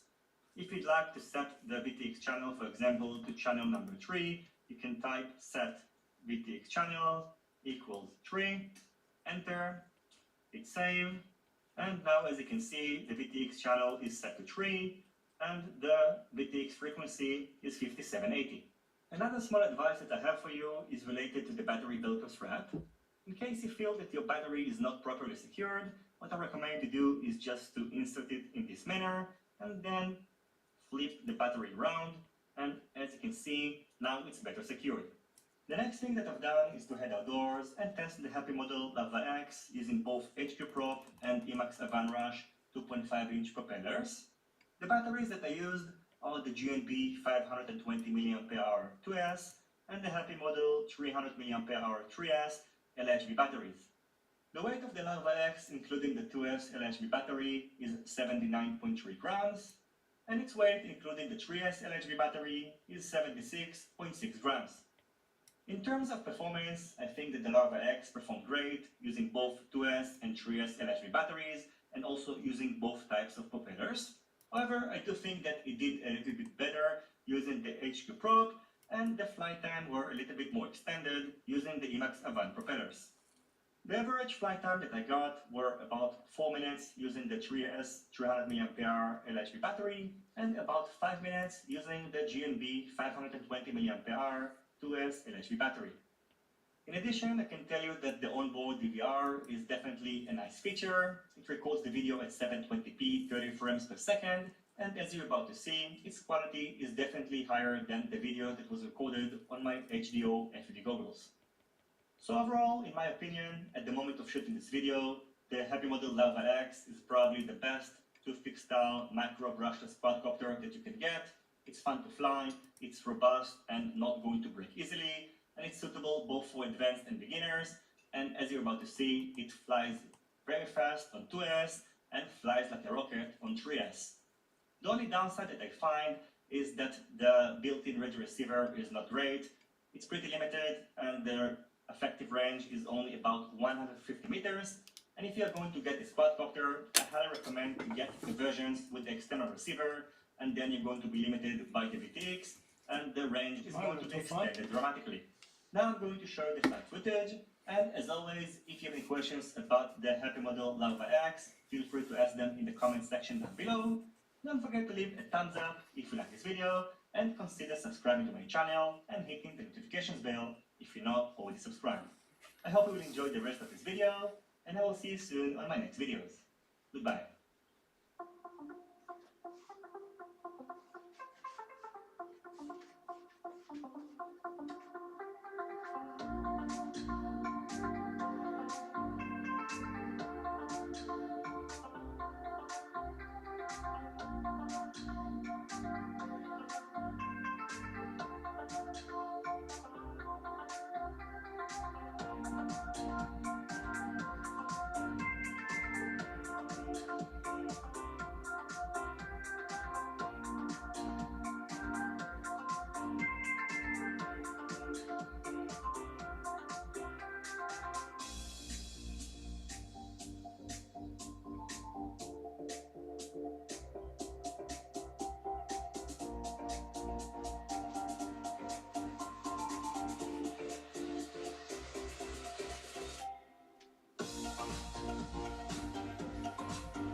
你的线还是靠正黑色去压，你的颜色效果是出不来的，因为黑线的压制性非常强，没有比较。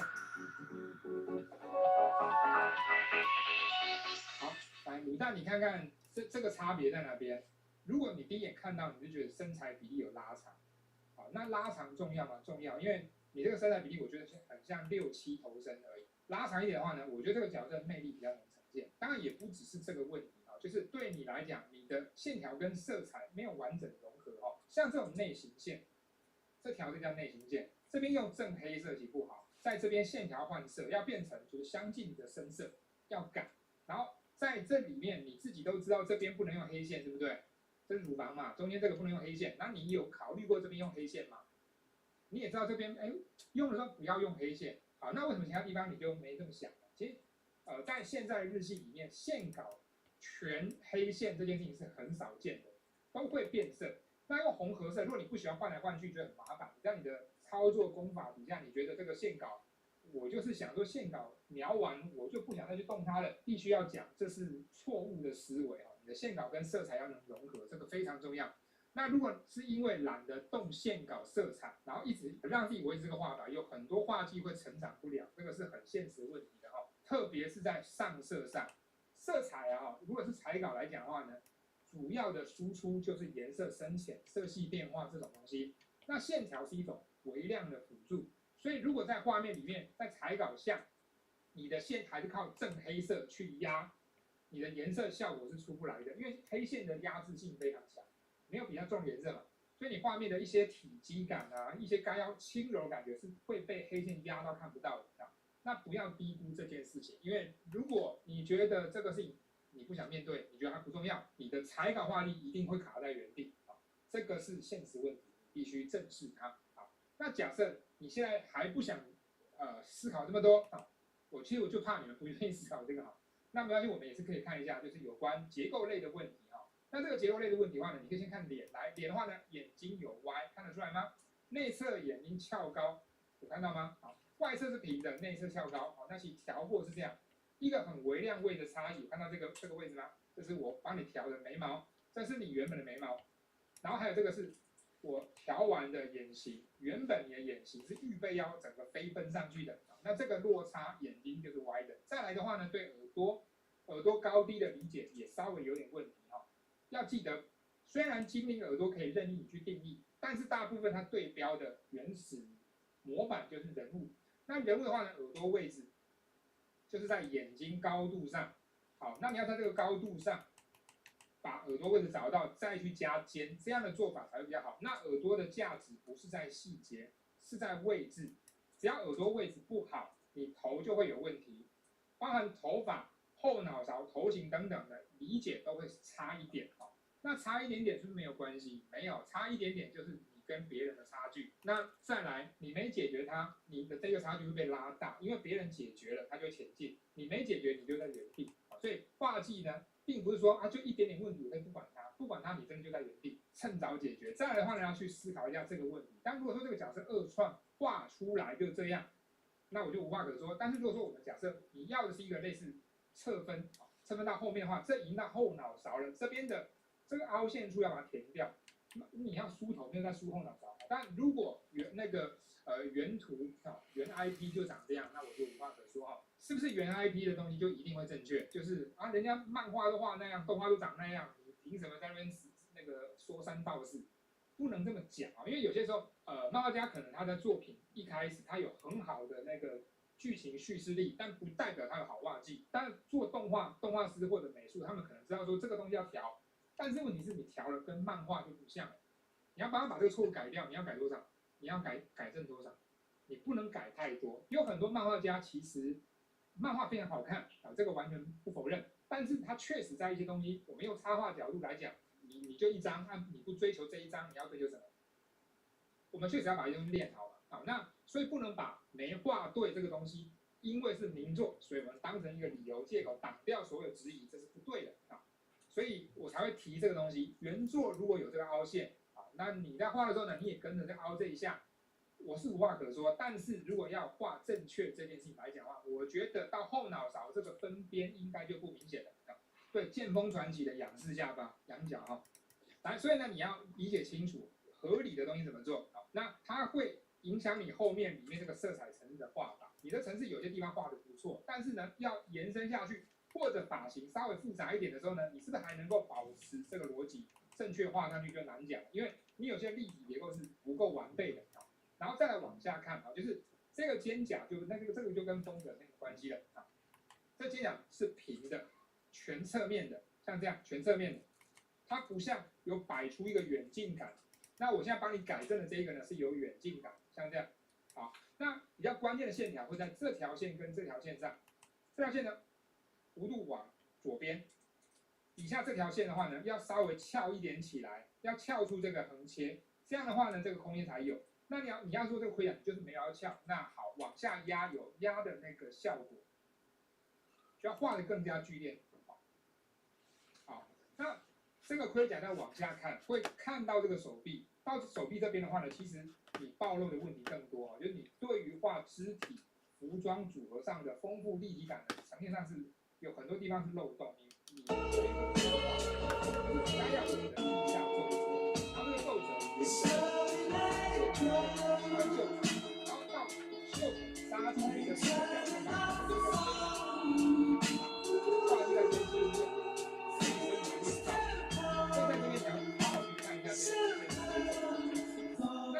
这些都是画进去的，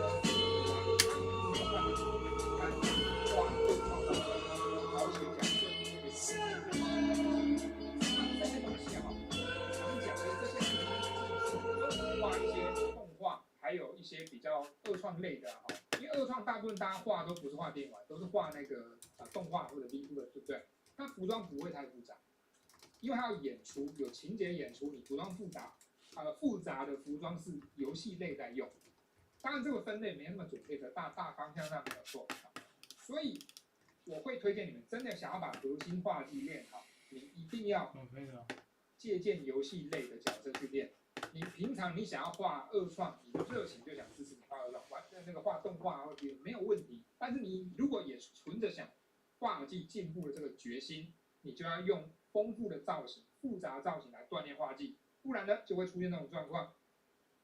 到这边，这个跟你的脸的品质是断档落差，差很多啊。好，然后再来像这个盔甲，如果原作就这样，我觉得这个太普通了，就是要呈现出用这个弧度呈现出的是什么呢？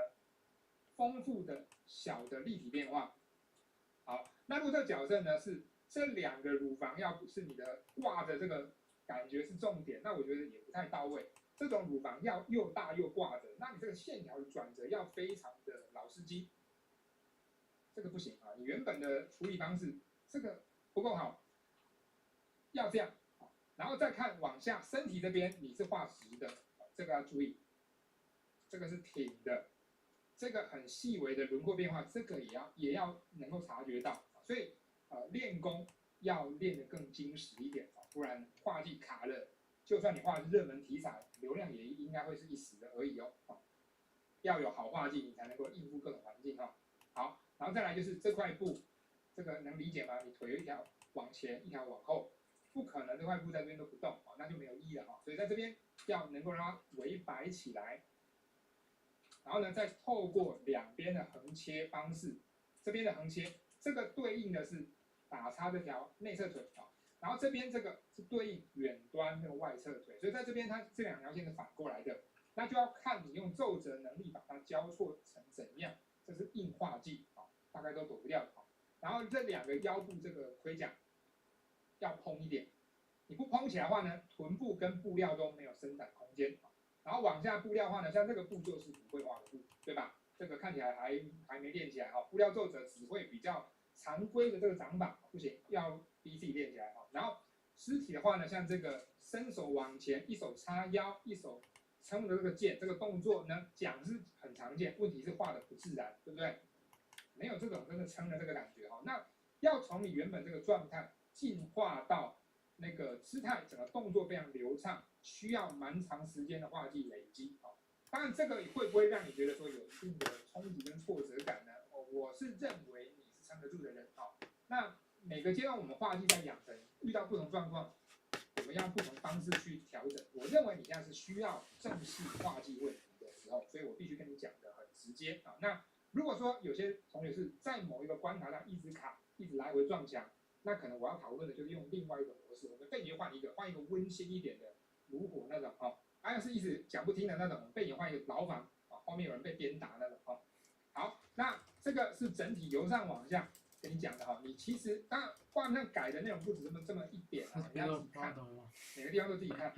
好，那你如果觉得这是你的选择，你就选择希望这么画那么画的哦，这恐怕不是什么好的思考方式哈。像光是这个盔甲，你都显得没厚度，都像一张纸一样，像这种厚度，你应该都要留出来的哦。那像这个到这边，直接线条这种。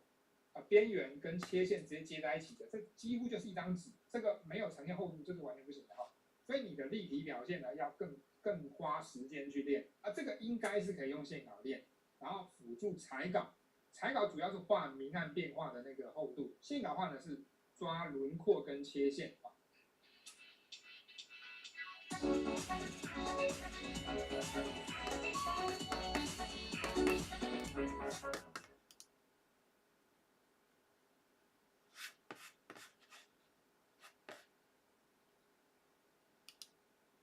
This thing has been getting such good reviews that dozens of people messaged me directly and asked me to give it a try. So I picked one up. And this is another product from Happy Model. Happy Model is a company that really has very low integrity, but I do have to say something surprisingly positive about Happy Model.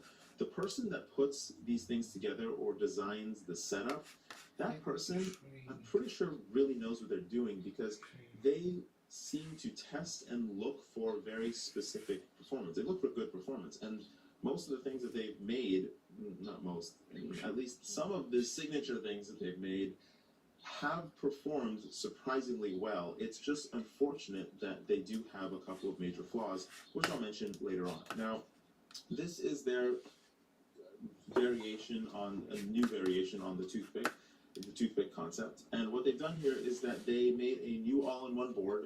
They keep making new all-in-one boards. They stuck their Diamond DVR board in there, and they made new motors for it. Now these motors are 1103, 7000 kV. The kV ratings on Happy Model motors is a little bit screwy. They claim to be a lot higher than they feel. I don't know if they're actually that number, or maybe their magnet structure or whatever is just so low end that it just needs the kV to feel reasonable. But whatever they are, their motors are exceptionally light and perform decent. Not great, but decently. These motors are no different. This is their 1103 version of their 1102 motor, and it's just barely capable of swinging this 2.5 inch prop, the 2.5 by 2.5 by 3 from HQ. And like I said, one of the main reasons why I recognize whoever there that does seem to pay attention to what they're using and what they're doing is because this is the one other prop that I personally have found after tons of testing that I think is really remarkably good on my newer kind of setups with my newer kind of motors, which I haven't shared yet. The AVAN prop, or the AVAN, whatever the little micro AVAN prop is, what is it called? I don't remember what it's called. The little AVAN 2.5 inch, that is a really good prop as well, but I find this prop to be a little bit less amp draw. The other really good prop is the GemFan Flash 2540, I think 2540, but that's a little bit more of a heavy load prop to push through the air. Now, whatever it is, I think this prop is very, very suitable for this setup that they have here. The all-in-one board that they're using here is their Crazy D board, and like I said, Happy Model products just have a hard time. They just have a really hard time with reliability, including their DVR board, the Diamond VTX DVR, which is a 200 milliwatt DVR and is really nice. Like the setup and design and all of it, it is really nice. It just does not perform that fantastic. I mean, you get these weird lines on the screen. The 200 milliwatt seems more like 50 milliwatt. It just doesn't perform great. The DVR, however, it performs great. It performs really well. You get really good quality out of the DVR. I mean, not the best, but the RunCam little 20 by 20 board is genuinely better in terms of the record quality, just a little bit, but this DVR board is not bad. I just wish it worked well. Now, the camera they're using in there is the Runcam Nano 2, and I actually think that's one of the best nano cameras on the market. I prefer this one over the Predator, surprisingly. I think it has a really natural picture and it just looks really good. On this variant, they have included a Crossfire receiver as well, which in my opinion, anything that puts a Crossfire on it just increases its appeal in terms of quality just that much more, because Crossfire is such a solid product that if you include it on any of your quads, it shows it to be a more premium product. And in this case, I think they realize that and they're going for that. The location of it is a little bit screwy. I mean, the frame is unnecessary, but whatever, it'll hold up fine. And the antenna structure on it is they're just like, here, you deal with it. I mean, I've just been wrapping it around my battery. So how does this thing perform? This thing performs surprisingly well in its very narrow window of performance, and that means that this doesn't perform well on the 65mm props. It doesn't perform that well on the HQ 65mm prop. It doesn't perform that well on the Gemfan 65mm props or the King Kong 65mm props, and it does not perform well on 2S at all. It also does not perform well on a large 3S battery. For this thing to perform well, you pretty much have to run a 300 milliamp 3S battery, and these batteries are quite fickle. They're basically just 3 Wolf batteries that are stacked, and they drop cells really easily. I've had about 30 of these batteries, and I have 3 left that are usable in any way. The others just have the voltages just are not stable. The cells just keep fluctuating. Sometimes they don't even charge because one of the cells are half dead. They're very fickle little batteries, and I believe the reason why they're so fickle is that if you look at the thickness of the cell compared to the 450 milliamp pack thickness. So and like the roundness on top and bottom. This isn't a puff battery. That's just how the battery is. I think the way that they're making these LiPos is different than the way they're making the 450 milliamp cell. The way they're making these LiPos is actually it's similar to a lithium ion. They wrap the things around themselves in a circular fashion, which doesn't bode well for lithium polymer technology. I think I'm definitely no battery engineer or expert in any way, but the 450 milliamp cell in general tends to hold up just night and day better. And it's really unfortunate that this thing is just too small to run a 450 milliamp 3S battery. Sure, you can run it. The performance will just not be very good. It will be sluggish. It will draw more amps than necessary. The all-up weight on this thing with the 300 milliamp 3S battery is about 75 grams, which is really the perfect weight. And the motors are just the very smallest motors that can spin this prop. And this prop performs really nicely because it is a tri-blade. It's a very low-load tri-blade, and it does have really good grip. It genuinely has surprisingly good grip. Definitely much more grip than any twin-blade prop out there, and it is a great prop for that reason. The Avan prop is very similar in its grip, but its throttle profile is a little bit more not screwy. It's just a little bit higher load of a prop, so when you put it on small motors, they tend to top out in their performance around the 60-70% mark or before you hit full throttle. Whereas these props, you actually do have some throttle control up at the top end, as in the throttle actually does something up at the top end. However, this quad is not very fast. It's a 2.5 inch quad. It performs, totally great for a 2.5 inch. The flight time is the venom hits the meat and pulls the heat right out of it. Within a few seconds, it freezes solid, turns its wild blue color. It's how they immobilize prey in the wild before swallowing. See that? The venom hits the meat and pulls the heat right out of it. That being said, within a few seconds, it freezes solid, turns its wild blue color. It's how they immobilize prey in the wild before swallowing. See that? Lately, and that will come out very soon. Very soon. This thing is pales in comparison, but it performs really well for something in this product category. And while I don't like Happy Model at all because they did kind of just take my toothpick concept and just run with it before, even though they lied to me and said they wouldn't use it for anything, and just made everything with it. I have to give them credit because whoever is there that's making these things does pay some attention. I hope this was helpful and informational. Take care. Stay tuned. There's a lot of really cool stuff coming. Really cool stuff coming. Foster Chief, bye.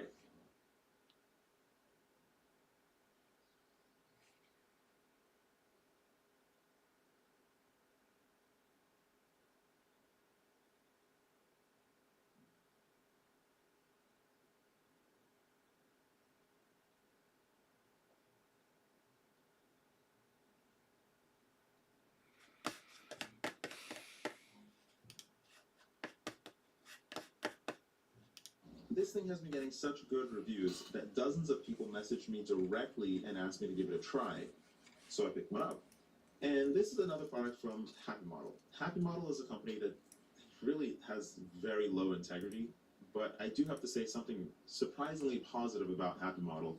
The person that puts these things together or designs the setup, that person, I'm pretty sure really knows what they're doing because they seem to test and look for very specific performance. They look for good performance, and most of the things that they've made, not most, at least some of the signature things that they've made have performed surprisingly well. It's just unfortunate that they do have a couple of major flaws, which I'll mention later on. Now, this is their variation on, a new variation on the toothpick concept. And what they've done here is that they made a new all-in-one board.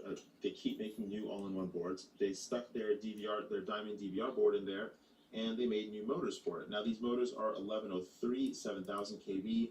The kV ratings on Happy Model motors is a little bit screwy. They claim to be a lot higher than they feel. I don't know if they're actually that number, or maybe their magnet structure or whatever is just so low end that it just needs the kV to feel reasonable. But whatever they are, their motors are exceptionally light and perform decent. Not great, but decently. These motors are no different. This is their 1103 version of their 1102 motor, and it's just barely capable of swinging this 2.5 inch prop, the 2.5 by 2.5 by 3 from HQ. And like I said, one of the main reasons why I recognize whoever there that does seem to pay attention to what they're using and what they're doing is because this is the one other prop that I personally have found after tons of testing that I think is really remarkably good on my newer kind of setups with my newer kind of motors, which I haven't shared yet. The Avan prop, or the Avan, whatever the little micro Avan prop is, what is it called? I don't remember what it's called. The little Avan 2.5 inch, that is a really good prop as well, but I find this prop to be a little bit less amp draw. The other really good prop is the GemFan Flash 2540, but that's a little bit more of a heavy load prop to push through the air. Now, whatever it is, I think this prop is very, very suitable for this setup that they have here.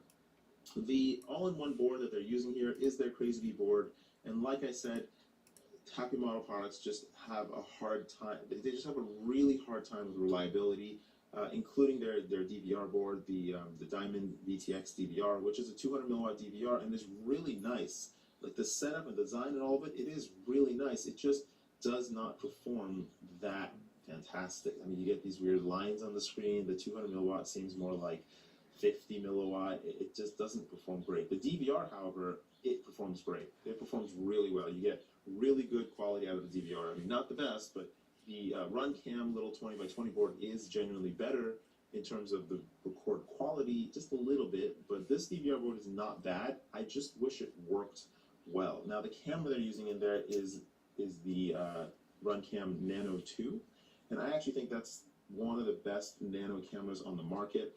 I prefer this one over the Predator. Surprisingly, I think it has a really natural picture and it just looks really good. On this variant, they have included a Crossfire receiver as well, which in my opinion, anything that puts a Crossfire on it just increases its appeal in terms of quality just that much more, because Crossfire is such a solid product that if you include it on any of your quads, it shows it to be a more premium product. And in this case, I think they realize that and they're going for that. The location of it is a little bit screwy. I mean, the frame is unnecessary, but whatever, it'll hold up fine. And the antenna structure on it is they're just like, here, you deal with it. I mean, I've just been wrapping it around my battery. So how does this thing perform?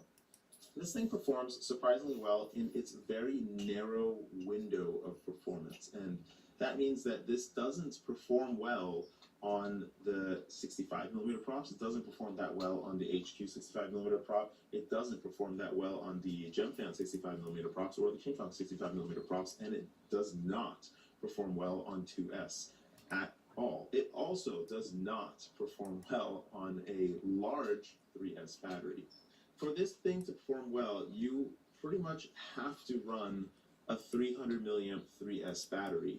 And these batteries are quite fickle. They're basically just 3 Whoop batteries that are stacked, and they drop cells really easily. I've had about 30 of these batteries, and I have 3 left that are usable in any way. The others just have the voltages just are not stable. The cells just keep fluctuating. Sometimes they don't even charge because one of the cells are half dead. They're very fickle little batteries, and I believe the reason why they're so fickle is that if you look at the thickness of the cell compared to the 450 milliamp pack thickness. So like the roundness on the top and bottom. This isn't a puffed battery. That's just how the battery is. I think the way that they're making these LiPos is different than the way they're making the 450 milliamp cell. The way they're making these LiPos is actually it's similar to a lithium ion. They wrap the things around themselves in a circular fashion, which doesn't bode well for lithium polymer technology. I think I'm definitely no battery engineer or expert in any way, but the 450 milliamp cell in general tends to hold up just night and day better. And it's really unfortunate that this thing is just too small to run a 450 milliamp 3S battery. Sure, you can run it. The performance will just not be very good. It will be sluggish. It will draw more amps than necessary. The all-up weight on this thing with the 300 milliamp 3S battery is about 75 grams, which is really the perfect weight. And the motors are just the very smallest motors that can spin this prop. And this prop performs really nicely because it is a tri-blade. It's a very low-load tri-blade, and it does have really good grip. It genuinely has surprisingly good grip. Definitely much more grip than any twin-blade prop out there. And it is a great prop for that reason. The Avan prop is very similar in its grip, but its throttle profile is a little bit more, not screwy, it's just a little bit higher load of a prop, so when you put it on small motors, they tend to top out in their performance around the 60-70% mark or before you hit full throttle. Whereas these props, you actually do have some throttle control up at the top end, as in the throttle actually does something up at the top end. However, this quad is not very fast. It's a 2.5 inch quad. It performs, totally great for a 2.5 inch. The flight time is 2.5 minutes, really, and it performs fine. It's just, you have to know that it's a Happy Model product, and Happy Model comes with, known reliability issues. That being said, I think that this actually performs totally fine compared to the things that I've been building lately and that will come out very soon. This thing is pales in comparison, but it performs really well for something in this product category. And while I don't like Happy Model at all because they did kind of just take my toothpick concept and just run with it before, even though they lied to me and said they wouldn't use it for anything, and just made everything with it, I have to give them credit because whoever is there that's making these things does pay some attention. I hope this was helpful and informational. Take care. Stay tuned. There's a lot of really cool stuff coming. Floss your teeth. Bye.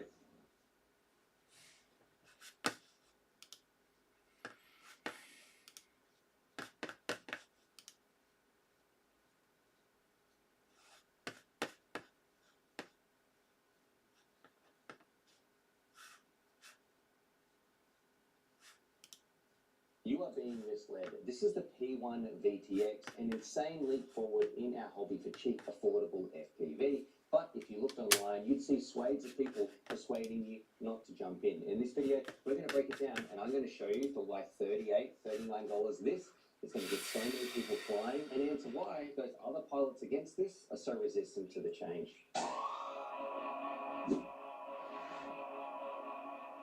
G'day, Stu from UAV Futures here, and this is going to be a fairly divisive video. What I'm about to say is going to be a very unpopular opinion with many people out there, and I'm going to try to put some facts out there and ultimately give you the right information to make the decision for yourself. This is the P1 VTX we've got in here. This thing is a $38, $39 cheap digital FPV system. We have been asking for so long for cheap digital FPV. It is finally here, and the community seems to be a little bit split about who this is for and ultimately should you get it. So we're going to go for a flight in a little bit. We'll be breaking it down and also be comparing it to things like DJI, HD0, all that sort of jazz. So if you are thinking about getting into FPV, or maybe you're a pilot who is already on one of the bandwagons for one of their competitors, well, let's just try to keep a civil conversation down below about should you not or should you get this system. My money where my mouth is. There's going to be no affiliate links or anything for the P1 VTX. I'm going to get no benefit whether you buy this or not.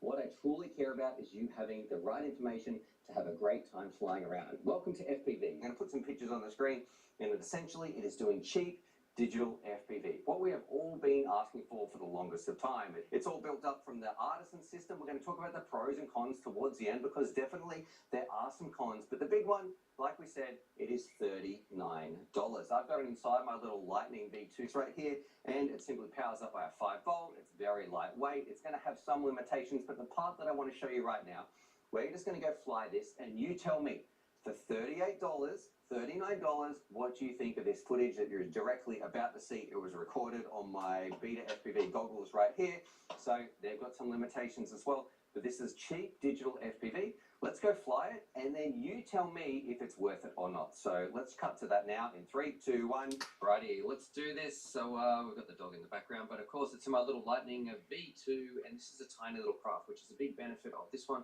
You can put them in some tiny little craft as well as larger ones out there, but it's lightweight.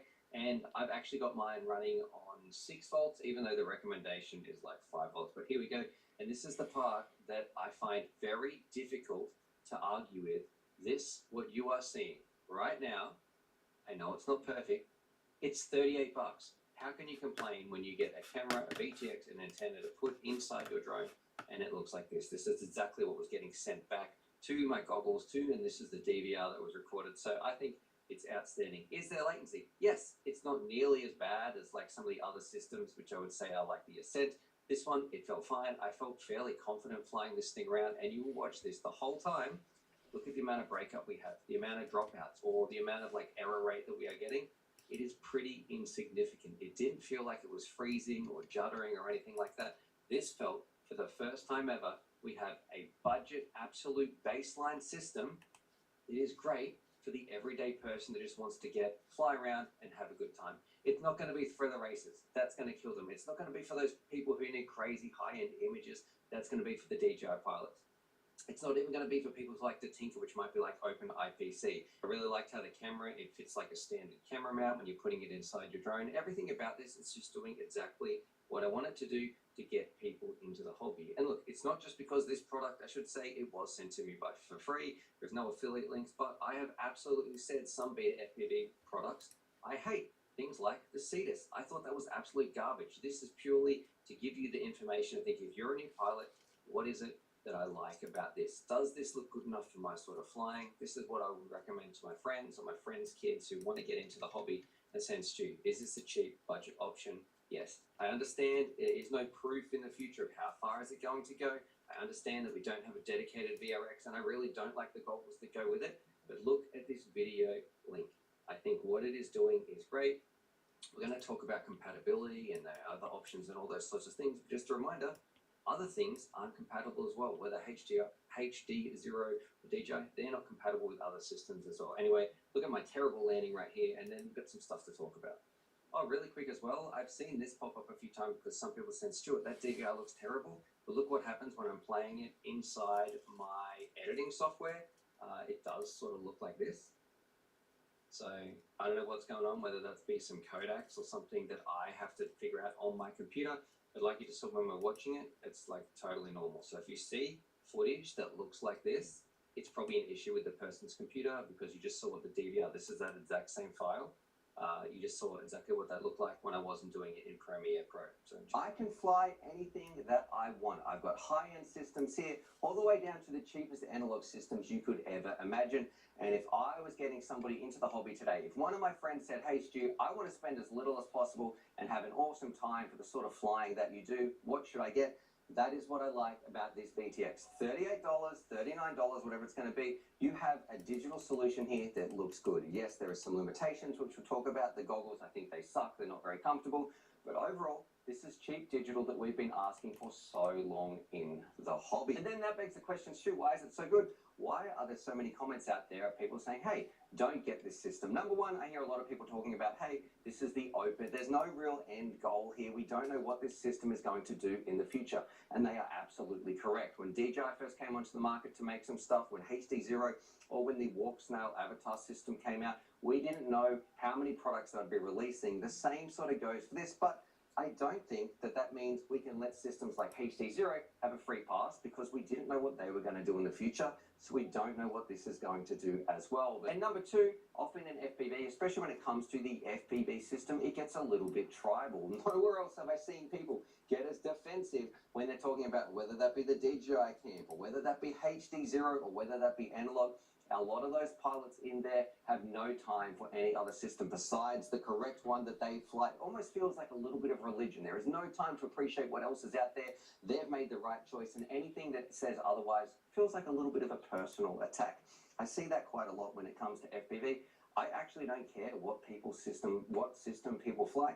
I want you to have the right information and have a great time out there. And it's not about having the best gear. It's about having the best time. And number three, a lot of those pilots who already have those systems, they are probably used to flying really, really high-end things. If you went to fancy restaurants every single day of your life and Michelin star meals were turning up, and then all of a sudden you got one of like Stu's home-cooked burgers on the barbecue here, you'd probably be like, what is that slop? But that doesn't mean that it's still not a great meal that you're going to enjoy eating. It is just about different expectations. So then number four, when people advise against this, and I've got to give a shout out to Madstech for this one because he says, hey, this cheap system, he wouldn't get it. He would prefer to go with something like the Walk Snail system, the Avatar, getting into there. It's a little bit more expensive, but he likes the products that they've got. This right here, it really is bare bones, and there is some limitations with it. Like image quality, it's not going to be the best. The range, it is not going to be the best. The latency, you can definitely feel it. The goggles that we've got right here, they absolutely suck. I think these goggles feel horrendous on my face. The more I fly with them, the more I think, oh, I really wish that we could get a dedicated VRX. That is something that I hope comes in the future, but we're just going to have to wait and see. And finally, let's talk about compatibility. This comes up again and again when we look at these ArtLink systems or are running on Artisan. Our community has been asking for cheap digital FPV, and it doesn't look like at the current moment that this is compatible with other ArtLink systems. So whether you're going to jump over and you're going to fly maybe the Draco, which is coming out from HG LRC, or whether you're going to be looking at like the Protoss or the Ascent Lite, all those systems, there is no compatibility at the moment between those. Those companies are under no obligation to make it compatible. But here's the question that I've got to ask as well. DJI, we need DJI goggles to be in that ecosystem. Walk Snail, you need Walk Snail to be in that system. If we're going to get into HD Zero, you need HD Zero equipment to buy there. There is no cross-compatibility between those, so I don't understand why those companies get a free pass when, you know, a VTX like this, why does it all of a sudden have to be compatible with everything else? We've been asking for cheap digital FPV in our hobby for a long time. It is finally here. I recommend it. I really like it. I know it's going to upset some other people out there. Maybe they're way into like flying around with the most high-end gear that they use every single day. I care about getting people flying. There is no affiliates in here. I couldn't care less that, yes, this product was sent for free, but have a look. Like I called the Cetus from Beta FPV absolute garbage. I hated that kit. I'm just telling you, this is what I would recommend my friends to get. Fly around and have a good time. There will be some more updates on this. There will be some more testing and comparisons between systems. But right now, if you're going to jump in, this system, I think, has incredible legs. It shows so much potential. I just need a better VRX solution. If I had a dedicated VRX for this, this would be golden. Then I can plug it into as many HDMI ports as I like. This is probably the weakest part right now. The goggles themselves, not very comfortable. I don't like them, but the system itself, it is here. It's going to make big waves, and for $39, I don't think you can complain. Now, let's try to keep the comments civil. I would love to know what you think. What do you think this looks like for like a $38 VTX? Put it down below. What would you get? There is nothing wrong with the system that you currently have. This is not a personal attack on you if you are flying around DJI HC0 or some older generations of Orcs now. Your system is amazing. This is just purely for if you are getting in the hobby today. I'm speaking to you. If you're a brand new pilot, I would happily buy this and fly this around. So anyway, it's not about having the best gear. It's about having the best time. I've flown terrible gear and still had an amazing time. I had an awesome time with the P1 VTX. The link should be down below. It's not going to affect me. It's not an affiliate link. Go have a good day. Shoot me any emails or questions. Please put them in the comments down below. And as always, happy flying. Hello everyone, today we're taking a look at the Deep Space Seeker 3. This little quad has got something kind of for everyone. Long range, long flights, GPS rescue, 04 if you choose to go that route, but not only those features.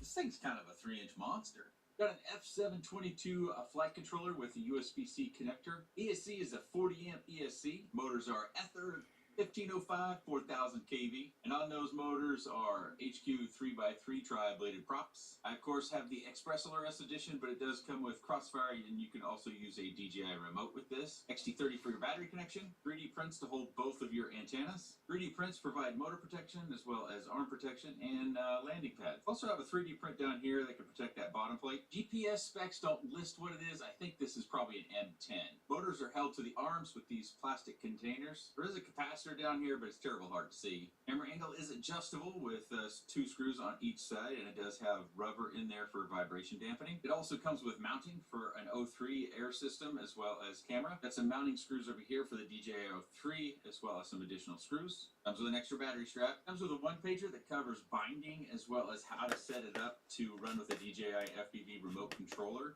that would be compatible with either your O3 or your O4, depending upon which one you're using. It also comes with 2 little stickers. It does come with an extra set of props, but as you can see, I've been through a few. The Seeker 3 weighs 177.5 grams. Did flight testing across all of these different batteries. These are just representatives. I had 3 of each battery, except for this one. I only have 1. On this one, I got over 14 minutes of flight, and you can discharge it even lower, probably get 15 plus minutes. And with that battery, it weighs 378.3 grams. On the 930 milliamp G&V battery, I got about 10 minutes and 20 seconds of cruising around exploratory flight. And with that battery, it weighs 277.65 grams, so 100 grams less than the 3000 milliamp. On the Lava 854S, I got 9 minutes and 55 seconds. And with that battery, it weighs 273.42 grams. On this G&V 850 flat pack, I got 8 minutes and 30 seconds on average. And with that, we get under 250 grams at 246.22 grams. On this 720 milliamp flat pack, which is probably made by G&V, I got 7 minutes and 50 seconds on average. And with that battery, it weighs 244.33 grams. And on the 650, which is what I use for the faster flights, but slower flight style on the 650, I got 6 minutes and about 40 seconds. And with that battery, it weighs 246.9 grams. And motor post to motor post, I am getting 139 millimeters. Arms are 3.5 millimeters thick and approximately 7.5 millimeters wide. It's got 2 bottom plates, one for the nose and one for the tail. The rear bottom plate is 2 millimeters thick, and so is the front. And the top plate is also 2 millimeters thick. We're going to start off with my preferred flight style, which you could call kind of more racing leaning, but there is some freestyle maneuvers in there as well. And I am going to take off without waiting for the satellites.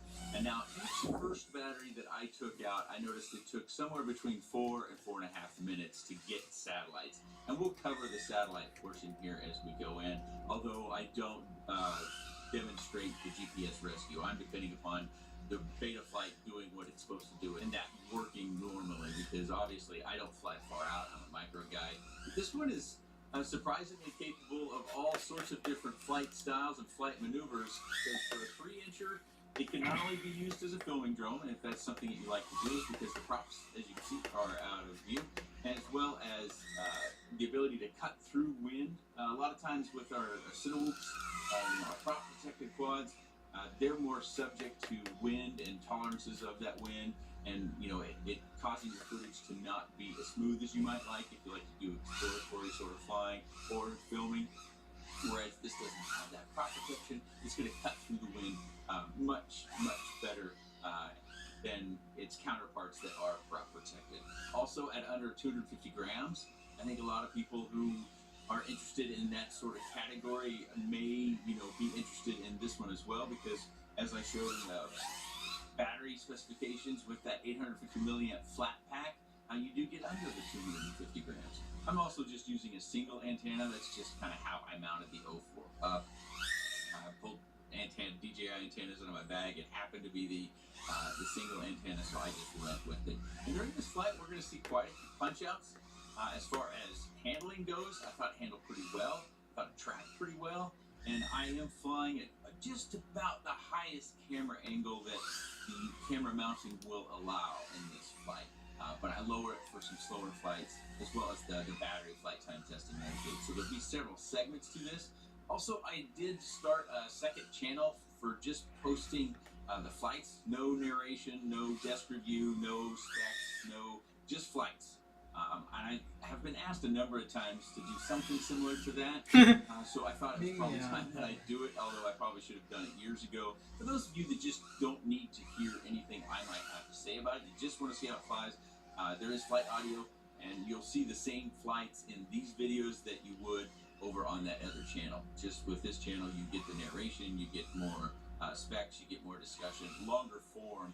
But if you're interested in that second flights only channel, I'll put a link down in the description. You can subscribe over there. I do have about 15 flights already uploaded, and that comes out to about a year's worth of quad reviews. Of course, I don't do goggles and stuff like that over there.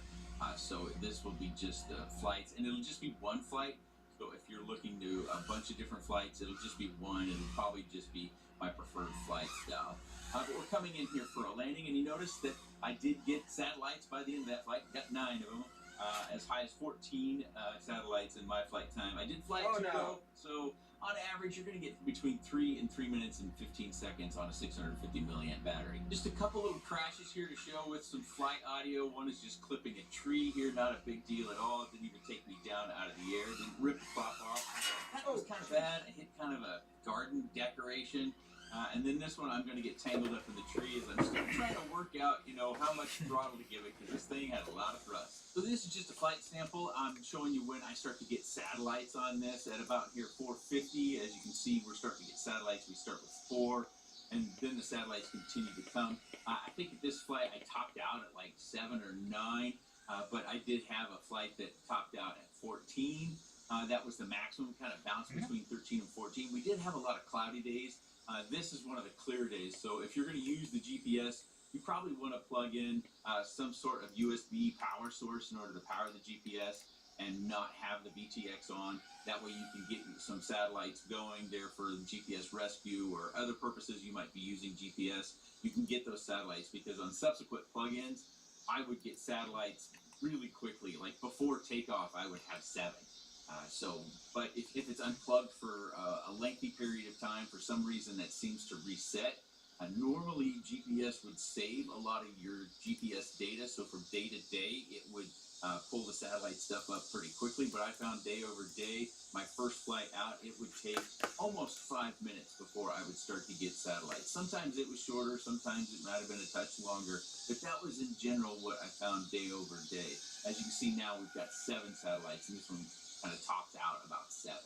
This is a flight that I was doing with the 3,000 milliamp lithium ion battery, and as you can see there, we've already got 13, 14 satellites. We've got our home direction. We've got the normal stuff. Of course, I don't have latitude and longitude up there, but you can select those different items in the OSD. But I did want to show you a proof of concept that the GPS, not only does it get satellites, but it'll differ from day to day. This is a flight sample that I wanted to show, because I will go into from the DVR view, which is what we're currently looking at with all the Betaflight OSD information. Of course, no satellites yet, but it will transition here in just a moment over to the gyro stabilized footage. So rock steady on. That's the onboard VTX recording. Again, this is with the O4. So I wanted to make sure I at least showed you a sample. I don't think anybody would need to see all the different flight samples that I have on this particular quad, especially testing all those different battery sizes. You know, that alone would be 6 flights, just 1 flight for each battery, and that would probably be about an hour-long video because, yeah, it gets a lot of flight time, and it's a surprise for something that's 3-inch and gets long flight time with the GPS. That they got it under 250 grams with a particular battery, the 850 flat pack or smaller, as well as just having the outright raw performance. For me, this was a surprise. It does come at a premium price, though. I noticed that other 3-inchers, this is about $70 more than other 3-inchers that have recently come to market that don't have GPS. But if you're asking me about flight performance, just pure flight performance and my preference or my bias, I would fly this one, and I plan on keeping this one. I'm going to put an 03 in it, though, just so I can free up my 04. I would fly this one over the other 3-inchers that I've recently had on the market, and that includes the prop protected one. I'm not someone who worries a ton about the safety and the prop protection side of quads. So you have to rate your priorities as far as prop protection and flight time and flight performance, but I was impressed with the flight time in this sort of flight style. That's what I recorded at the beginning of the video. The video is nice and smooth. This particular day we have 9-mile-an-hour winds, although it's essentially calm. That's pretty low in my area. The days that we had winds in the last 2 weeks, 15 to 25 miles an hour, it was raining. And as you can see with the pool cover, there's rain on the cover as it is, just because we would have these storms every once in a while. It was kind of just a stormy period for us as we get into, do you call this early or mid-fall at this point? But we've gone back into the DVR footage, so this is our goggle view. Video is nice and stable. It looks good to me. I don't have a problem with any of this. Of course, this is open prop, so usually we don't have issues with good, clear, stabilized video when it comes to open prop quads. We do on occasion, but not nearly as often as we might with quads that have prop protection. So there's a lot of things that I think they did really well, and I'm kind of surprised. This was a new quad to me. This is, I believe, a Banggood only product, so you'll have to go to Banggood if you want to order this. So this, as you can see, hopefully if I can get my prop out of view here, we do have, in some instances, a little bit of camera protection at the lower angle when I was using doing the flight time testing, slower cruising flight. And when we angle it up, I had this nearly touching the canopy. It was probably maybe 2 millimeters away, so there was a touch more in the faster flight of camera angle that you can get. And when you get up at that angle, this angle of the metal kind of lines up with maybe a millimeter further out than the camera itself. So it does provide a little bit of camera protection, about as much as we can really usually get when it comes to these 03, 04 HD sort of systems on the quads. We should note that if you do have to do some work on this, depending upon what the work is, you can't access the flight stack screws through the bottom plate. It's pretty rare we see that missed anymore, but it can be missed. I'm not a huge fan of these just because over time they tend to lose their adhesion, so I would wrap these with tape. I also hear from others that if you have a prop strike on these plastic bits, that it can oftentimes cut the wires itself, the plastic. If the blade cracks this, you might find that the crack actually goes down into the wire because of this. So I would wrap this in tape. This is my favorite tape to use. Of course, I've got a real thin batch, but you can find this link way down in the video description. You can get it from Amazon. This is something, if you're building, I think you just need to have some of this around. I think it's called acetate tape if you just want to look around for your own sources, but I think I have an Amazon as well as an AliExpress link to this particular tape. I like that they have 3D prints for to protect our motor ends, or not our motor ends, our arm ends, and because it extends past the motor as well as the carbon fiber down here, you get a little bit of motor protection from those side impacts, and then they use that for the landing feet so you don't rub the screws off the bottom plate. From time to time we do see that. All the screws are hex-headed that we see through here, as well as what I used to mount the 04, as well as the camera mounting up here. The only difference that I see, no, these are hex-headed in here for the flight stack as well. You have a nylon nut on the top. You can probably see, if I go around to this side, they've got a wire cable, silicone wire, coming down between the ESC and the flight stack. That's good. We have a boot button over here for your flight controller if you need to get it to that to flash. It does have black box as well on the flight controller, so you can use that for PID tuning or gyro stabilized footage. Solder looks good. I think it's this ball I was looking at earlier. Not quite as shiny, so the temperature might not have been quite as good. I think it was that one. Yeah. But overall, the soldering looks pretty good. Wire length is appropriate, not excessive. You know, you could shorten these things if you wanted to, but no big worries there. I did miss early in the specs the holster for the receiver. It comes down over this metal standoff on both sides and kind of suspends above. And I think getting an 03, which is a bit taller in here, is going to force that up a little bit more. Hopefully, I find when I put my 03 in this that it does work out. I think it will. They design it and they spec it for an 03 or an 04, although the weight will be a little bit different there as well. But if you're interested in sub 250, again, you'll want to use these batteries are very, very similar. Some people might be asking, why do these batteries weigh more? The more square or rectangle sort of packs, they tend to hold their voltage a little bit longer, but they fall off at the end. Whereas these, if you're doing aggressive flight, they don't tend to have the punch if you hit that throttle hard.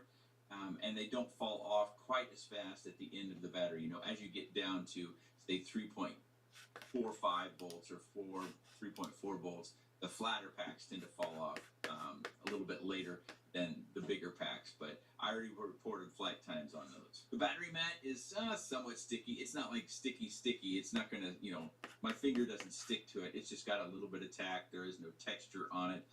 It is kind of nice to have the XT30 kind of mounted in here, so you've always got a place to go. You don't have to worry about maintaining any sort of battery lead. You plug it in there, and it will stay out of your prop line. These motors, you know, they're 1505, 4000 kV. They're grunty as well as kind of smooth. Again, you can listen to the flight only over on that second channel that I have. It's just Inburns Flights, I think is what I ended up naming it. To just hear the quad without any sort of narration. Of course, it was a little bit annoying. There was some sort of vacuuming that was happening in the neighborhood. I'm not sure if I don't think it was leaf cleanup, but there was some sort of vacuuming happening with some sort of implement in the neighborhood. So the flight audio on the faster flight was a little bit annoying. I get that, but I need to pick flights that have at least me not crashing out all the time, as well as, you know, displaying how this quad flies, because there are times where I forget to do things that I normally do in flights, so I have to kind of remind myself that, you know, this isn't a freestyle channel, this is a review channel, so I need to kind of work in the same things over and over and over again. But as far as the construction goes on this, I'm pretty pleased with everything. I think some might want a thicker top plate. I'm not too concerned about that, because the distance between where we have metal mounting is relatively short between this screw and then the same back here. That distance gives you plenty to come down on, and then the distance down here isn't terrible far. But of course, I suppose in any sort of crash, you could find that you could break a plate. You know, if you're bando bashing and you go headlong into something like cement or a red iron or something, possibly. I have not experienced that, so I can't really comment if that's an issue or not. It just doesn't look to me as though it's anything Probably the last thing to point out, if I can get the camera down in there, the arms are separate. These aren't wishbone arms, so you can replace an arm by taking out the screws and then just sliding the arm out and sliding a replacement in. Really well built. My really only complaint outside of what I have already listed with these motor, the way they've kept the motors down to the arms, is I always worry about having something in front of the battery, because if the battery slides forward, you know, it could tear this off if it's really, really violent.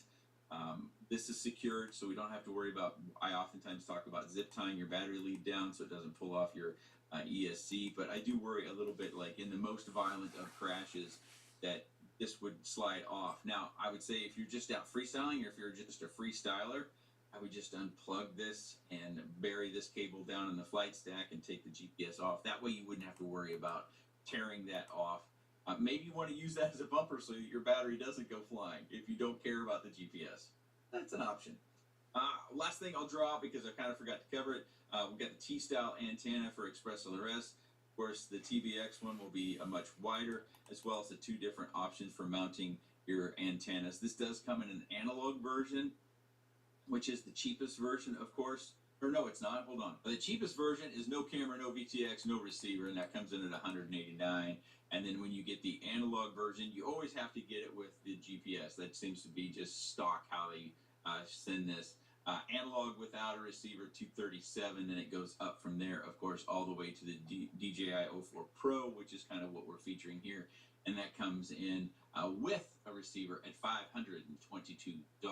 But the Seeker 3 is just a lot of fun. And you know, my flight style, those familiar with the channel, you know, I'm not someone who goes out, you know, exploring or something like this, but this is one that I'm going to keep in my fleet just because I enjoy flying it a lot. It's something that, it's funny because in Discord we were talking about building something that was kind of like 2019 like, and back then I think we were running like 1407 motors and 3-inch props with high pitch, you know, 40 pitch or something like that. And they were just, you know, analog rockets. And I really enjoy that sort of put you back in your chair when you hit the throttle, you go 100%. Really enjoyed that. And this kind of arrived at about the same time we were discussing that in Discord, that this kind of has that feeling to it that puts you back in the chair, as well as just being able to cruise around for long periods of time and then have the GPS for GPS purposes, rescue, documentation purposes, what have you, and with 03 or 04 footage. Well, I bet you the analog version of this is so much lighter, and I suspect that full throttle response is even that much quicker. That might be interesting for those of you that are still flying analog, which I fly a lot of analog too. No shame in that. But I bet you the analog one is even more fun because of the low weight. But if you're interested in this, there'll be links down in the video description to parts in this quad. If you want to investigate it further, hopefully the price comes down, because like I said, this is $70 more than the others that are similar that have launched recently. But this one has the GPS, whereas those don't. Deep Space, as far as the company goes, they're new to me. I don't know much about them, but as far as this one goes, good job. If you have any comments, questions, suggestions, or otherwise, please let me know in the comment section below. I appreciate your time. Thanks for watching.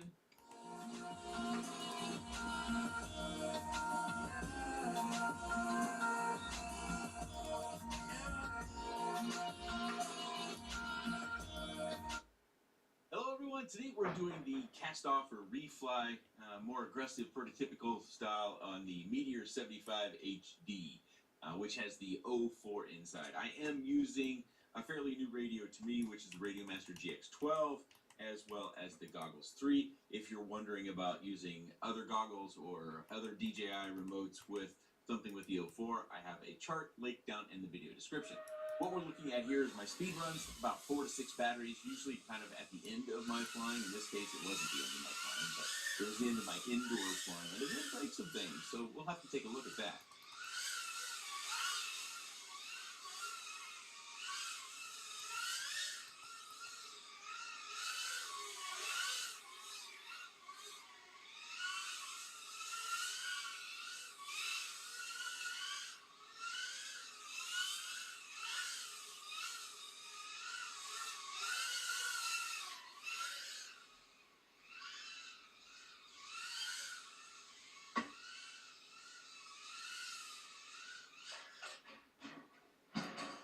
The first thing you'll notice in this, I'm running a race mode. So you have to have the Goggles 3 to my knowledge, and I am using the Goggles 3 in order to get race mode. That is supposed to, well, it's going to decrease our image quality a little bit, as you'll see here, and it's supposed to decrease your latency and make it, I think it's supposed to make it more consistent, so it doesn't it's not as variable. For me, I didn't, for those asking about that race mode, I don't think I'm an accomplished enough pilot in order to either feel it, or I'm just not subjective enough to feel it. I can feel it more, the latency difference, when I go from analog or HD0 quads to when I go to DJI quads or a walk snail. As far as staying on a DJI and switching back and forth between race mode on and off, it's not discernible enough to me. So unfortunately, I can't give you anything more than, I don't know if it's going to make a difference unless you're, you know, a really sensitive person, or you're just a top flight pilot that can take advantage of that feature. So this is one of my less crashy flights, of course. I fly inside and I crash quite often. I am flying a smaller battery. I'm flying the 450 milliamp Beta FPV Lava battery. The 550s give you about a minute and a half more. It's closer to a minute and 20 seconds more. So this flight's going to be just under 3 minutes, and you could push and get 4 minutes of flight in this style. Although I will say I didn't have any clean flights on a 550. All those flights had some crashes, at least a couple of crashes in them. So that's not all just flight time. There's some crash time built into those flight times that I'm reporting. If you're looking for more information, tech specs, weights, measures, batteries, different sorts of things about the quad, especially slower flying sorts of stuff, I covered that in a previous video. Especially if you're looking at video smoothness, that video will be an important one to look at because the DJI 4 does have a Rocksteady built into it, which is kind of a stabilization mode. And this one didn't necessarily do great in that regard. I do think Beta FPV has resolved at least some part of it inside, because I've got a few reports from some people who received theirs and they didn't have any issues. So maybe it was just mine, or maybe they made a change when they got to production and they took care of that issue. 75 millimeter, especially Pro inside, is going to be challenging to fly. You are running a larger prop. It is still 1S, and the 75 Pro means you're not running a 40 millimeter prop, you're actually running a 45 millimeter prop. And that makes the quad slightly bigger than other 75 millimeters. I think it comes in around 80 millimeters. But the flight ended, you saw there, 241. Again, on a 550, you do get about a minute 20, maybe a minute 25 more flight time in that same sort of flight style. Of course, if you're looking for cruising, I've got another video on that. Outdoor, and you can see that I have switched away from race mode, so we get to, even though I think I have the camera set to record at 1080p, 60 frames a second, and that's so I can sync up the DVR recording that we're currently looking at with my flight audio camera, which is a cell phone sitting on the table next to me, which you can see as we fly by from time to time. This is post-work, I believe, or is this my lunch hour flight? Now I'm forgetting which flight I picked here. Let me see here. I think this is, I don't know if I can see myself here a little bit. It's funny, I'm narrating this through myself. This is post-work, so I've still got my work clothes on. And my specs outside of, I don't know what that move was. I got real sloppy there. And I got sloppy, this recalls now. This isn't my best flight necessarily outside, and this is on the 550, but there's some fun stuff that happens with me being sloppy and a little bit of something later. 54 degrees, so like I said, the weather got nicer, and this is about 540, and the wind is 8 to 10 miles an hour, although it felt more substantial than that. If you're wondering about the shaky video, yeah, that's something that this suffers from outside. It doesn't get rock stable footage outside. And I'm seeing that more and more with 03s. After I did that chimney dive and it looked real sloppy, it was hard to see, but in the top left-hand corner we have our throttle value. I was maxed out trying to recover from that.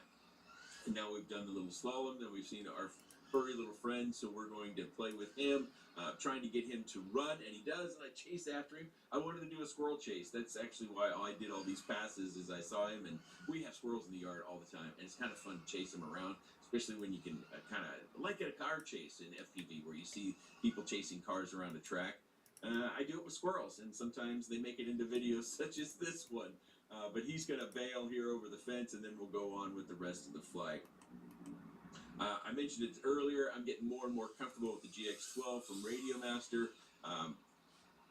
That is a different style of radio for me. I'm usually using the gamepad style. I am a pincher, so I'm still probably adjusting to that a little bit. And you can see when I do some of those little moves around that tree, you might have to go back, that there's some rough spots in either the pit tune or the motor's ability to control the prop to, effectively smooth out some of that stuff. At speed, and you can hear it on the flight audio too, at speed when you're doing the turns or when you go to high throttle, you get the bouncing in there, and the soft mounting on that camera is very soft. And we may need to see a change, but I've got other quads that don't have soft mounting on the camera, and their video is either just as good or even potentially better. So, yeah, my props could be a little bit banged up. I did change out my props after I did my indoor flying, so that I had to have at least undamaged props to start with on my outdoor flying. If you don't know, if you don't follow the channel, I fly these things over the course of a period of time where I usually get at least 5 flight days. And with these quads that are inside, I can fly them even more. So in this particular case, I think I've had a good 40-50 flights on it.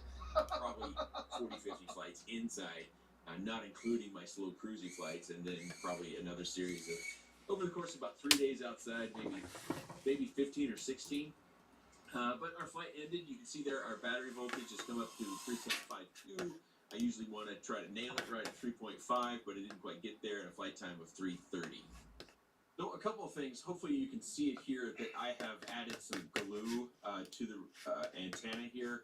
So I had a mishap that happened here that we're looking at. Where on one of my first days outside, I kind of bonked around, and then I ended up on the pool cover, which has a bunch of water from the snow melting, and you can kind of see the waves of the water, and then all of a sudden the video cuts out. And that was a moment where I thought, oh no. But that was a thermal shutdown by the 04 VTX. So the antenna had popped off. The heat got to it, and then it stopped functioning. So I think it's fine. Obviously, I've flown it since because that was on my first day out. I did put an ORT antenna on here. I keep a pack of these around. These are some of the best, if not the best, antennas for micros. They're well made, they're reliable, and they're very, very light. But I did put glue here. If you're wondering what kind of glue, I used this, and it does come from, I got mine from Tiny Whoop. And it's got this super small little nose or applicator, whatever you want to call it, on here. And well, first use, it comes out pretty nice and easy. But after then, you've got to really squeeze and hunker down on it to get it to come out, after it's gotten kind of gummed up in there. So you're going to have to put some pressure on it. Again, available from Tiny Whoop E6000. You can probably find at other sources. And I bring that up because my favorite glue, which is Welder, comes in this big tubes, been using this for years. It got pulled from the market, and I don't know why. I just have gotten some questions from people looking for it, and then I went looking for it here, a couple of months ago or something, and I can't find it on the market anymore. So either the company decided they didn't want to sell it, or there became some sort of consumer hazard or something. I'm not certain, but so for right now, this is the glue that if you're looking for glue to put on your antenna or to fix your plastics on your whoops, that's a good one to have. So obviously the frame is different too, right? We've got a black frame here, and previously it was gray. That was what I was flying indoor, and you can see that like this post is all the way gone. Part of this post is gone, and you can see how kind of light gray these two posts are, and that's because of the stress. And I think that we need 12mm screws because what are in here are 10mm. The problem is sourcing those. I myself have looked for 12mm screws. Before I started recording this video, I couldn't find 12mm screws. I talked to one manufacturer suggesting they get 12mm screws. They offered that they were having trouble sourcing them as well. So 12mm screws, while it's, I don't know why they haven't been developed or mass produced for some reason, that's what I think we need to do so we can get more of the screw down into the post, because you can see it doesn't even go much more than halfway into the post. So that's going to be a weak spot. And that's not specific to just this one. Pretty much anything with the 04 and probably other VTXs where your stack starts to get up above the flat plane here, that's going to put more stress on those posts, especially as you crash and make sorts of contact with this. I've not been a fan for a long time of mounts that aren't pretty sturdy as far as having multiple posts and multiple mount points. I think this is, while I can't say it's not going to be durable because I only used the one canopy, I worry about this movement because the camera's already got a fair bit of movement in its soft mounting. We don't have a post up front here. I've got other quads that I've flown that do, I think, a better job of holding the camera. Like on the Sub 250, they have a Whoop that runs the same sort of mount. So it's a 3-position mount, but it's 3 in the front, whereas this is 3 in the rear, I guess is the best way I can put it. So that was something else I'm wondering isn't contributing to some of our camera movement and therefore giving us less than really stable footage, especially outdoor, where we have some wind discombobulating us and stuff like that.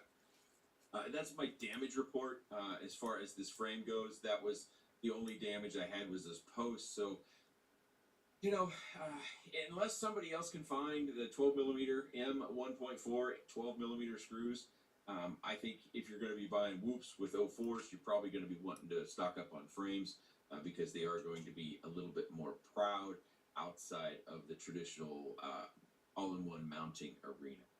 Also on the 04 camera, some people haven't had an issue with them breaking, so I took this same E6000 and applied some of that, as you see here in the picture, to the rear of the camera connector, being sure not to get it on the Bippy connector. And that is a nice thing about having this really thin nose applicator. While it's difficult to squeeze out, you can be super precise on where the glue is going. The glue does take a little bit of time to cure, so it's not going to be a quick turnaround like super glue or something like that. But doing something I think is wise, because I have had a load of crashes with this, especially inside. And when I was doing those speed runs, those are faster sorts of crashes inside. And, you know, the only thing I damaged, like I said, is this post. So for me, it turned out to be pretty durable, and making these changes long term, I think, are wise. You know, glue your UFL down, but don't use a glue that won't peel away. Don't use like super glue or something that just that way, if you damage the antenna, you don't, you know, have to solder an antenna onto this point. You want to be able to peel the glue off and then disconnect the UFL connector. Same way with adding it to the top of the camera. I'm noticing that my face camera, the camera up top, is kind of acting up. I don't know what's going on with that, so I'm going to wrap this video up with my desk cam here. If you do have any comments, questions, suggestions, or otherwise about the Meteor 75 Pro 04, please let me know down in the comment section below. I appreciate your time, and thanks for watching.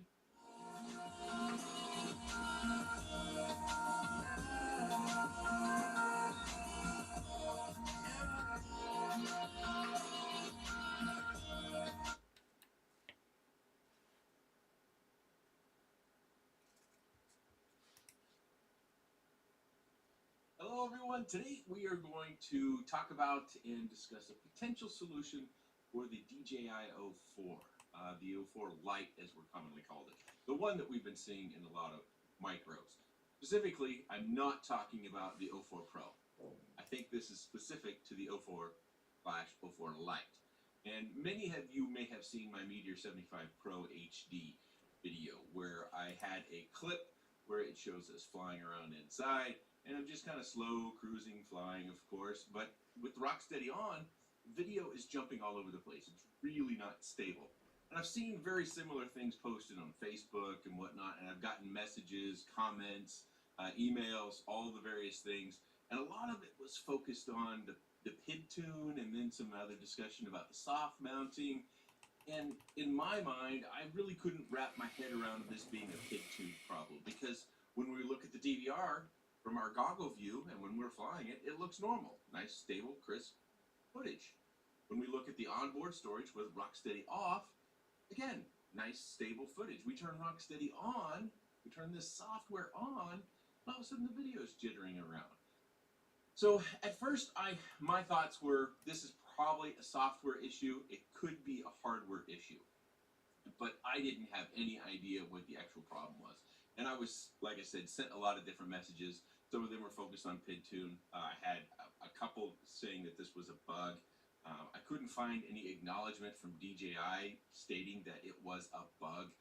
So I couldn't really give anything any validation. And because I'm kind of limited in what I can do now, I have a hard time turning screwdrivers and doing any soldering because I'm right-handed. I thought, well, I need to start investigating a little bit further. And one of the things that I thought were easy to check was to look at the ESC. So there has been suggestions to try 48 kilohertz and 96 kilohertz. Well, the Meteor 75 Pro, it came on 96 kilohertz. And instantly I thought, well, that kind of rules that out. But it was 48 kilohertz or 96 kilohertz. So I thought, well, let's try it. You know, I'm not doing much else right now. I've got some videos I can work on, of course, but I was just kind of sitting there in the moment thinking about this. So I flashed it to 48 kilohertz, and this was nighttime, so I went upstairs, and I gave it a shot, and it flew around. And as you can see, I like to do a little bit of a proof of concept. I don't like to do theoretical videos or videos that could be potentially faked. You know, this day and age, a lot of things can get faked.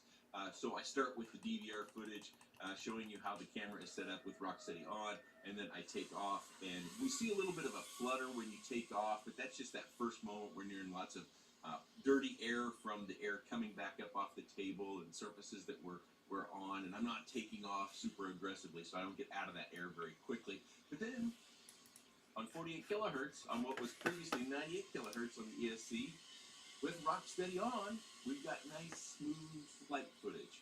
Cruising around, everything is just as we would expect it to be, with the Rocksteady working normally and our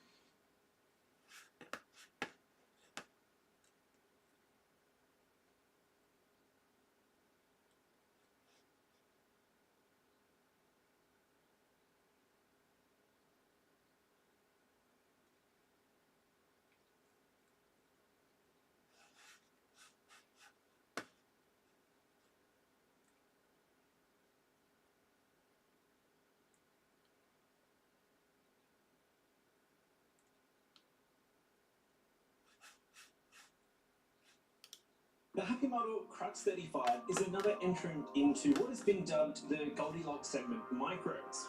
In this review, we're going to cover the specifications, flight time, performance, and then wrap up with the good and the bad, and the key points of difference for the Crux 35 in the market.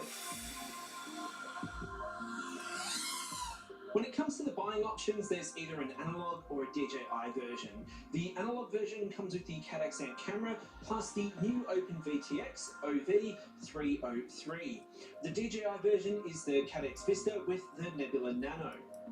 Receiver options are either Express LRS or FrSky, and both are built into the all-in-one through the SPI protocol. The Happy Model website says the ELRS version is actually meant to come with an SMD or ceramic antenna, except mine came with this flimsy T. Now, the ELRS version is a different all-in-one to the FrSky version. With the ELRS option, you get the Crazy Bee F4SX1280 flight controller. This comes with the MPU 6000 gyro, its 20x20 mount, and with a 12 amp Beoheli S ESC. The frame itself is a single bottom plate with both 20x20 and 25.5x25.5 mounting options. You have 4 aluminium standoffs to separate the top and the bottom plate with carbon camera mounts. Now, you can only use a nano or 14mm camera, hence the Nebula Nano or the Cadex Ant. I actually converted mine to HD0 as part of testing for the new HD0 Nano camera. The included TPU mounts are for a naked GoPro, and there's also the STL files on the Happy Model website for the Insta360 Go, Cadex Peanut, and also the DJI Action 2 camera. The motors are 1404 3500 kb, which is a little lower than the typical 3800 kb you would see on other 3.5-inch quads in the segment. Because of the lower kb, there is lower amp draw, hence why they can get away with a 12 amp ESC running on 4S. Yes, this is a 4S quad. Now, Happy Model do recommend a 750 mAh battery. I flew mine on a 4S 850. The battery strap is a little overkill though, and I know mine didn't actually come with a battery pad, which I added myself. You'll also need batteries with an XT30 and not an XT60 connector. Okay, so we're out at the racetrack today with the Crux 35. The DVR that you're seeing here is from the HD0 Nano, which I put on the quad. It's not how it comes from Happy Model. It's fine with the usual flight crew, and considering there's no races at the moment, this is just our little practice on a nice flying spot. And as you can see, the Crux 35 really is able to get through these gates. It's quite quick for a 3.5-inch quad, and it handles the maneuvers perfectly. Now, you might look at some of these maneuvers and think they're a bit choppy. That's more my absolute horrible flying rather than it is the Crux 35. This is really the 5th time that I've flown on gates myself, so I'm starting to get used to that as well as all the different racing maneuvers. I do recommend, if you are learning to fly gates, jump on the sim and spend some time there. That'll well and truly help you along the way. In terms of flight times, I was consistently getting 6 minutes of spirited flying, as you can see here. The overall comment from most of the guys I was with is they couldn't actually believe I was still out there. We're out here enjoying the gates and getting in a lot of stick time, which is really going to help improve your ability to fly. Now, if you do think that you want to get into racing, potentially starting with a micro light girth 3.5 inch Crux 35 is a good option. And that's because it's small, it's lightweight, you're going to get a lot of flight time. I certainly put this through its paces and gave it quite the stress test over the course of the day, to the point where I actually broke the frame. And I did suspect earlier on that I had broken it. It's one of the great things about having 2 points of contact for the arm to the frame, so if one of them does break, like it happened in this instance, you're still able to at least limp home. I was actually flying around for quite a bit without realising it. We're going to go into the analog flight with the Open VTX. This was a little bit different to get used to, going from digital into analog. The Cadex Ant in this instance is holding up really well. And one of the key things to note with the Open VTX, it does come on low power until first arm, so you have to be mindful of that. I went into beta flight and turned that off. And you see that crash here, that's a battery eject, and I was actually cooked the day after this. Now, let's talk about the good. I really like the overall concept of the Crux 35, how it flies, and the flight time both on a LiPo as well as a Lion pack. Increasing the up tilt on the camera gets you something that you can learn to fly gates on. Lowering that a little, you get more of a freestyle or cruiser quad. I'm not sold on the all-in-one, especially on the ELRS edition. I think the 12 amp ESC doesn't leave a lot of headroom for voltage spikes when you're turtle moding on 4S and when you have crashes.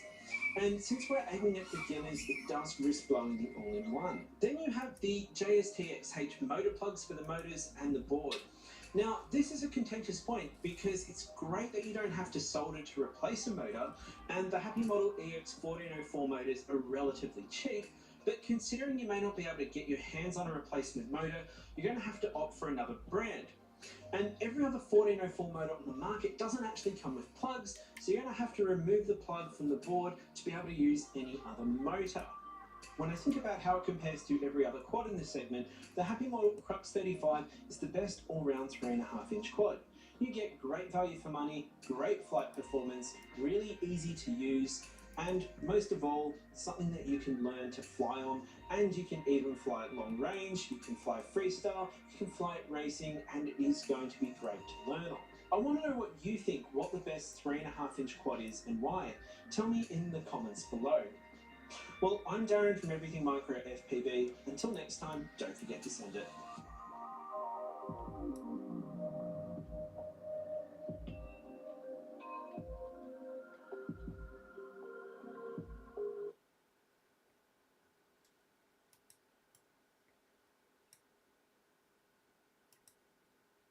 Hello everyone, today we're taking a look at the Crux 3. This is the 1S version, and unfortunately for some, this is Express LRS only, so you'll need to have an Express LRS module, or if it's not for the Jumper T-Lite, one of the other modules that's available out there.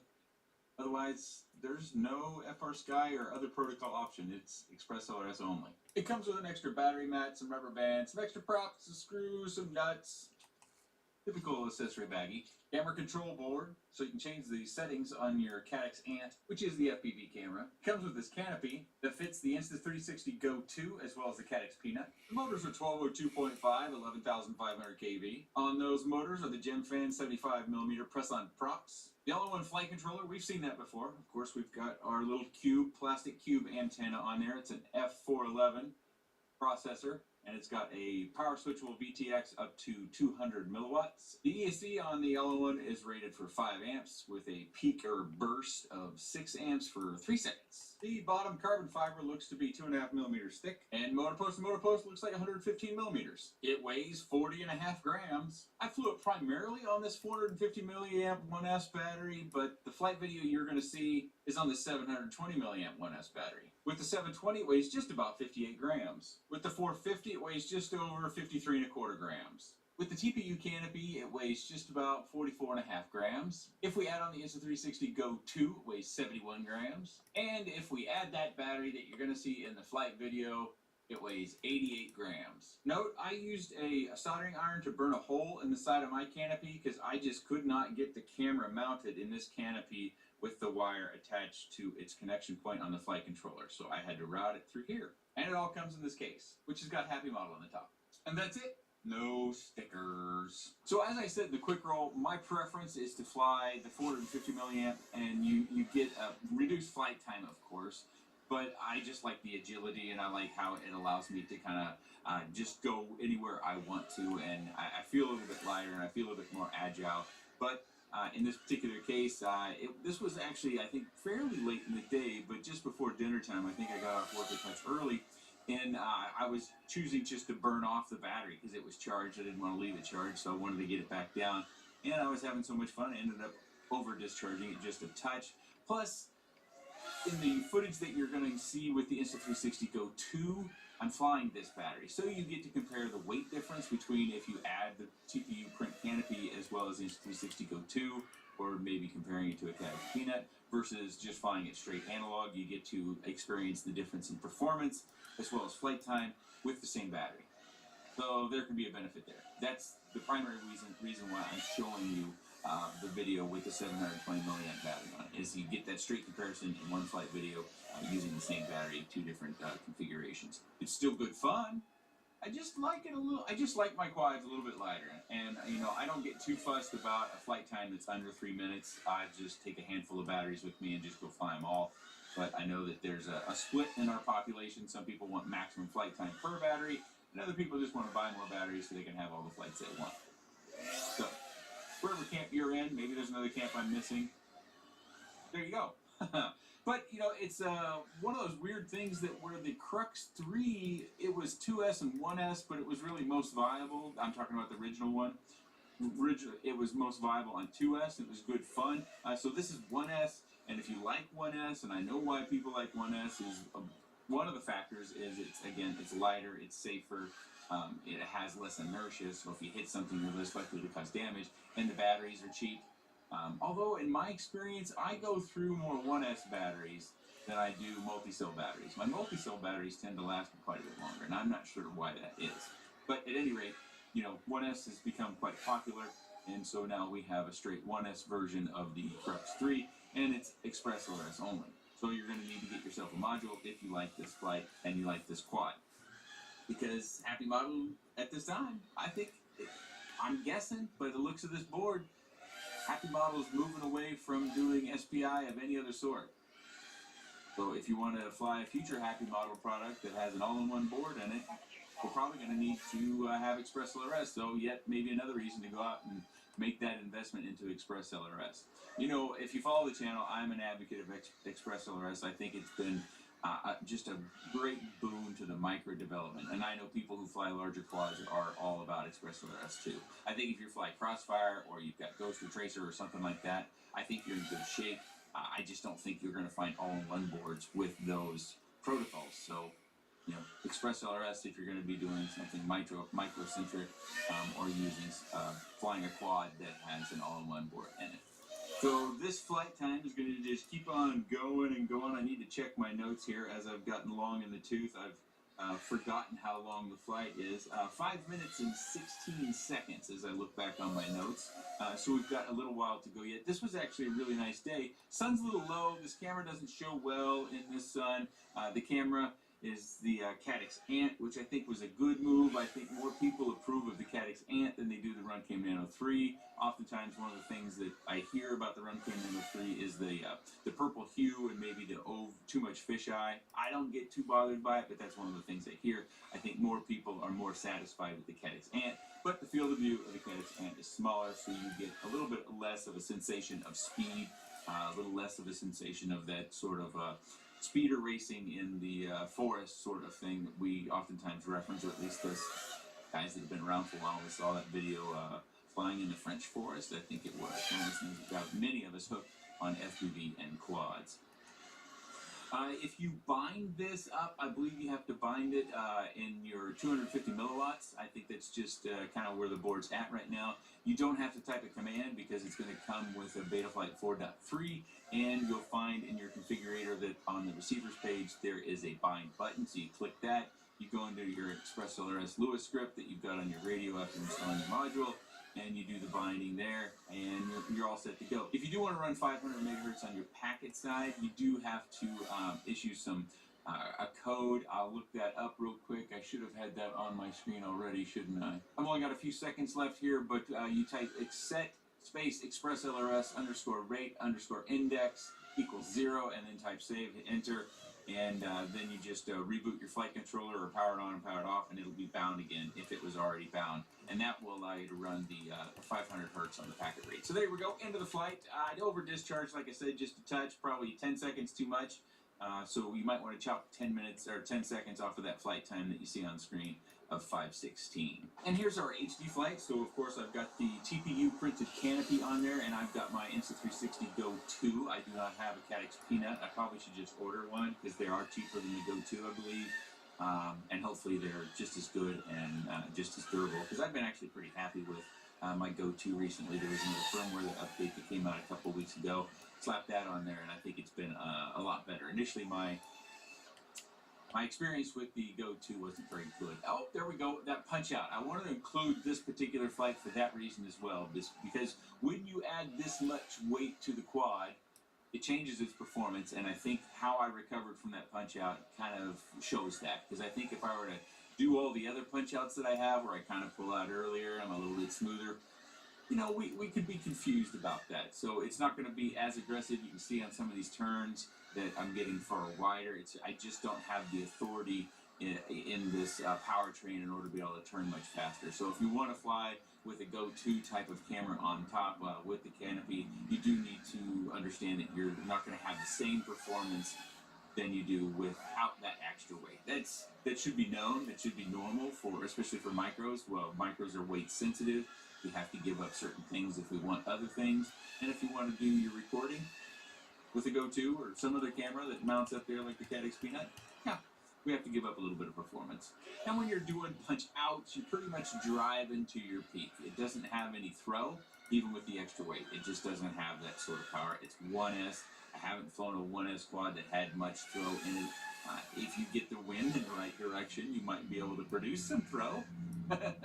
But otherwise, you know, it's just one of those things. Of course, this flight comes in at 4 minutes and 18 seconds, carrying this weight.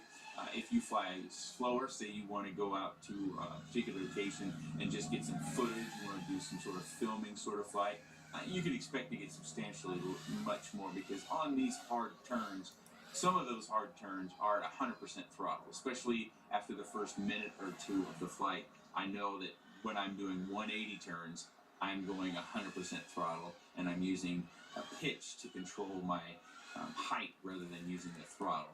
So that's something to consider there, is if you want to fly fast like this, you need to be, you need to understand that you're going to be pushing 100% on some hard turns. I think that's, again, it's weight versus thrust. Part of your thrust is the number of cells on your battery, and that's what we have to work with. It's not downside, I'm just trying to make sure everybody's aware. I thought it was really good fun, and with Express LRS, you know, recently you may have noticed on the channel I have not, I've had a couple, I think it's 2 weeks where I maybe only posted 1 or 2 videos.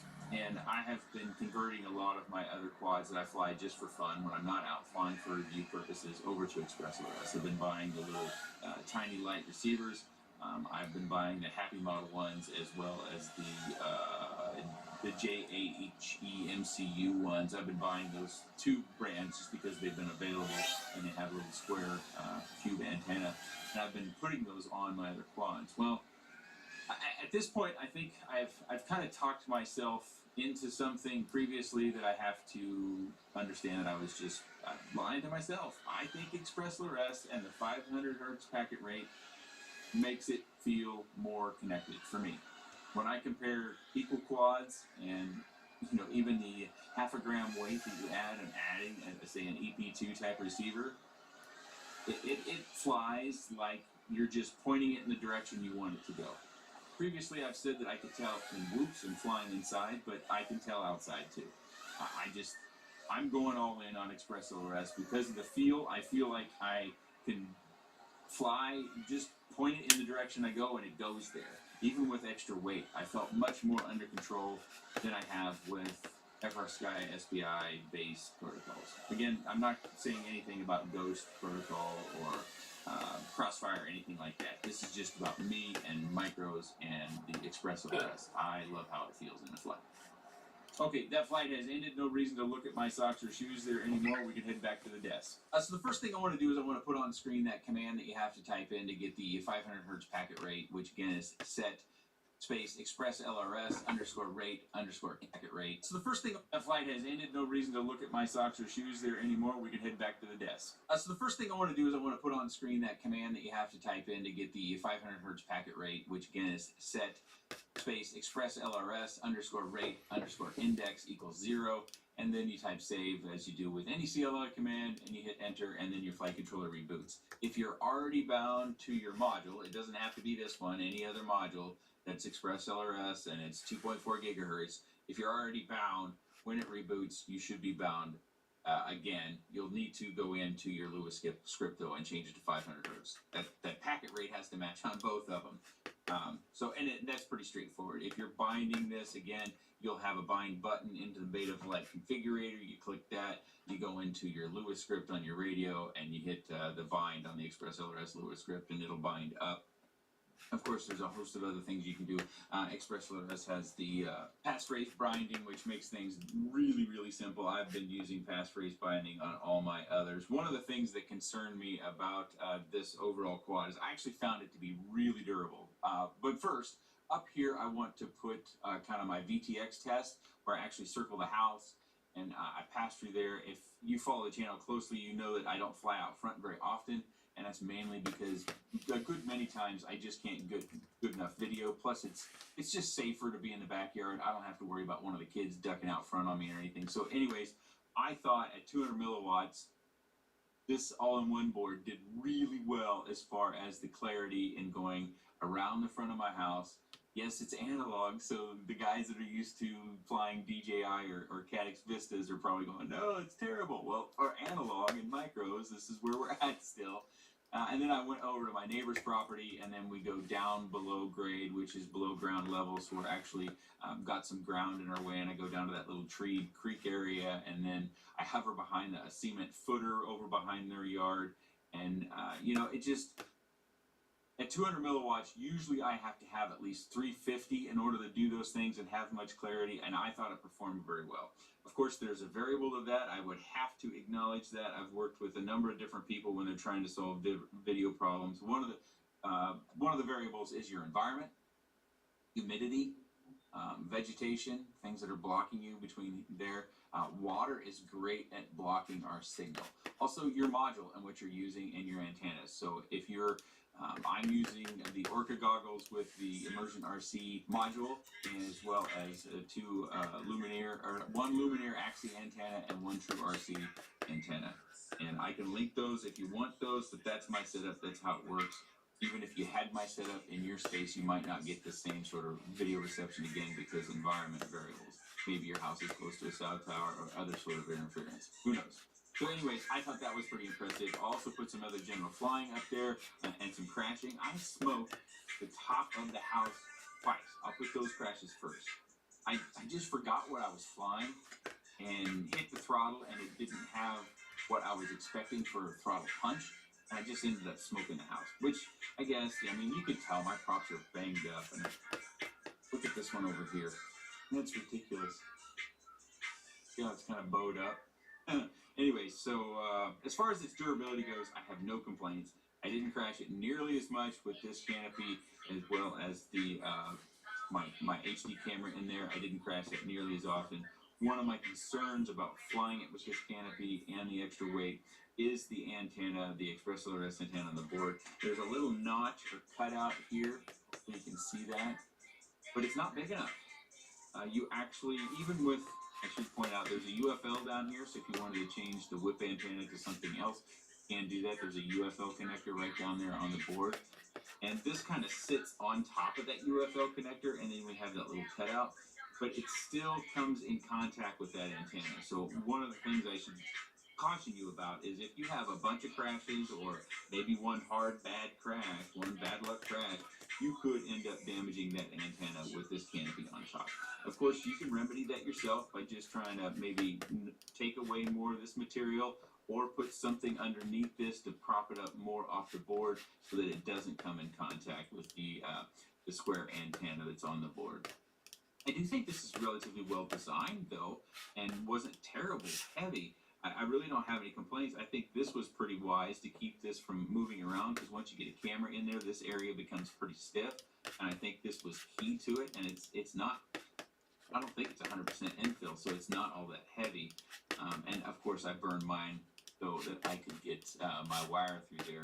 I have seen one other, I think it was, I forget his name, is the Team Pilot, a Happy model. He was able to get his camera mounted up without, you know, as far as I could tell from the video and the pictures, he was able to get his camera mounted up without making this modification. I couldn't, and I think this is probably better anyways, because then the tension on your wire just won't be there. It'll give you more slack. So, and that's just, I just took a soldering iron, warmed it up, just kind of ringed out a little hole. If you don't like that, you don't have to do that, but that's what I did in order to remedy the issue. There's, of course, other ways you could go about it. Maybe you cut a slot in here, so the wires just kind of route up through there. Whatever you want to do, but just kind of sharing my experience. The canopy is really durable. I don't have any issues with that. I think if I find complaints, that's kind of what you do in reviews, right? So I'm concerned about the antenna and that canopy. I should move that over there because I'm probably flying stuff over there, but that canopy and that antenna, so you need to make an adjustment there. There's also some excess motor wire we could get rid of if you were to want to take off a little bit of extra weight. I'm not sure if it's worth it, but you know, if you find you want to venture down that road, that's one to go with. It does look like we have, I'll just zoom in on this. I think this is solid pin PH20 connector, but I'm having troubles being definitive about that. I thought Happy Model was using solid pin, but I just can't quite see that. I'll have to get my magnifying glass out. But that's a good look at the connector down there. Of course, I've talked about PH20 connectors. If they're rolled pins, they tend to wear down over time, and then you got to change them out. My understanding is Newbie Drone has stayed with rolled pins because solid pins actually cause battery problems. I don't know if that's a fact or not. I'm just passing on that information. So if you're out there flying solid pin connectors and you're finding your batteries are dying, let me know. That way I can maybe confirm that myself. I fly so many different things, it's hard for me to blame like a rolled pin versus a solid pin versus a battery issue on any one thing. The pad down here is just regular foam. It's not a huge deal because the rubber band does an adequate job of holding on to the battery. They do give you the extra rubber bands in the bag, but these are your garden variety office sort of rubber bands, so if you need to get a new one, you certainly can. Maybe you want to have a different color, and I just went with the kind of the cross shape. I suppose you could do something else. Maybe you could even just use a strap. Take a strap underneath there, a real small light strap. The rubber band doesn't bother me that much though. It's not pretty to look at, so maybe a black rubber band would have been a nicer touch. Okay. And then we've got the little foam pad, which keeps the battery off our screw heads. And they are Phillips screws. You know, I always prefer to have the same screw all over the place because it always makes working on things easier. But we didn't in this particular case. And then we have our motor wire or motor connectors here still on the board. So if you needed to swap out a motor for some reason, pretty straight, simple. And they did use some of my favorite tape that I call Emax tape, but I'm sure it has a different name. It's always linked down in the video description. I think I've listed it twice, one from Emax and maybe one from Banggood, so depending upon your location you can find it. This tape is just a bit wider than what I use, but it does the job. I don't really have any complaints. The frame does have motor protection out here in the corners. I think this is exactly the same frame as the Crux 3 original, isn't it? I forget.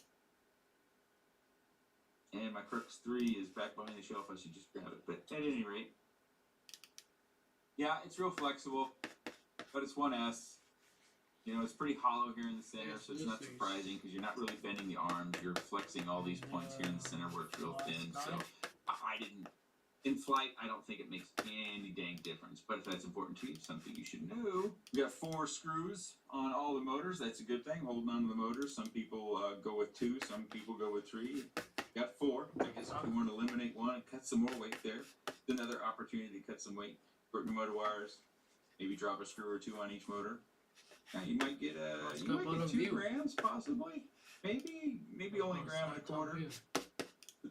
It gives you an opportunity to save some extra weight.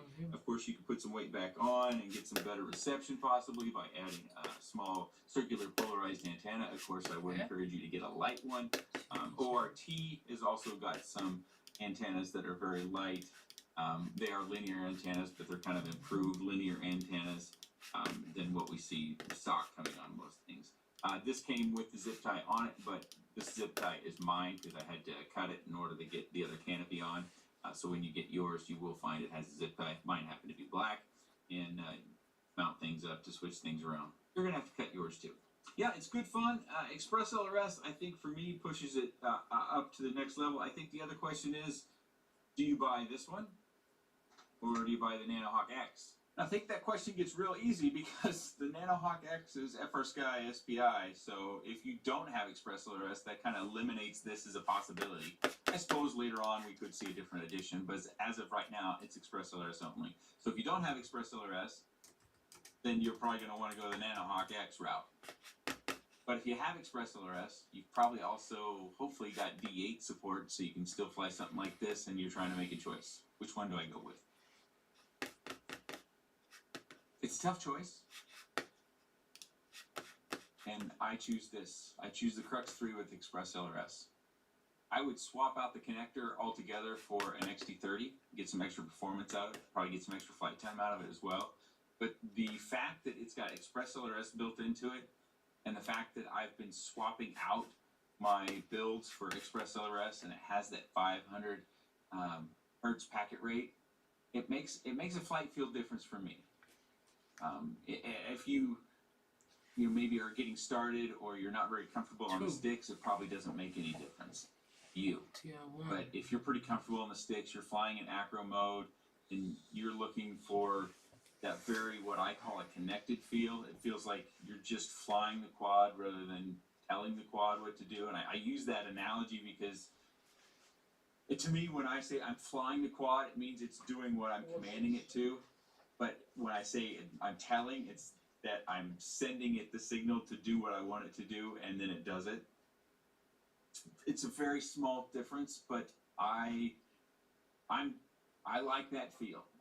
And previously, like I said during the flight footage, I had kind of talked myself out of the fact that there was an actual difference. I thought I could feel it on whoops inside the house, but after swapping out so much stuff, like my current favorite to date, the Rocket Race, which I'll put a link in the video description to the Rocket Race. I've been swapping. I've got 4 of these. I've been swapping them out over to Express LRS.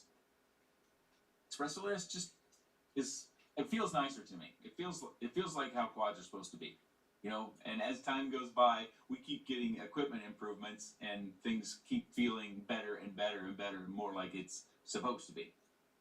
So at any rate, I would say if you have the ability to choose either of these, I would choose the Crux 3 because of the Express LRS, but there's also another choice in there as far as brand, as well as part accessibility.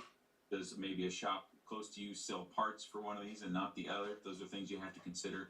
But I'll have links down in the video description to where you can check these out.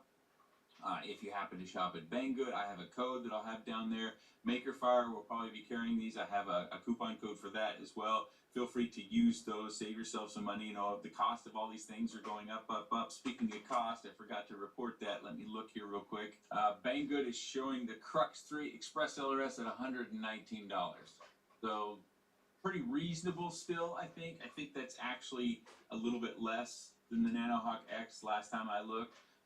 You could probably go to other sources and find this cheaper, and I'll link whoever's carrying this down in the video description, of course. As I mentioned, I've got some coupon codes that you can use. I think it's 8% off at Banggood and 5% at Makerfire, maybe the other way around.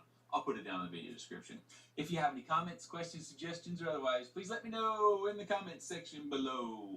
I appreciate your time. Thanks for watching.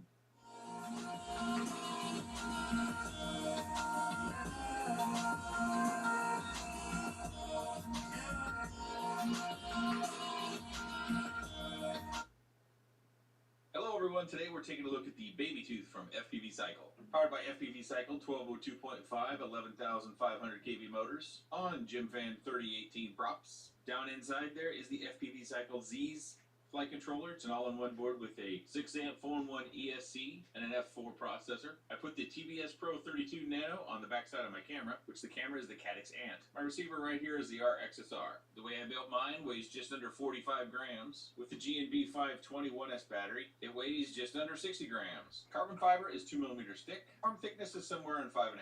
Motor post to motor post, I'm getting about 115 millimeters. I am using a rubber band to hold the battery with a couple of cheap battery pads. This little part right here is where you would mount your mini Immortal T. I just taped my antennas down. Okay, before we get started, you're going to find people in this video.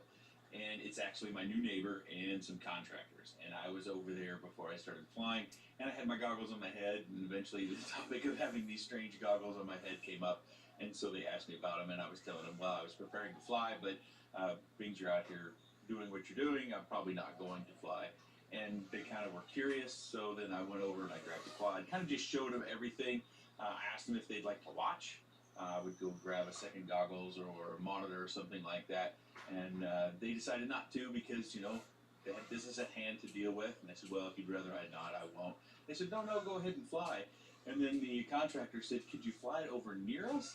And I said, well, I probably shouldn't do that. It's, you know, pretty safe and everything. But anywho, they weren't bothered by the quad. They weren't bothered by me flying. I do take some a little extra precaution in making sure that I don't fly over into that space too much. Basically, the punch outs over the house about the only time that we see them. So a little bit of a warning, heads up. Don't flame me. It's all good. You know, we have a very good communal type of neighborhood where we discuss things with each other, and we're very open about all the different things that might be taking place in the neighborhood. So, anyways, to the quad, you know, 1S I think it has a big draw because you can get really good performance out of something that is so light, and with that low weight and reduced speed, you get a little bit of extra safety. You're not likely to hurt anyone, or very least not hurt them very badly. I suppose in a worst case scenario, if someone were to catch a prop right in their eye, that might not be a good thing, but I think the potential for that is so very, very low. And 1S tends to be a little less expensive, especially in the battery department. And so those things are big draws, and I think in general they're also less expensive from a build standpoint. But of course that depends on whether you're comparing a ready to fly or if you're doing something else. So this is Bob's latest creation from FPV Cycle, and he's got a blog posting on his site about the build. There is one little catch that if on the bottom of the new Z board, if you don't short a couple of pads on there, it won't power your receiver, so you have to make sure you short what's necessary for your receiver. But that's all well explained. He's got a tune on there for you to use already, so maybe if you're venturing into your first build and you don't want to take on tuning, you've got a ready-made tuning there. Or if you want to do the tuning yourself and you find it doesn't work out, or you just want to try Bob's tune, you can always flash back. Of course, the tune is specific to the version that comes on the board, and I think he also notes not to update the version on the board. So if you do update and you can't get the tune, you need to go back to the original version, which I believe is Betaflight 4.1. So I've seen a lot of people who probably have these and have many other configurations, and I think this should be kind of a communal sort of review. Leave your build configuration, maybe if you have a review video or flight footage of this or something very similar. I know for our international friends, getting parts can be difficult. I think RC Groups also has a complete 1S build thread. I'll try to find that and link it down in the description if you're looking for 1S builds. I think FPV Cycle, Bob is trying to keep parts in stock, but they're so popular that can be a little bit of a stretch. You can see there as we come in, I drained the battery a little bit too far at 3.2 volts per cell, and then we also have a flight time of 3 minutes and 22 seconds. So I kind of have two different versions of this. Actually, I've got a third, but this one is not 1S, and they're all a little bit different from one to the next. Of course, I've got different motors and different board. On this one, it has an all-in-one board built right into it, or with a receiver built into it. That's a Beta FPV board, and then we've got the Z board here. This, of course, is what I was flying. It's what I showed you in a quick roll. Something to note about the Ant camera, see how it has that mount point right there? You could take your soldering iron and melt a little hole there to use a screw, because I do find that this camera tends to move around. Of course, FPV Cycle has a new camera from Caddx, the Caddx Ant Lite, which I did order a couple of to give a try. I think that would be a better overall fit because because of this movement. I think that it's also noted that the ant light sticks out a little bit from the B-Brain V2 canopy, so your camera protection might not be where you want it to be. But that's something for you to choose. So on this particular one, to make sure I didn't have any jello, which I did suffer from in this one, you can see I've got some adhesive around here, so I glued that camera in so it does not move around. And you can see I've got quite a bit of camera angle there, and I can still access the USB port with a right angle adapter if I take my finger here and then I put another finger on this arm. I can kind of pry things up, and then I can get my right angle USB adapter still in there, which is quite handy. It would be easier to get in there if I hadn't done this with my VTX. I decided to put my VTX up here to try to eliminate as much noise as possible. I've seen a few times where I have noise in the video, but it doesn't seem to be static to the motors and the ESC. A few people have called that FrSky telemetry noise, so I wanted to give some separation between the VTX and the receiver that's embedded down in there. You can see the connector right there. But of course, with this length of screw, I've got some additional camera angle that I could get if I choose to. I just used a simple rubber band to mount my antenna. Works just fine. It's not pretty, but I couldn't get the antenna to clip into the B-Brain canopy mount right there. I wouldn't rely on this even if you are able to get it to clip in. You want to do something additionally to make sure your antenna does play and stay in there. Otherwise, it could end up down in the props if it were to sneak out of there. The Z board has these little splits in the board itself, so you can get the rubber grommets in and out pretty easily. And that works great. I hope we see that on all boards. You can see there we still have some soft mounting, so vibration should be minimized down in there. I did lose 2 props in the crash, and I think I've either chatted or somehow gotten the information from Bob that the reason why he went with this 2mm shafts on his product is so you don't have to use motor screws. And in general, I would agree with that. I just note that I did have a crash where I wanged this off the swing set, and 2 of the props did go flying. Couldn't find those. They're off in the yard somewhere, probably in the mower by now. I think as far as the XT30, you can buy batteries from FPV Cycle that already have the XT30 on them, and this is going to be a little bit controversial, and a few people are going to really disagree with me, and that's okay. We can disagree. I'm not sold that this is necessary for a 1S build. It has the potential upside of being much more robust over a longer period of time, and of course, depending upon your drivetrain, some extra current through here could be good in order to provide you the performance that you want. I didn't find it to be dramatically more than, say, the BT20 connector, and of course, we now on the market have the G&B connector, the G&B 27 connector, which I have just purchased a bunch of batteries from Amazon, and we also have the connectors available on various sources. I think I saw them on eBay and other auction sorts of sites. So you can either convert your own, or you can buy them directly from FPV Cycle if they're in stock. I do find that I like the 520 battery better than the 600. Just that little extra weight, you can just kind of feel it. But if you're looking for extra flight time and maybe your FPV experience isn't to that point where you really notice much difference between weights of batteries, the 600 will give you about 20 to 40 different more seconds, depending upon how you fly, if you want that extra flight time. On the blog post, I didn't get to it, but Bob also has the startup power set at 0.38 for your ESC and your motor timing at high. And so that's a setting that you'll want to make on the ESC. I don't think it comes default with this board. It could change by the time you're watching this video, but that's what I found. That in my particular case, I did find I had to send or change the settings on the board to match those of his recommended settings. I think if I were to build this again, I would probably either use the Caddx Ant Lite that is now carried on FPV Cycle. I think you can buy it directly from Caddx as well. Or if I had the ability to go back to one of the Runcam Nano 3s with the original lens. Now these you can't find anymore because the V2 lens came out because the V lens wasn't available from its original source after the pandemic. Apparently that company went under or something. So this is one of my last few running V1 Runcam Nano 3s, and I really enjoy the super wide field of view. The Ant Light, or the Ant, has a much crisper picture. Things are sharper, but its field of view is smaller, and I like the wider field of view. It gives you a greater sense of speed, gives you that sort of pod racing that I sort of talk about all the time that really drew me into FPV. But the Caddx Ant Light, again, available from FPV Cycle, is another option that you should look at. I can't tell you anything about that. I haven't tried. So you might be looking at these 3 and saying, which are your favorite? Well, it's not really fair to compare, but I will. I prefer this guy on 3S. I like that extra zip and extra power, and I like my field of view. But you can build one like this and use a different board. Of course, this is only the Z board from FPV Cycle is only 1S, but you can find other boards on FPV Cycle to build the 3S edition as well. So that's my preference if you're asking me. I think I would enjoy this more, probably closer to this one, if I had that wider field of view lens on this one than I do on this one. So kind of an unfair comparison, but yet I know I'm going to be asked, so I need to compare them. As far as these motors, I think they're comparable. I think the flight time on them is a little bit shorter than the FPV Cycle, but I also think the low-end torque on these is a little bit more. So if you're flying low and you need that quick punch, or if you want a different feeling when you're recovering from dives or different things like that, these have a little bit more low end than the FPV Cycle ones do. And you'll also notice I had to use screws on these because they don't have the 2mm hole that the FPV Cycle. So that's something else to take into consideration when you're doing your builds.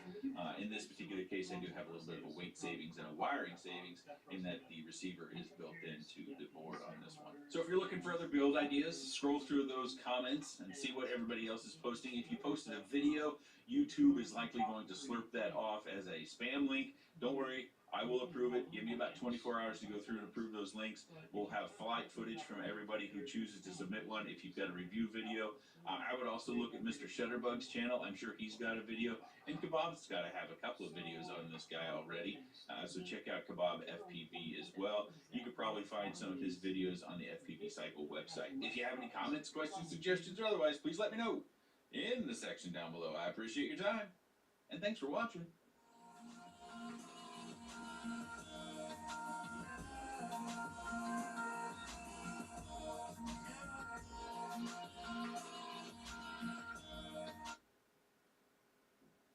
Hello everyone, today we're taking a look at the UR UAV UZ-80. There's the two varieties of the all-in-one board, which we've seen many times before. We got FlySky and FrSky D8 mode test. And speaking of the all-in-one flight controller, it is the Crazy Bee F4 Lite, which features a 5-amp AC F4 flight controller with an OSD input. And it also has an integrated camera plug. Motors are branded UR UAV UZ 0802 19,000 kV. On those motors are HQ 40mm bilayer props. It does not come assembled, you have to put it together, but no soldering is required. Also, this is an early production run.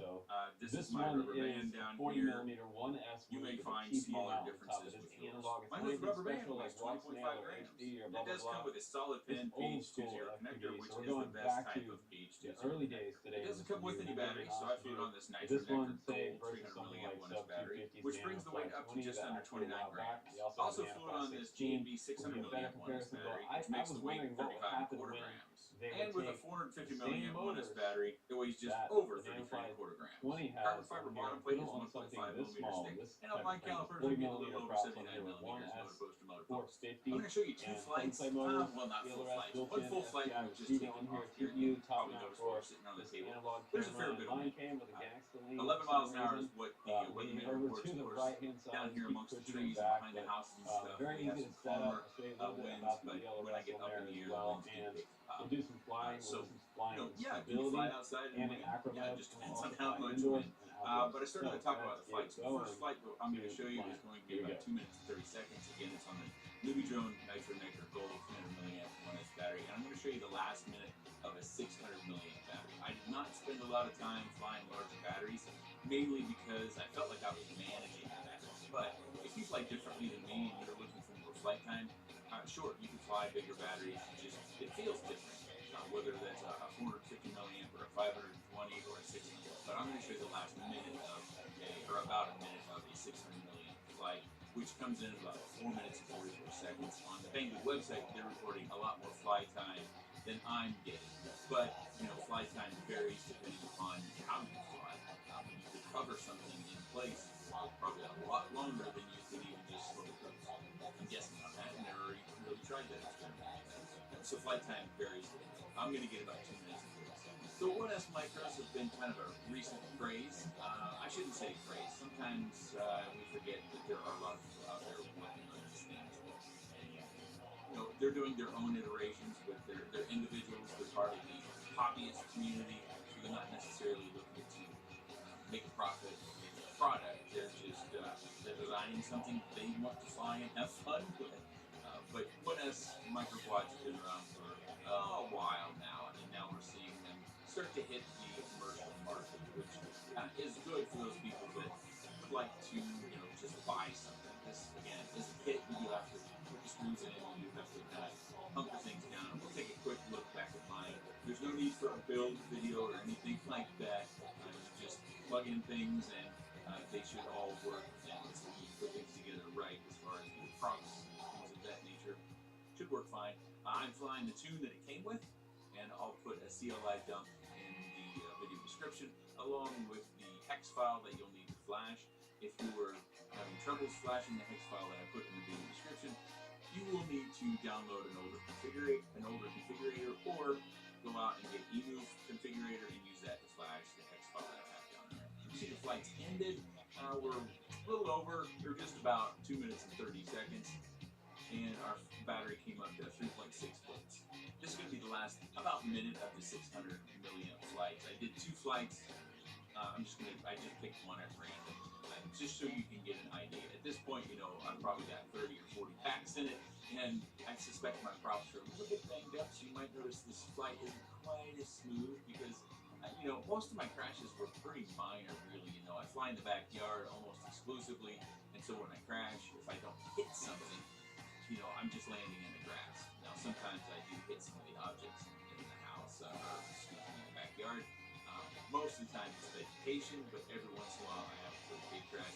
And I'll show you my most major crash after we get past this little segment that I can just show you my flight. So if you get a fix on flight time, flight style, maybe you're eyeballing this and you got a difference in because I am not as aggressive, I think, with the more weighty battery. But again, that's up to you. You get to choose. Price on this currently listed at $95, but the price is always fluctuating, and we oftentimes see coupons as well. So we're going to wrap up that flight eventually. I have a hard time landing on the table. Usually when I land on the ground, but I can see something with my camera angle. There we go. Finally on the table. Battery is going to come back up to 3.5 volts.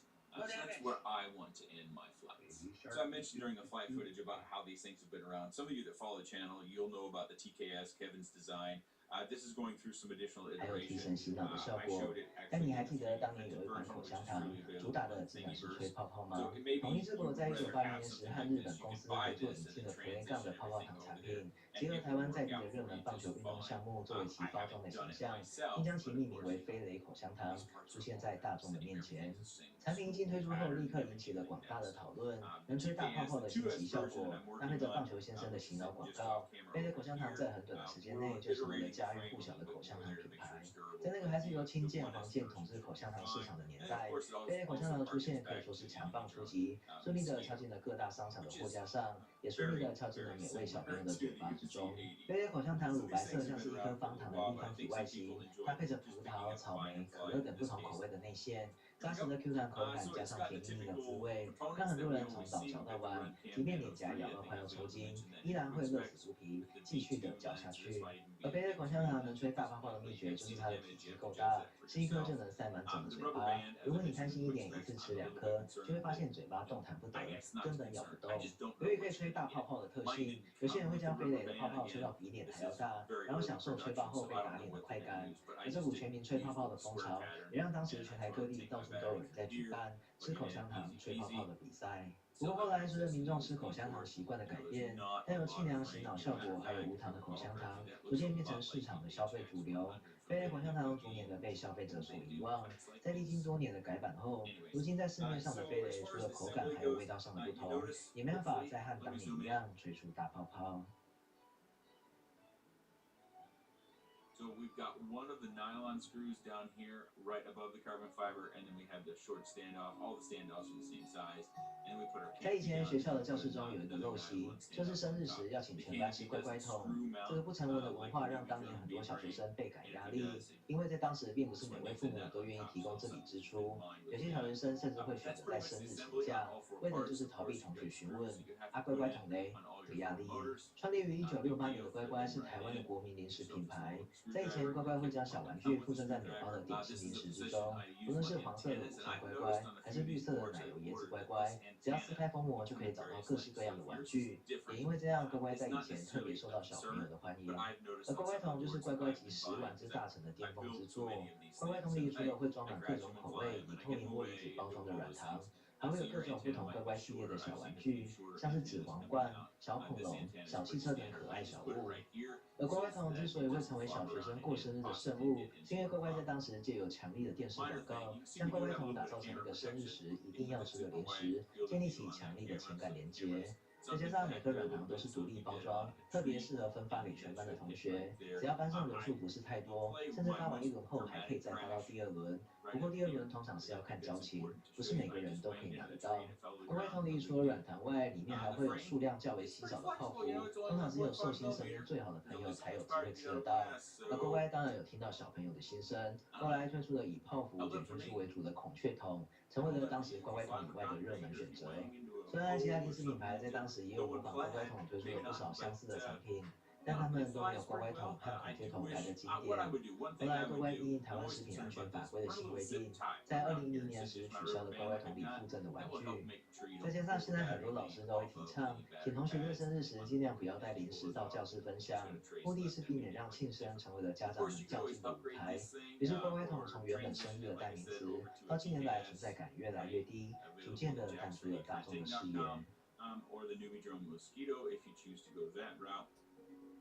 If your frames do break and you're in the US, I know for international friends, getting some of those things can be more difficult. It's a good thing that they use solid pin. 不知道你有没有一种经验，吃到一种饼干超级好吃，但没有记住它的名字，只记得它的形状还有味道。有一天突然想到想买来复习一下时，才发现已经停止贩售，再也买不到了。而雅乐斯的果酱馅饼系列，就是那个很多人心心念念的童年味道。雅乐斯饼干成立于1865年的澳洲，是澳洲本土最大的饼干生产商。很多人到澳洲旅游都会买来当伴手礼的 Tim Tam 夹心饼干，就是它旗下的热门产品之一。而当年台湾的阿公阿嬷最喜欢买给孙子吃的饼干，就是雅乐斯出品的果酱馅饼系列。而为什么雅乐斯的果酱馅饼会得到阿公阿嬷的青睐，就是因为在那个不够甜会被嫌弃偷工减料的年代，雅乐斯的果酱馅饼可以说是相当的实在。酥脆的饼干中间覆盖着一层厚厚的甜腻果酱，不仅小朋友爱吃，也成为了当年很多蚂蚁最喜欢品尝的零食之一。而雅乐斯的果酱馅饼主要分为2种口味，黑莓和红莓。不过这2种口味就算摆到现在也算是相当的冷门，所以当年那些直接被阿公阿嬷从饼干盒拿出来喂食的人，可能至今都还以为自己吃的是蓝莓和草莓的口味。至于吃法主要分成2种流派，一种是边边派，一种是内馅派。顾名思义，有些人会先把旁边的饼干框先咬掉，留了中间的果酱层最后享用；有些人则是会把中间的果酱先舔完，最后再将饼干一口吃掉。不过当时花圃形状的雅乐斯果酱馅饼价格并不便宜，并不是大多数人家中的常备零食，而或许就是因为没办法常常吃到，那特殊的形状与味道，才让长大后想回味的我们特别的怀念。如今虽然雅乐斯已经停产果酱馅饼的饼干系列，但其他品牌仍有相似的产品在市面上贩售，偶尔在一些喜饼的饼干组合之中，也能看到相似的身影。虽然味道并非相同，但也能解解相思之苦。That's not ideal. The further down you can get the prop, which these aren't drilled through, so that's a downside to it. You can drill them through with like a 0.94 or 0.95. 斯迪麦源自于丹麦，是一个专精于口香糖的品牌。大约在1980年代末期，在欧洲取得成功的斯迪麦决定以每包12颗口香糖只卖10块钱新台币的行销策略，强势进入台湾的市场。在当时，台湾口香糖的势力版图主要是被箭牌口香糖和刚刚提到的飞雷口香糖所瓜分。而斯迪麦除了试图以价格抢占市场外，最令人印象深刻的就是它那一系列高质感的前卫广告。最经典的广告内容就是一群人在传话，从一开始的建筑物正在倒塌中，传到最后变成了光在钢琴上昏倒了。仅用2句话的台词表达了口耳相传下，原本想传递的讯息，对于末端的接收者来说，很可能得到了截然不同的答案。而当年斯迪麦凭着这种意识流的广告，成功的引起了话题，除了创造了不少经典的广告流行用语，也让斯迪麦的名字走入了人群。很多人看了广告后都无法抵抗好奇心的驱使，就会立马行动起来，去邻近的商店买一包来试看看，斯迪麦到底是个什么样的味道。而斯迪麦当时有分红色、橘色、绿色、紫色等多种颜色口味，主打的是一个二段式的体验。从一开始的清凉浓烈，到后来甘醇持久的阶段，给消费者带来了全新口香糖的体验。那如同不是每个人都看得懂意式的广告在送沙灰，很多人也是不习惯斯迪麦口香糖的独特味道。于是斯迪麦在台湾的销量开高走低。虽然很多人都被斯迪麦的广告吸引尝试，但很多都是一次性的顾客，还是会回头嚼他们的琴键，吹他们的泡泡。后来在金车、波尔、Airwaves、Extra 等新兴口香糖品牌投入竞争的形势下，斯迪麦虽然广告依旧吸睛，但在业绩上始终没有起色，最终选择全面退出台湾的口香糖市场。我有话要讲，别讲了，你的成绩单呢？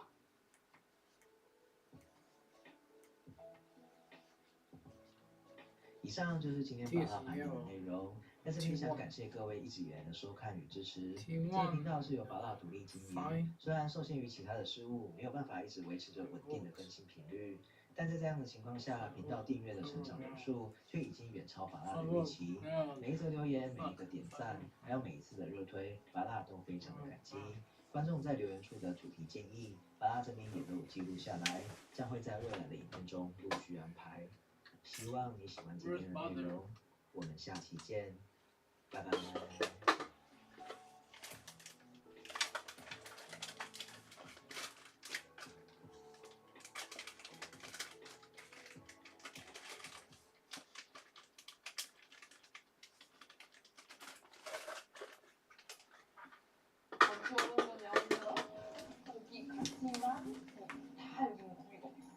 난 이게 정말 사회에서 필요하다고 생각해. 광고 라이터 신작 웨이슈다.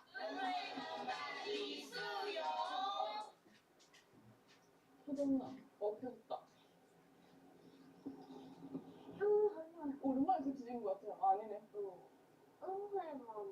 리수용.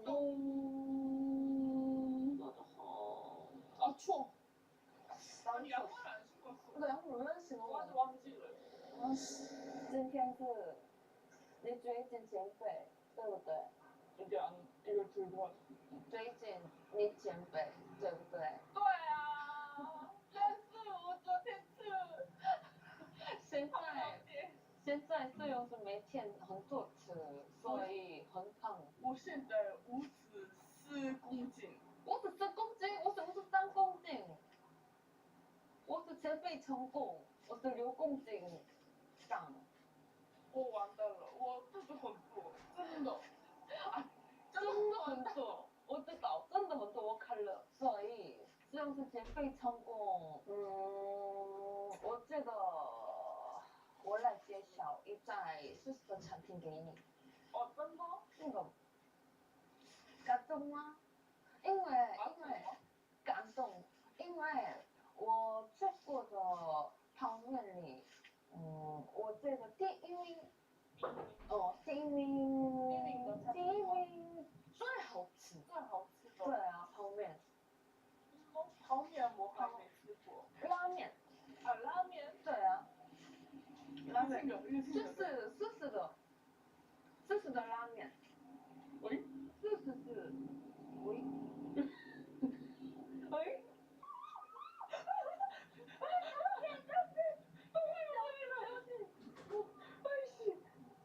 뭐야? 뭘 찍고 있는 거야? 해봐라! 뭘 찍고 있는 거야, 이거?怎么样？心情吗？사실我其实不期待。不期待吗？恩惠推荐的餐厅。啊，真的你不会爽？爽吗？爽的，你真的不会爽的，爽的。爽的。어디야？等一下。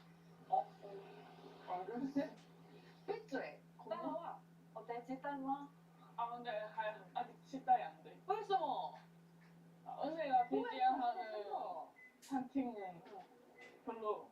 왜냐면 은혜는 조금 이것저것 섞어먹는 스타일이잖아. 这是特别的产品，因为舒适的产品，是用的是一样。 근데 언니 거기다가 또 막 소스 엄청 많이 넣어서 먹잖아. 막 후추 엄청 넣고. 这个是 mix 不行. 온전히 그 야채의 맛을 느끼면서 여기 다 왔다. 여기야. 봐봐, 지금 딱 봐도 어떤데? 우리가 배고프다. 원래 배 별로 안 고팠었는데. 이게 진짜 라면, 방면 이렇게 하면 딱 뭐가 생각나? 안에 뭐가 들어갈 것 같아? 차슈? 차슈, 로우가 들어갈 것 같잖아. 근데 여기는 진짜 고기가 하나도 없어. 무조건 다 채식이야. 그래도 사진에 왜 난 저게 다 이거 뭐 보여 지금? 이 디자인부터 영상부터가 지금 다 풀떼기. 그러네. 뭐 하느냐? 연습실 잡고 있다. 이렇게 얘기한다? 오케이, 다 전달 완료. 여기는 모든 게 다 소스야. 다? 아니, 약간 사진 보니까 고기 있는 것 같던데? 저 고기도 페이크야. 근데 이것도 고기 아니야? 이거? 발진 스페르 고기 아니야? 아니야. 이게 채식으로 된 고기야. 다 야채로 만들었어. 콩고기? 이게 콩고기도 이제 채식으로 만든 고기인 것 같아. 다 콩고기처럼. 이거 여기 라면들도 있잖아. 이 라면들도 다 육수가 채식이고 안에 들어가는 것도 채식이고 고기도 채식이고 진짜 고기로 된 게 아무것도 없어.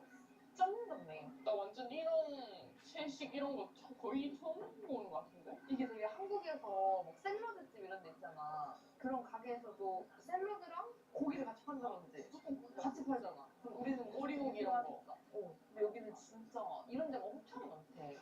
근데 좀 선입견이 있었거든. 라면에 고기가 없다고. 라면에 고기가 없다고.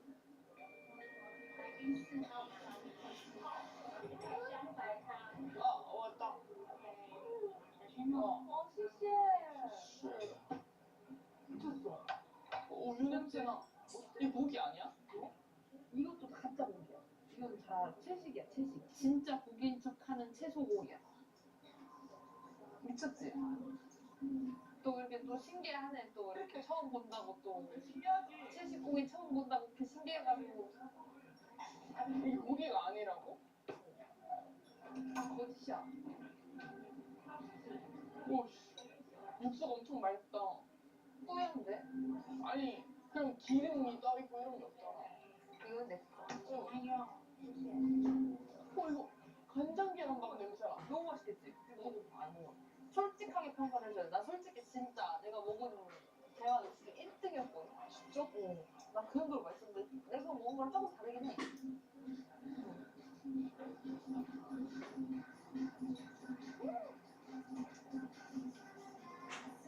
따뜻해. 우리 우유버거 많이 먹잖아. 우유버거에 고기 안 넣고 야채만 넣고 뿌려 먹는 맛이야 그냥.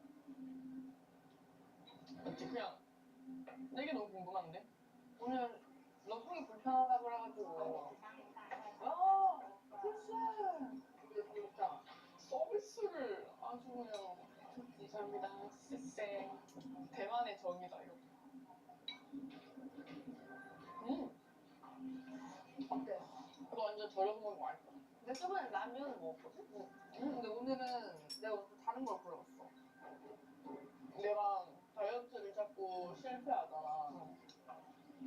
그래서 어제도 못 참고 또 치킨을 먹었단 말이야. 그래서 속이 안 좋아. 그럼 이것도 좋네.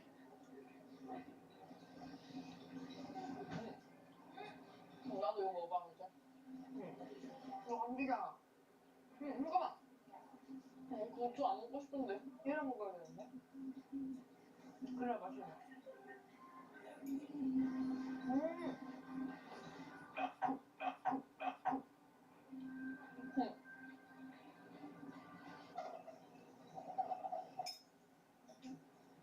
우리가 평소에 대만에서 먹는 그런 음식이랑 좀 다르지? 좀 다르다. 그런 프레쉬해. 근데 내가 일본에 먹었을 때는 좀 간이 그래도 꽤 쌌던 것 같아. 맛있는데 근데 오늘은 이거 되게 간 진해 보이잖아. 근데 간이 세지 않아. 응? 이거 고기 아니라고? 응. 가짜고기. 여기는 고기가 아무것도 없어, 여기 메뉴에. 채식을 하는 사람들을 위한 곳이기 때문에. 고기 맛이 나는 느낌인데? 신기하지? 뭐야 이거? 이거 먹어봤어요? 닭고기. 이렇게 해볼까? 안에가 궁금해. 고기가 아니야? 고기 아니야. 고기가 아니야? 아니야. 오늘 육질에 있는 느낌인데? 고기 같지만 다 여기는 고기가 없어. 어쨌든 기분은 좋지. 고기도 아닌 거지 고기 맛이 나니까. 다이어트 막 성공할 것 같고 막. 응. 내가 너를 위해서 그러니까 여기 알아보고 데려온 거야. 멋있다. 내가 요즘에 내가 아프니까 은혜가 날 잘 챙겨주더라고. 나한테 보온팩도 주고. 근데 사실 내가 체질에 빠져서 온 것도 있긴 한데 왜? 너가 속이 안 좋다고 하니까 요즘 사장이가 감기랑 막 이런 것도 아프다 하니까 나 너무 고기만 처먹으면 안 되겠다 우리가. 까오리 차이.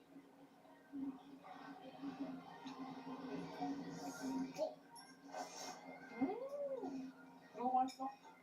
응. 너도 곧 회식에 빠진다니까? 난 여기 실제로 밑반찬도 진짜 맛있어. 원래 여기 약간 고기 그런 기름 같은 거랑 같이 주잖아. 뭔지 알아요? 응, 뭔지 알아. 이거 뭐야? 너무 맛있는데? 잘 먹는다. 난 그 생각했거든. 풀떼기를 왜 손 주고 먹어? 그렇게까지 생각을 했다고 원래? 그냥 뒷거리 뜯어 먹으면 되지. 많이 변했네. 근데 뒷거리 뜯어 먹어봤거든? 안 되겠더라고. 아니, 쪼이야. 쪼이. 왜냐면 破破的尿尿，苗栗的尿尿，저런的尿尿。하나, 둘, 셋.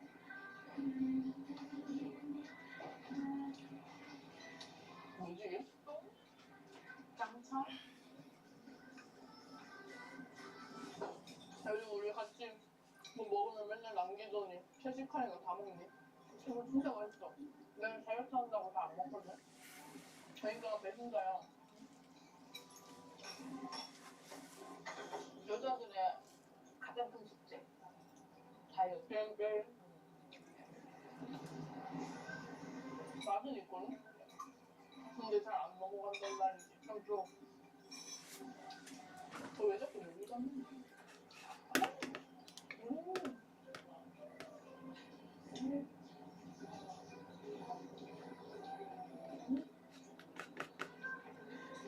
그렇게 맛있어 진짜? 어때? 좋지? 아 가서 어때? 채식을 처음 먹어보는 소감. 완전한 채식으로 먹는 거? 여기는 고기는 단 1g도 없어. 7,000도까지 但是我需要肉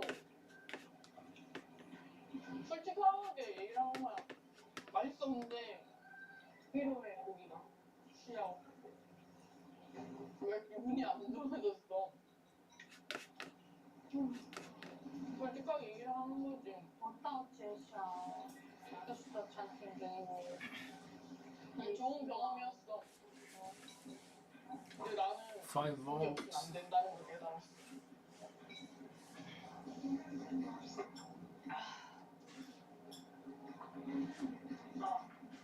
아쉽네. 나랑 같이 채식에 빠졌으면 참 좋았을 아니? 우리 같이 먹잖아? 코끼리처럼 하나씩 시켜가지고 먹을걸? 우리가 각자 다른 걸 좋아해야 돼. 둘 다 같은 걸 좋아하면은 양이 3배가 돼. 이것도 집 인당 하나씩이지만 우리 같으면 한 3개 시켜서 이것도 같이 먹을까? 이렇게 해서 먹자 솔직히. 근데 그거 먹고 또 집 가는 길에 아이스크림 먹을래? 이것도 아이스크림 먹고 또 집 가는 길에 또 소고기 사가지고 집 가서 또 먹을까? 이렇게 하고 또 먹잖아. 지금 봐봐. 나는 고기 좋아하고 언니는 이런 야채 좋아하니까 서로 좋아하는 걸 조금씩만 먹자. 막창 먹으니까 맛이 없더라. 사실 좋은 경험이다. 아 그렇게까지 만족한 것 같진 않은데? 그러니까 오늘 속이 좀 불편했어서 좀 편안하지? 응. 제가 밥 안 먹으려 했거든. 나는 꼭 소개시켜주고 싶어. 스스도 찬팅. 我要至少스스도 찬팅 게임. 因为 이렇게 채식 먹으면 피부도 좋아지지. 살도 빠지지. 또 산책 간다고 또 이렇게 걸어가고 운동도 하지. 또 자주 아프지. 또 속 자주 안 좋지. 맨날 고기 먹고 바로 눕고 자고 이러니까 이제 속 안 좋아가지고 다음날 아침에 이렇게 하고 또 고기로 또 내리려고 반복되니까 살찌고 피부 안 좋아지고 독소 쌓여가지고 이렇게 되니까 난 이게 정말 서양에는 필요하다고 생각했어. 그리고 실제로 내가 먹어봤는데 너무 맛있었어. 맛있어. 아, 谢谢. 谢谢. 가자. 아, 배불러. 谢谢. 바이바이. 바이바이. 아, 빠르나? 너무 배불러. 와, 어때? 차식, 근데 약간 그거. 왜? 응? 그냥 여기서 키우는 채소는 가자. 이거 키워서 그거 안에 넣은 거야? 모아스 식물박. 배불러. 근데 이게 고기 먹고 배부른 거랑 되게 다르다. 뭐가 다른데? 고기 먹고 배부른 거는 좀 진짜 여기까지 막혀가지고 배불러. 그러니까 이런 토할 것 같은 느낌? 역류할 것 같은 느낌 뭔지 알아요? 역류성 식도염이 오는 느낌. 근데 오기도 해. 근데 이거는 막 그 정도는 아닌가? 근데 이게 중요한 게 뭔지 알아? 그 타이완의 채식은 조금 다르대. 어떻게? 너무 많이 먹으면 안 된다고 하더라고. 많이 먹으면 안 된다는 거지. 그래서 조심해야 돼. 저게 너무 맛있다고 너의 다이어트를 실패할 수 있는 거야. 그러면은 내가 다음에는 我的推荐的肉的餐厅怎么样？给我吗？介绍给我。거의. 얼마나 맛있을지 한번 기대해보자. 근데 사실 난 고기든 채소든 길거리 음식이든 솔직히 대만 음식이 내가 너무 잘 맞아서 그러니까. 어딜 데려가나 잘 먹을 것 같아. 내가 요즘 그래. 내가 처음엔 잘 못 먹었잖아요. 근데 요즘에 미치겠어. 나 너무 나 지금 나의 길을 걷고 있구나. 나 한국 갔는데 대만 음식 너무 먹고 싶은데 내가 류스 컴팅까지 쪘잖아. 너 이제 곧이야. 나 완달러야 진짜. 너 쪘다가 이제 다시 나처럼 쏙 하고 빠질 수 있어. 그것은 바로 채식을 먹는 거지.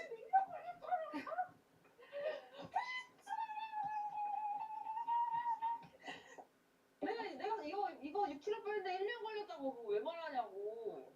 그러면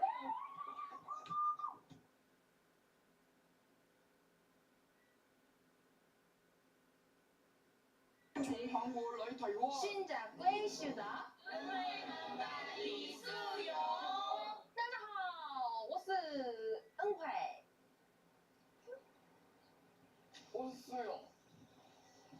지가 당근 먹고 싶다고 해가지고 여기까지 와놓고서는 3시간 반을 넘었어. 4시간 동안. 근데 진이 다 빠졌다. 너무 피곤해. 집에 갈래 다시. 네가 당근 먹고 싶다 했잖아. 당근 좋아하지도 않는데. 다시 집에 가. 다시 집에 가. 너무 피곤해. 눈도 못 뜨겠다. 맛있겠다. 줘! 저기 줘! 먹어! 第一次我们去台南来台南 오늘은 타이난런 나 타이난런이 될 수 없어. 왜냐면 因为 음식이 너무 달아. 나랑 진짜 안 맞는단 말이야. 아직 안 먹었잖아. 막상 먹었는데 맛있어서 좋아할 수도 있지. 난 단 거 싫어해. 좋아할 수도 있지. 싫어. 당뇨 있어. 진짜 둘이 없이 우리 둘이 이렇게 멀리 온 거 처음이잖아. 네. 요즘 은혜 언니가 대만 사람이 다 돼가지고 믿음직스럽다. 이렇게 단 음식을 좋아하는 사람이랑 단 음식을 싫어하는 사람이랑 타이난에 왔는데 과연 타이난 음식이 입맛에 맞을지 너무 궁금하잖아요. 궁금하다면? 더워. 단 거 좋아. 단 거 싫어. 그거 좋아. 야, 지금 이게 타오이랑 날씨가 너무 다르잖아, 여기. 이거 지금 히터 틀었잖아, 누가 바람을. 그럼 타이난이랑 까오시우의 7월, 8월은 얼마나 덥다는 거야? 야, 우리 죽어. 오지 말자, 7, 8월에. 우리 타이베이랑 그 타오이안에만 있어야 돼. 겨울에 가야 되네. 겨울에 오면 따뜻할 거 아니야. 어우, 너무 더운데? 이런 날씨에 바다도 못 가. 바다 좋아했어요? 나 서핑 좋아하잖아. 관심이 없네. 서핑 아직 안 갔어? 안 가죠, 규리가. 혼자 가. 이제 혼자 갈 때 됐지. 아니, 누가 물속에서 누가 찍을 거냐고. 카메라 물에 다 적실 거냐고. 아니, 규리가 나한테 어디 가고 싶냐고 물어봤거든?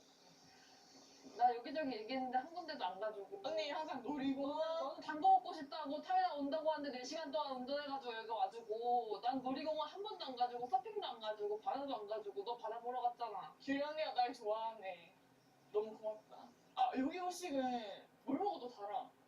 그리고 내가 챗GPT 찾아봤거든? 그 밥에 설탕 뿌려서 먹는데.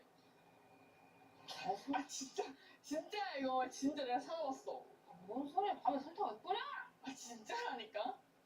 아니, 상현한테 물어봐. 음식에 장난을 왜 쳐? 물어봐, 진짜라고. 밥에 설탕 뿌려 먹는 거니까. 헛소리 스틱하고 말이야지. 아, 진짜? 와, 진짜 개맛있겠다. 근데 이런 것들을 달다고? 일단 먹어봐야 알겠지? 안 달아 보이는데, 그냥 보기에는. 아, 먹어보자. 해산물은 약간 좀 달게 하기 쉽지 않거든. 여기는 그래도 좀 덜 달겠지. 뭔가 성분으로만 해서.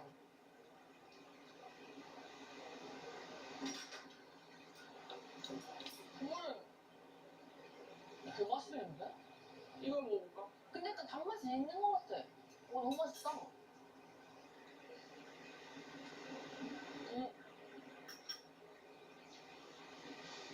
마늘 미쳤다.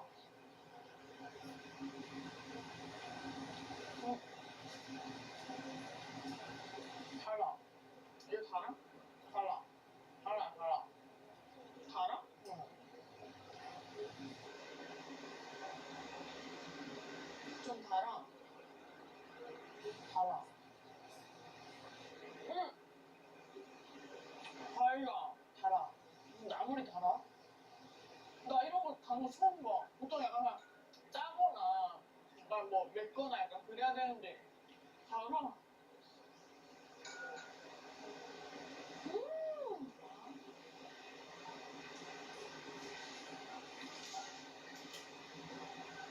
설탕으로 연육작용을 제대로 했어. 부서져. 진짜 고기가 부서져. 진짜 맛있다. 와, 너 개 맛있어. 진짜 1등. 고기도 엄청 크지? 그냥 달아. 그냥 단순하게 엄청 달다 막 그 버블티처럼 아니 그런 느낌이 아니지. 그게 아니고 먹었을 때 단맛이 쫙 맴돌아. 맛은 내가 항상 먹는 그런 그냥 맴돌리는 단맛이야. 그게 막 너무 초콜릿처럼 달아 이게 아니라 그냥 달다. 어떻게 이렇게 달게 약간 이런 느낌인 거지. 근데 맛있어. 그냥 막 달아 이건 아니고. 단 솔직히 대한 편견이 조금 있었거든. 근데 여기로 이제 좀 깨부숴야겠다. 감히 얘기하면 타오이안보다 맛있는 것 같은데? 타오이안에서 이런 거 안 먹었잖아. 우리 그때 막 시장도 가고 막 갔잖아. 나 여기가 제일 맛있는데? 항상 가는 데마다 제일 맛있잖아.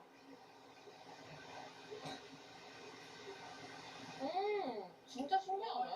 진짜 신기하네. 달라. 진짜 달아. 난 지금 딱 이 정도 달기가 딱 좋아. 너무 맛있는 단계 같아. 나 완전 설탕 때려 넣은 그런 엄청 설탕 가득한 음식 먹고 싶어. 그럼 그냥 설탕을 집어 먹지 왜 뭐하러 음식을 이렇게. 나 집에서 혼자 그냥 설탕이나 퍼먹어. 말을 또 그렇게 한다. 안 먹을 필요가 있나 그냥 집에 설탕이나 퍼먹지. 뭐가 여기까지 나와가지고 음식에 설탕을 막 이만큼 넣어서 먹는다고 음식 갖다 장난칠 거야?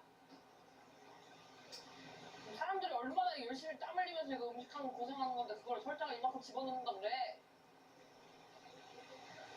이게 불칼슘 마. 칼슘. 허수랑 마. 허수왕. 추치. 추치? 중국이 진짜 추치. 진짜. 중국어를 배웠는데 먹을 자격이 없어. 욕밖에 안 배우고 나보다 욕을 더 잘해. 여기만 끝나. 한시모 칸 추치. 진짜. 라오빠니 보고 웃는데?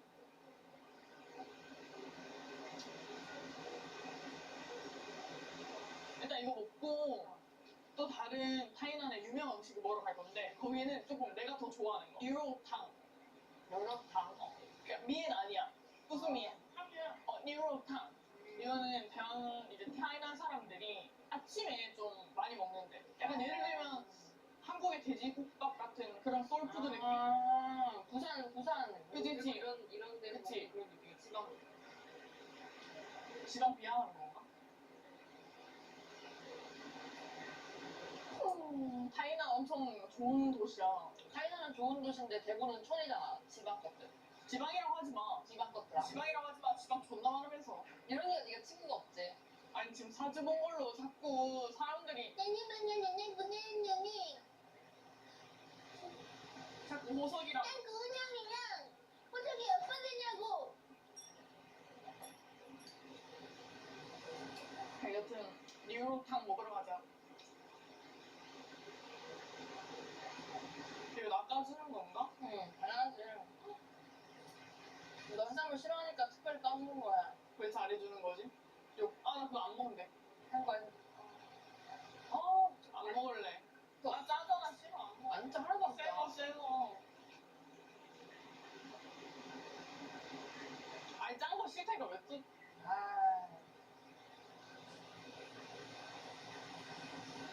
맛있다. 그렇게 깠어?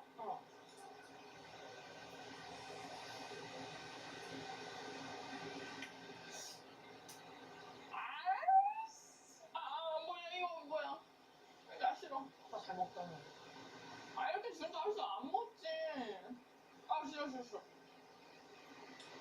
근데 빠지니까요? 네. 니 시험아. 찐다. 컬. 싹가는.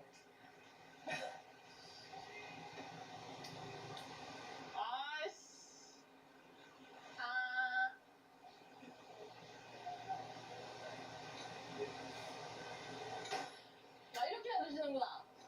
비행기 소리처럼.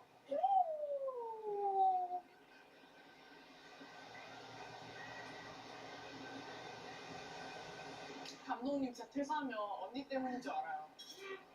아니 근데 왜 아까부터 지금 안 먹는 거야? 원래 이게 애기들은 이런 거 다 못 먹으니까 입으로 한쪽을 주는 거야. 짜자.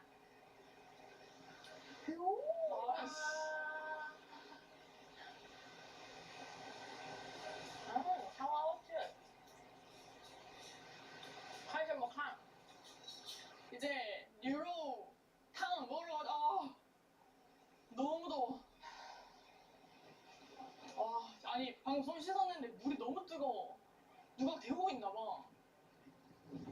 더워서 지금 힘을 잃었다. 콜라 망고빙 먹고 싶어. 망고빙 나도 먹고 싶다. 콜라. 근데 그거는 우리 여기저기서 먹을 수 있기 때문에 안 돼. 나 너무 더워. 여기 완전 맛집이지. 사람이 엄청 많아. 아니 여기 기대해도 돼. 이거 안 먹어봤잖아. 내가 챗GPT한테 물어보고 온 곳이야. 너 그렇게 인공지능한테 자꾸 기대할 거야? 우정 반지하자.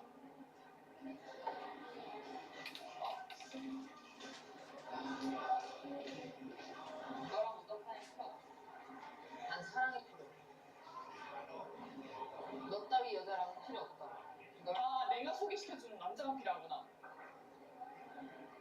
내 친구는 모델이다. 그런 건 중요하지 않아. 그러면? 마음이 따뜻한 게 최고지. 마음만 따뜻하는데? 신짱. 신다. 신짱. 신짱. 맞나? 짱 더럽다? 마음이 더러운 사람. 신짱더러? 마음이 더러운 사람이 좋아? 아니 난 입이 더러운 사람이 좋아. 嘴巴짱 더러운 사람. 나를 휘어 감을 수 있는 남자. 약간 채찍질 하는 그런 남자를 좋아하는 거야? 네. 아니 뭐 엉덩이? 아니 뭐 얼굴? 아니면 뭐든 어떤 물건이든 만든 게 좋은 건가? 그 마음도 더럽고 입이 더럽고 채찍을 가지고 있는 남자 이제 은혜의 이상형인 거지. 네. 한국어도 할 줄 알아야 되겠지. 아니 괜찮아. 그냥 말없이 때리는 남자 좋아하는 거야? 네. 몸으로 말하는 스타일이네. 네. 그럼 중국어도 못해도 되겠네. 네. 그럼 짐승이야? 말도 안 하고? 네. 너무 좋은데? 이거 뭐야? 이게 우육면이야? 맛있겠지? 미쳤다.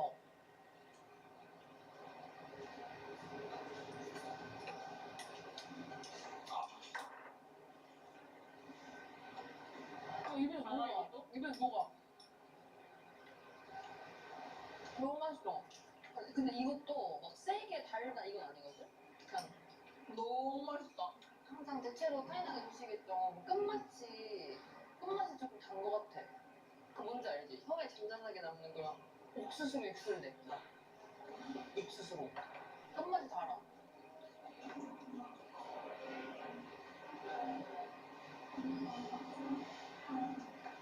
좋아. 너무 맛있다. 이거 뭐야? 우와. 약간 말아진 건가? 와, 말 아닌데? 아까랑 완전 다른. 이거는 달고 안 달고의 문제가 아니고 우리가 항상 먹던 그 맛이 아니야. 달라. 맞아. 조금 더 깔끔. 내가 느끼기엔 좀 더 깔끔해 여기야. 아침으로 많이 먹는다 했으니까 조금 이렇게 백탕처럼 좀 맑은 국물도 있는 것 같고. 나 근데 오히려 그거보다 이게 생각보다 맑잖아. 이게 아침에 먹기 깊어. 맛이 깊어. 엄청 오래 먹나 보다. 뭐지? 와. 국물만 자꾸 먹었네. 양화 이거 미쳤다. 나 이거 너무 먹고 싶은데 타오유엔에 이거 없겠지? 이런 느낌은 없지 않을까? 근데 이거 먹으려면 4시간 동안 이거 와가지고 뭐 또 가야 돼, 8시간에. 맞지? 대화가 이렇게 멀은 거야.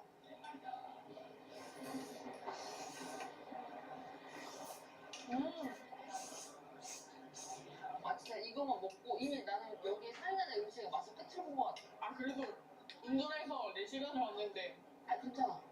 운전해서 8시간 안 보고 운전해서 올만한 맛이야. 그냥 그 정도의 맛이라고. 진짜 맛있어. 나는 이제. 마라떼촌 같아. 그 느낌이야. 엄청 고소해. 안 된다. 이게 음식이 완전 그냥 달다. 타이난 음식은 달다. 이것보다는 그냥 맛 자체가 다르다. 너도 그러고 타이난 음식 달다 하길래 엄청 그냥 막 설탕 뿌려가지고 이렇게 생각했거든? 그게 아니네. 와, 우리가 점심을 다 먹고 지금 기분이 좋은 은혜랑 함께 오늘의 타이완 음식은 달고 타이난 다오츠. 타이난 음식은 달고 맛있다. 타이난이라고 했어.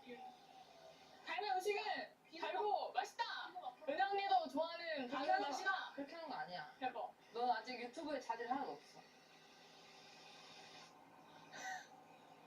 타이난 음식은 달고 맛있다. 우리 근데 원래 망고 빙수 먹으려고 했는데 저기 안 파는데 망고가. 나 입맛이 까다로워서 망고 빙수 아니면 안 먹는 거야. 그래서 우리 딴 데 가야 돼. 다음 편은 치딸.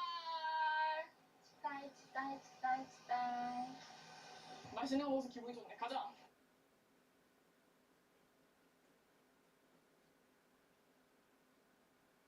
从韩国来台湾。新加归是的。大家好，我是수영. 아니 이제 새별 씨가 이제 대만에 왔는데 내가 아직 还在尴尬的感觉，所以今天是所有人都喜欢的菜一起吃，应该是我喜欢的菜，这边也喜欢，我觉得应该是。你们知道我喜欢的菜是第1名牛肉面，第2名板条，第3名冬干，然后第4名水莲。其实第1名是水莲，但是这边不知道，所以现在第1名牛肉面，所以我们一起吃。现在吃牛肉面，这边会喜欢牛肉面。낭락 토기 큐티 들어간다.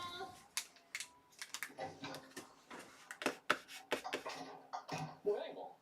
그거 아니에요. 우리 우유면 먹으러 갈까? 우유면 먹으러 갈까?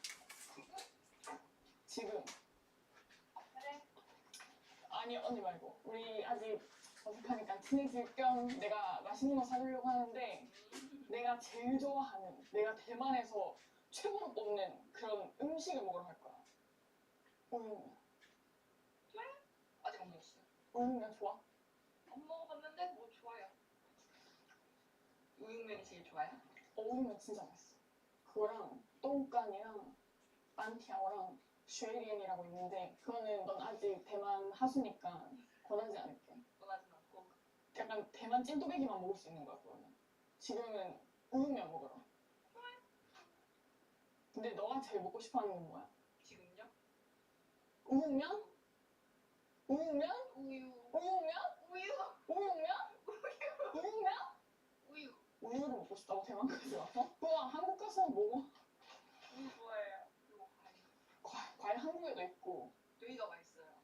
그건 맞아 사실. 그거 맞죠? 또 게스트가 우리 이제 같이 하는 친구가 우유랑 과일 먹고 싶다는데 내가 우육면집 데려가면은 우리 막내가 먹고 싶은 거 먹으면서 줘야지. 근데 진짜 딱 마침 한국에서 절대 먹을 수 없는 그런 빙수가 있어. 그건 말 안 해주지. 가서 먹여야지. 갑시다. 아 근데 좀 그렇다. 우육면 먹자 했을 때 그냥 좋아요 하더니 과일 먹자 뭐 울 먹자 하니까는 갑시다. 가요. 지금 가요. 나요? 너무나. 가자. 토끼 띠뀨.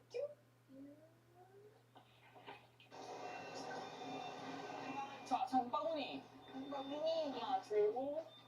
용과 있다. 용과. wiring. 용과 하나? 그래, 하나. 빙수에 담아야 되죠? 아니, 그런가? 저 담아볼까? 몇 개 담나요? 하나만 해. 근데 빙수에 뭐 여러 가지 넣으면 많으니까. 근데 저기도 과일 있어. 싼 것도 있어요, 근데. 어디?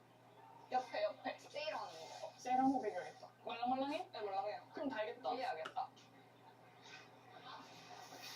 얘로 하고. 싸게 내기 성공. GVTR. 복숭아? GVTR. 빙수에 넣나? 뭐 넣으면 되지. 망고도 GVTR. 하나 살까요? 망고 냉장고에 있어. 내가 어제 먹다 남긴 거 있어. 망고 하고. 비용 절감. White. 또 근데 사과는 White. 빙수에 안 어울려서. 그치? White. 그리고 사과 비싸다. 모른다. 여기도 비싸구나, 사과가. 혼잣말인데 들렸네. 저 오렌지 같은 거 있다. 오렌지. 오렌지 싸다. 오렌지 싸다. 오렌지 싸서 파는 거잖아요. 아니야 오렌지 이거 봐 얼마나 귤인지 오렌지인지 모르겠네. 빵미 좋아해 빵미. 먹니? 파인애플? 뭐? 근데 이거 까져 힘들어. 그 까져 있는 거 있어. 까져 있는 거 살까? 없는데? 까져 있는 거?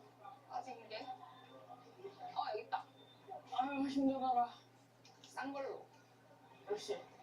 너 입에 들어가면 다 똑같아. 파인애플은 섞고 바나나 좋아해 바나나? 네. 바나나 하자 바나나. 근데 바나나. 바나나 싸고 맛있거든. 다이어트 하잖아요, 또. 누가? 계산한다? 니하오. 이치. 날씨 진짜 좋지. 바람 부는 거 빼고. 어디 갔어?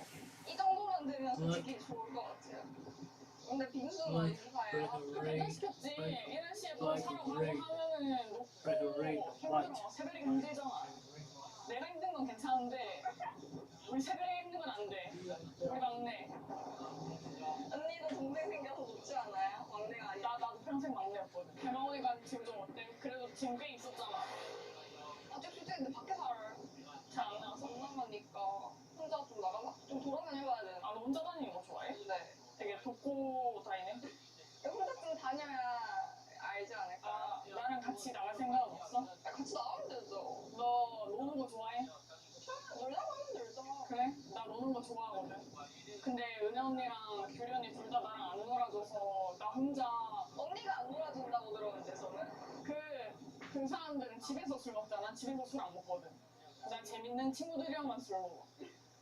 난 내가 좋아하는 사람들이랑만 먹어. 나랑 마실래? 싫어하는 사람들이랑 나랑 술 마실래? 좋아요. 쉬운데? 세별이 너무 쉬운 여잔데? 같이 먹는데? 좀 굵게 잘라주면 안 될까? 굵게? 내가 해야 되는데. 하고 싶어요?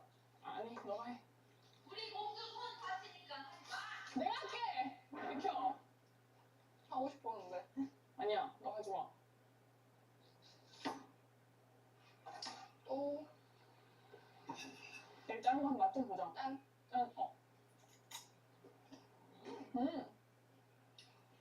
맛있지? 또 뭐 자를래? 용가 말고는 자를 거 없는 것 같아. 아, 용가를 참 잘 잘라. 흰색 용가네. 용가 자주 먹어봤어? 네. 부자네야 너? 나 용가 대만 와서 규리 언니가 사줘가지고 처음 먹어봤는데. 아, 세일하는 것만 먹어요. 세일해도 비싸고 못 먹는데. 너 부자구나? 아니에요. 친해질까? 잘한다. 먹어볼까?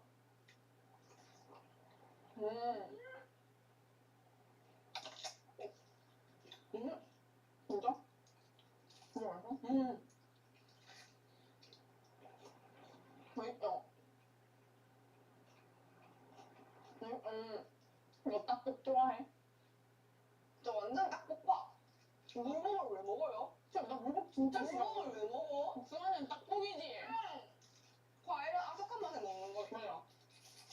너 물 좀 안 해? 안 해요. 우리 좀 친해진 것 같아. 근데 우유면 먹으면 되겠다. 우유면? 네가 싫다며. 아니, 먹어야지. 안 먹었어요, 지금. 언니 유튜브 재미를 위해서 시험을 시켜봤어요. 너 진짜 나쁘다. 난 과일이 더 많은데. 언니 아까 이렇게 보니까 오랑우탄 밥 같은데. 뭔지 알죠? 오랑우탄 밥이라니. 동물원에서 막 쌀쌀 이렇게 왔다 어딨어. 고기 이렇게 딱 주고. 저기 공 샀어. 너 갖고 와. 이게 막내지. 언니의 위험. 공주 호락호락하게 키우면 안 돼. 버릇 나빠져. 예. 알았어요. 근데 우유 얼음만 팔기도 하네요, 여기는. 그치, 여기는 없는 거 없어. 우와, 예쁘다. 근데 뭐 있어요, 여기. 진짜 맛있는데? 숟가락. 응? 숟가락. 빨리 가져와!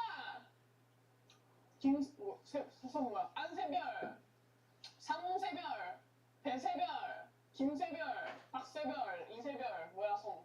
아니 이거 연유 안 뿌려도 돼. 약간 밀크티 맛 나는데? 진짜요? 와 이거 장난 아니다. 유튜브는 같이 먹어야 돼. 그런 거예요? 우와. 하나, 둘, 셋. 진짜 맛있지? 맛있는 거 먹었을 때 리액션이 그것밖에 안 돼? 최근데 지금? 그것밖에 안 돼? 내가 이거 진짜 잘 안 하는데 유튜브는 좀 다른가? 야 진짜 찐 리액션 보여줄게. 망고 이렇게 해가지고 먹고 이제 더 빼놔야 돼. 어떻게 하는지 봐봐. 따라 할 수 있겠어?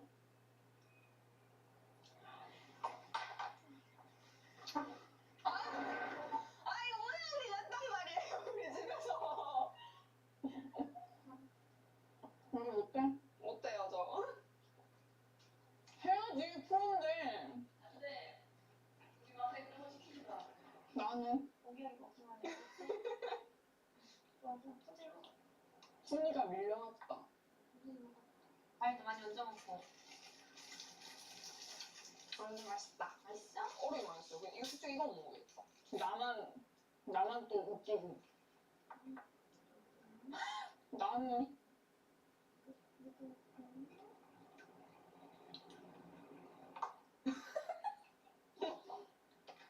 뭐 새벽에 대만 들면 안 됐잖아. 너도 여기 7개월만 살아봐라. 이렇게 된다.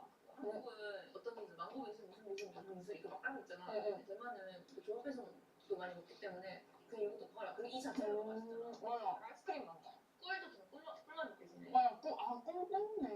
꿀이 났네 또. 우리 연유 안 사가지고 걱정했거든. 이거 다 돼 있어. 그게 좋아.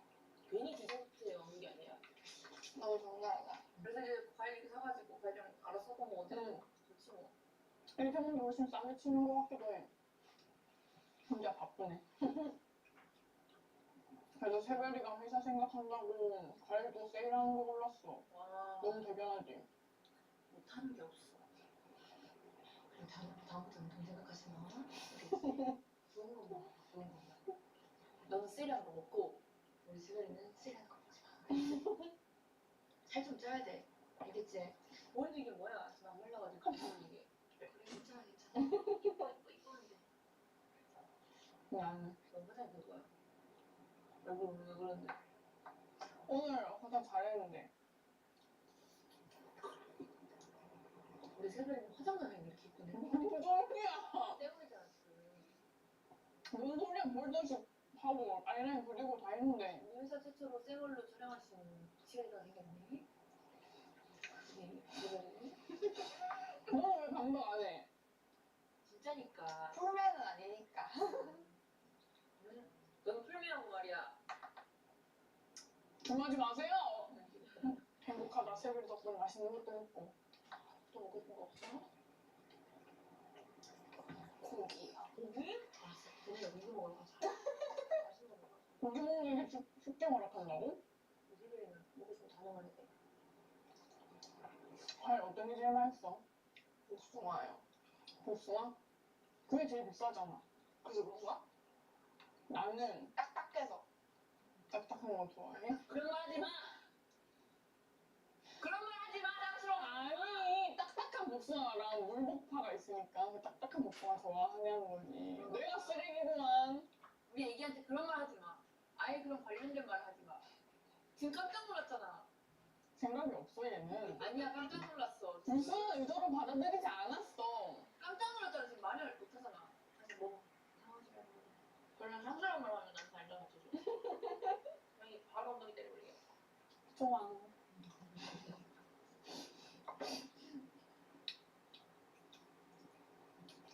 이거 먹으려고 화장했다. 이거 먹으려고 화장하고 나왔다. 개들겠다. 화장 안 하면 내 카메라에 나오지 말라 그랬거든. 그 잠깐 대화도 하고 왔네.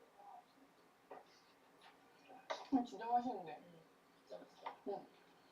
이거 두부 밀크 사가지고 과일만 사면 되니까 먹고 싶다. 이거 말해. 그래. 이거 공주 거야. 어머. 손도 대지 마. 공주가 어디 있어? 이거 물때가 제일 서럽대. 이거 몇 번 먹어? 내가 잘못 키웠다. 몰라요. 힘들지. 괜찮아. 맛있어. 너 왜 두려리 쳤어? 어? 어제 샀어. 뭐 좀 보고 싶어. 우리 세별이 거안 샀어? 네 거만 산 거야? 분명히. 이거 그렇지. 이 꼈어. 가려야 돼. 이 껴서 가려야 돼. 아, 여기까지 가려준다고? 내 소영이랑 은혜는 이빨에 엮이면 한 번도 알려준 적 없어. 이빨 풀어줬는데도 그렇게 가려주지도 않고. 아까 조금 더 가려준다고? 응, 근데 지켜야 돼. 저리 가. 뭐야? 이거 진짜 맛있지? 와! 이거 이걸 몰랐어? 이렇게 먹는 거를? 아니, 내가 가르쳐 준 적이 없네. 이렇게 대만 와가지고 그냥 우유만 해서 먹는 이런 빙수 어때? 대만 과일 이렇게 잔뜩 사가지고. 좋아해요.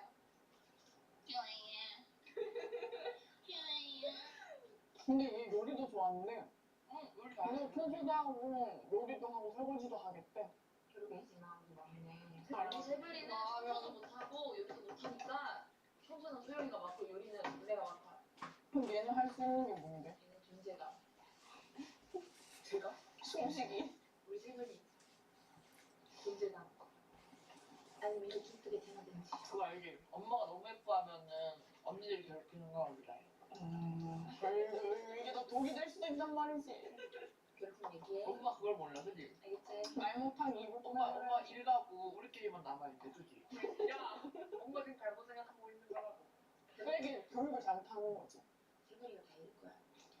세율이 못 이른다, 우리가 때려가. 그냥 진짜인 줄 알잖아. 장난이에요. 나는 진짜예요.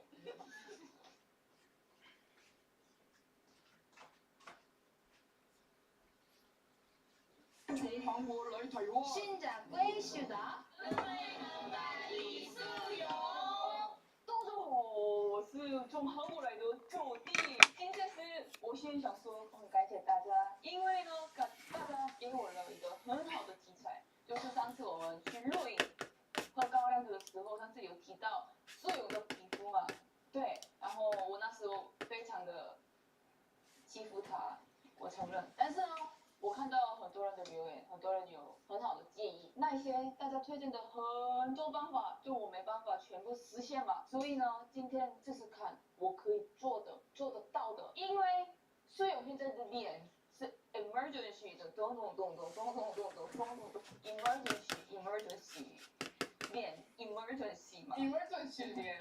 emergency 면. 그래 그래서 물 마시고 있잖아. 물도 많이 마시고 일단 오늘 할 수 있는 건 대만 다 해보자. 그러면 과연 우리 수영이 피부는 한국에서보다 좋아질 수 있을지 평생을 이렇게 살아왔는데 대만에서는 괜찮을지 과연 이 대만이 그녀를 싫어할 수 있을 것인가 그거를 확인하러 가보자. Go! 자 일단은 인정해. 그래서 우리가 지금 할 수 있는 게 있고 없는 게 있잖아. 그래서 우리 오늘은 지금 당장 할 수 있는 걸 할 거야. 일단 첫 번째 피부 문제는 기본적으로 아연 결핍으로 발생한다. 탄수화물이나 정제된 탄수화물. 튀긴 음식을 너무 많이 섭취하면 쉽게 결핍증에 걸릴 수 있습니다. 적절한 영양 보충제를 찾을 수 있습니다. 영양 보충제를 찾아야 돼. 야 아연 결핍이 있을 수도 있는 거야 니가. 너 아연 결핍이야? 없어 그런 거. 이거 어떻게 하는데? 나 알아 내 몸인데. 아연 결핍이야? 아니? 아연이 뭔지 알아? 알지. 나는 병원에서 일했잖아. 아 맞다. 맞다 이게 간호사였어. 아니 사람들이 날 뭘로 보는지 내가 더 잘 알겠죠? 잠깐만 사람들. 얘가 이렇게 생겼어도 병원에서 일했었어. 나도 까먹었다. 심지어 피부과를 뭐냐? 아니요. 아니 나도 까먹고 있었대요. 이게 무슨? 나 일단 들어봅시다. 아니 피부과. 일단 그래 어쨌든 자 최소 매일 2,500cc의 물을 마신다. 대만의 날씨는 한국보다 더워서 실내와 실내 온도 차이가 크대. 피부가 쉬고 회복할 수 있도록 잠시 화장을 하지 않는 것이 도움될 수 있음. 근데 어떻게 하면? 아니 우리 말이 쌤이야. 언어계획 쌤이냐고. 저희 뭐 화장하지 말라고 지금 입에서 망할 쌤이냐고.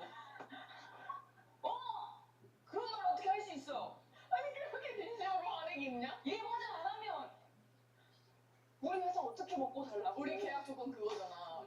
내 생활 공개 안 하기. 그게 조건이었잖아. 안 된다고요. 그런 말은 쉽게 하지 말라고 해. 내 인생 망치지 말라고요. 내가 어떻게 일어섰는데? 그 언니 인생까지 망칠 정도인가? 그 정도지. 주디 채널에까지 민폐가 가는 정도인가? 맞다. 아마도 호르몬과 관련이 있을 거야. 물론 스트레스가 늦게까지 깨어있는 것도 내 몸이 장애를 일으킬 수 있대. 그치. 아 근데 늦게까지 깨어있는 게 문제다. 오늘 진짜 너 이제부터 10시다. 너? 그럼 나 라이브도 하고 해야 돼. 지엔 비타가 무슨 종이야.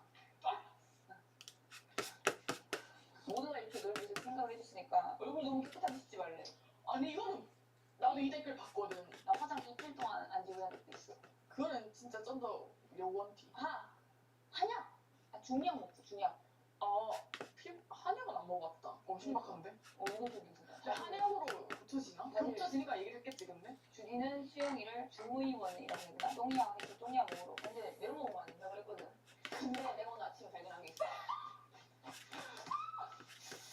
쓰레기통에서 이걸 발견했어. 내가 한국에서 들고 온 이게 어제 내가 새벽 1시 정도에 들어왔는데 소영이가 이거를 먹고 있더라고. 그때 캠핑 갔을 때 엄청 억울했잖아. 근데 결국 항상 늦게 자고 매운 거 늦게 먹고 그리고 아연 부족하고 호르몬 과다고 진짜 전체적으로 에머전시다 에머전시. 이거를 해결할 방법이 필요해. 자 그렇다면 한국에서 못 고쳤던 이 불치병 그 피부를 과연 대만에서 고칠 수 있을지 한번 같이 노력을 해보는 시간을 갖도록 하죠. 불치병가? 저기 라면집 있는데? 24시야 심지어. 24시. 주둥이를 안 돼. 잡으라고? 아니 먹으면 안 된다 했잖아. 언니가 지금 먹으면 안 될 것 같은데? 이거 뭔데? 둘이나? 더블이네? 자궁에 문제가 있어. 자궁에 문제가 왜 있지? 모르겠어. 어쨌든 우리 오늘 댓글 보고 이제 나는 중약 관련된 걸 먹으면 나아질 것 같아. 그래서 지금 가려는 게 接着吐吧 right 중약 의사가 만든 찬팅이라니까? 좀 믿음직스러운데? 그치 믿음직스럽지. 그러면 약간 그 선생님이 내 피부를 보고 막 뭘 넣어줄까 막 이러면서 막 얘네 피부 막 썩어서 막 이걸 넣고 막 이렇게 해주는 거야? 내가 식당 메뉴가 정해져 있잖아. 네가 지금 식당을 안 들어가서 모르나 본데 메뉴 하는 것만 이렇게 해야 돼. 할 수 없어. 정해져 있어. 그 사람 또 take two 맞춰서 해주는 거지. 맞춰서 하면 그 식당이 아니야. 식당이란 말이야. 레시피가 정해져 있어야 돼. 그래야 손님들이 오지. 밥을 왔는데 똑같은 거 없으면 어떻게 할래? 아버지 또 다른 맛이면 좀 불편할 것 같고. 네가 식당이란 걸 알아? 내가 뭘 알겠어? 어? 내가 뭘 알겠어? 한 달에 영업액을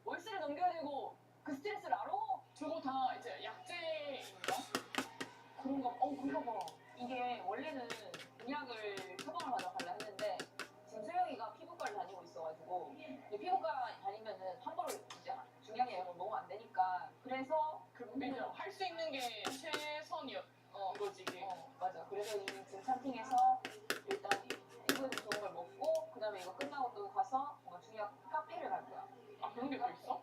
처음에 있더라고. 그리고 만약에 피부가 나중에 피부가 잘 다니고 나서 중약 먹을 수 있게 되면 그때 중약 해줄게. 아 진짜? 진짜 비싼 거 알아? 진짜 비싸. 그건 몰랐어. 미안하다. 우리 제작진 쇼가 있었어. 좋다 말아. 아 얘기하지 말 거야. 약간 집안 뭐야 여기. 엄마야 이거 너무 괜찮은데? 냄새. 너무 깔끔한 냄새 나는데? 나 너무 좋아. 이거 내 거야? 오! 완전 대박! 너무 좋아. 이걸 찾고 있었다고. 완전 한방 냄새. 이거 완전 대박이다. 너무 좋은데 너무 좋아. 예. 아니 이거 대박이다. 아 이거 뭐 약지 이런 거 다 같이 들어있는 건가? 아니 이거 대박인데? 와 진짜 대박이다. 와 어떻게 이런. 와 이거는 진짜 대박이다. 이게 진짜 감탄이다 감탄. 이거는 위에. 되게 중요하지. 뜬다 중요. 나 진짜 토를 자주 하거든. 토도 자주 하고 그 최근에 그 이슈 때문에. 그니까 위가 안 좋아져가지고. 와 물 먼저. 오케이. Let's go.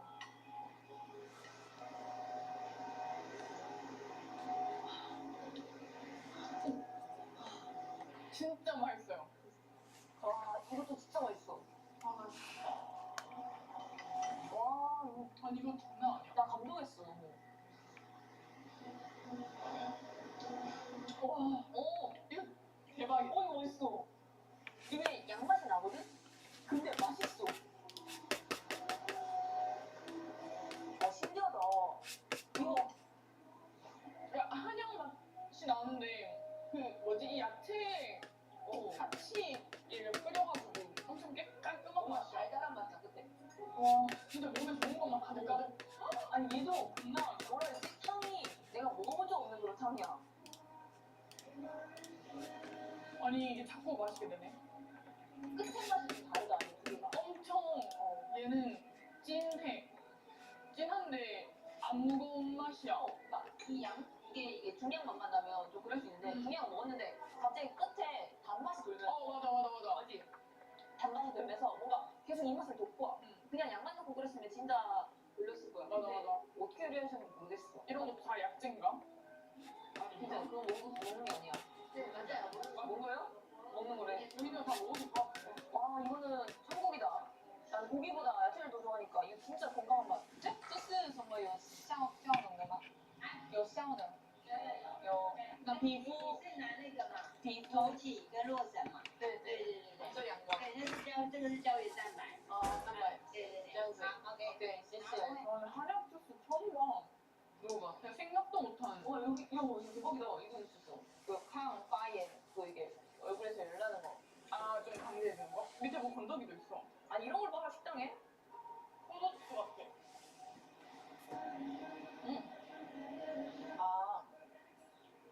진짜 몸에 그렇게 그것만 넣었다. 아무것도 안 넣었어. 설탕 이런 거.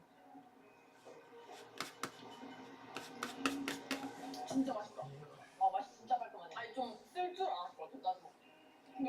근데 막 설탕 들어간 것도 아닌데 난 생각보다 좀 달아. 진짜? 생각보다. 그러니까 너무 쓸 거라고 생각을 했어 나는. 이 잡혀서 오는 단맛이야 근데. 나 그래도 내가 얼마 전에 광고했던 스윙이 최고야. 근데 그거는 그 여기에 들어온 거고. 그러니까 지금 나한테 필요한 건 이거잖아. 근데 일단은 내가 댓글을 하나 다 봤으니까 제 진심을 봤거든. 다들 생각해줘서 하는 말이니까 딱 보고 중약을 받고 그래서 이 중약 음식점에 왔고 왜냐면 밥은 먹어야 되니까. 그리고 이거 끝나고 또 중약 카페에 갈 거야. 그래서 오늘 테마는 중약, 종약. 不是那个中药，是中药，好吗？ 중약 중요하다고?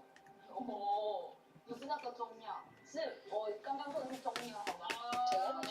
中药，如果再说中药不是中药，但是中药真的很重要。我觉得你的发音差不多。不是中药很重要，但是我不是在说中药不中药，但是中药真的很重要。很重要。懂吧？等一下。 거의 진짜 다 먹었거든. 뭐 이건 좀 딱딱해서 안 먹었는데 국물도 너무 맛있어. 근데 한약이다 보니까 좀 쓰긴 했어. 그래서 다 마시진 못했는데 이것도 진짜 너무 맛있어서 다 마시고. 이거 봐, 내가 제일 많이 먹었어. 내가 제일 필요해서 그런가? 그냥 사람들이 뭐 중량 먹어라, 뭐 이거 해라, 저거 해라 추천 진짜 많이 해주시는데 일단 오늘 이거 먹은 것도 일단 뭐 지금 당장 효과가 있는 건 아니지만 그냥 기분이 좋은데? 일단 그거면 된 거 아닌가? 내가 봤을 때 규리 언니가, 주디 언니가 사람들 의견들 좀 반영하고 이런 걸 좋아하는 것 같은데 앞으로도 댓글 많이 남겼어요. 근데 다들 내가 내 피부가 안 좋게 되는 원인은 뭐 할머니일까 뭐 매점 아주머니일까 이거에 대한 답변 아무도 없더라. 왜 그런가? 난 이거에 대한 질문. 他跑去看 TX2 了，会不会？ 학교야? 要不然就是想要 엄청 크고 아 원해. 꽤 잘생겼다. 여자 기숙사인가 남자 기숙사인가 같이 있나? 여기 길 너무 예쁘지 않아? 진짜 예쁘다. 실수 같아. T1. 근데 나 왜 이렇게 오늘 좀 잘 데리고 다녀주는 거지? 그래서 한양에서 사는데? 여기야? 中央房是내 카페 中央房. 맞아. 카페. 중央房. 맞아. 근데 여기 한약 카페는 상상도 못했다. 너 너무 가짜 같다. 이 지하로. 맞아. 중국어 읽을 줄 알잖아. 他们来到 오, 그거 어려워. 아 이거 알아. 더可以好 那两人兑换吗？兑换。 어디에 그이 하오라고 여기 거의 안 들어. 好像可以. 对，是吧？可以好文字. 거의 하오 있는 말인가? 여기 없어. 好像可以. 아 조금니까 조금씩. 让给他。1万。 아까 먹었던 그거 있다. 맞아. 티도给他没关系。티도。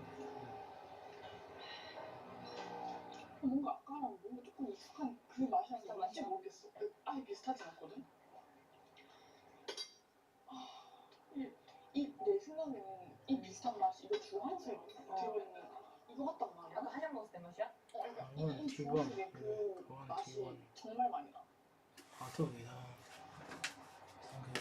근데 이걸 뭐라고 설명해야 되지? 내 피부가 좋아지는 거 오, 아니 귀엽네. 아까 그 먹었을 때 그 단맛이 여기서 오는 거였구나. 와 이게 이 주황색에서 오는 거였어. 이게 맛이 되게 특이하다. 그러네. 너무 좋다 이렇게 차 마시니까. 이걸 사야겠다. 그래 사는 게 돼. 집에서 끓여 먹으니까. 끓이는 거 쉬우니까. 오늘 사무실 먹을래? 좋아. 야, 이렇게 좋은 차를 먹으면 뭐하냐고. 휴가를 다니면 뭐하냐고. 먹어도 이거 맛있는데. 기름진 거 먹지 말라고. 안 좋은 걸 애초에 안 해야 된다 했어. 뭐 좋은 걸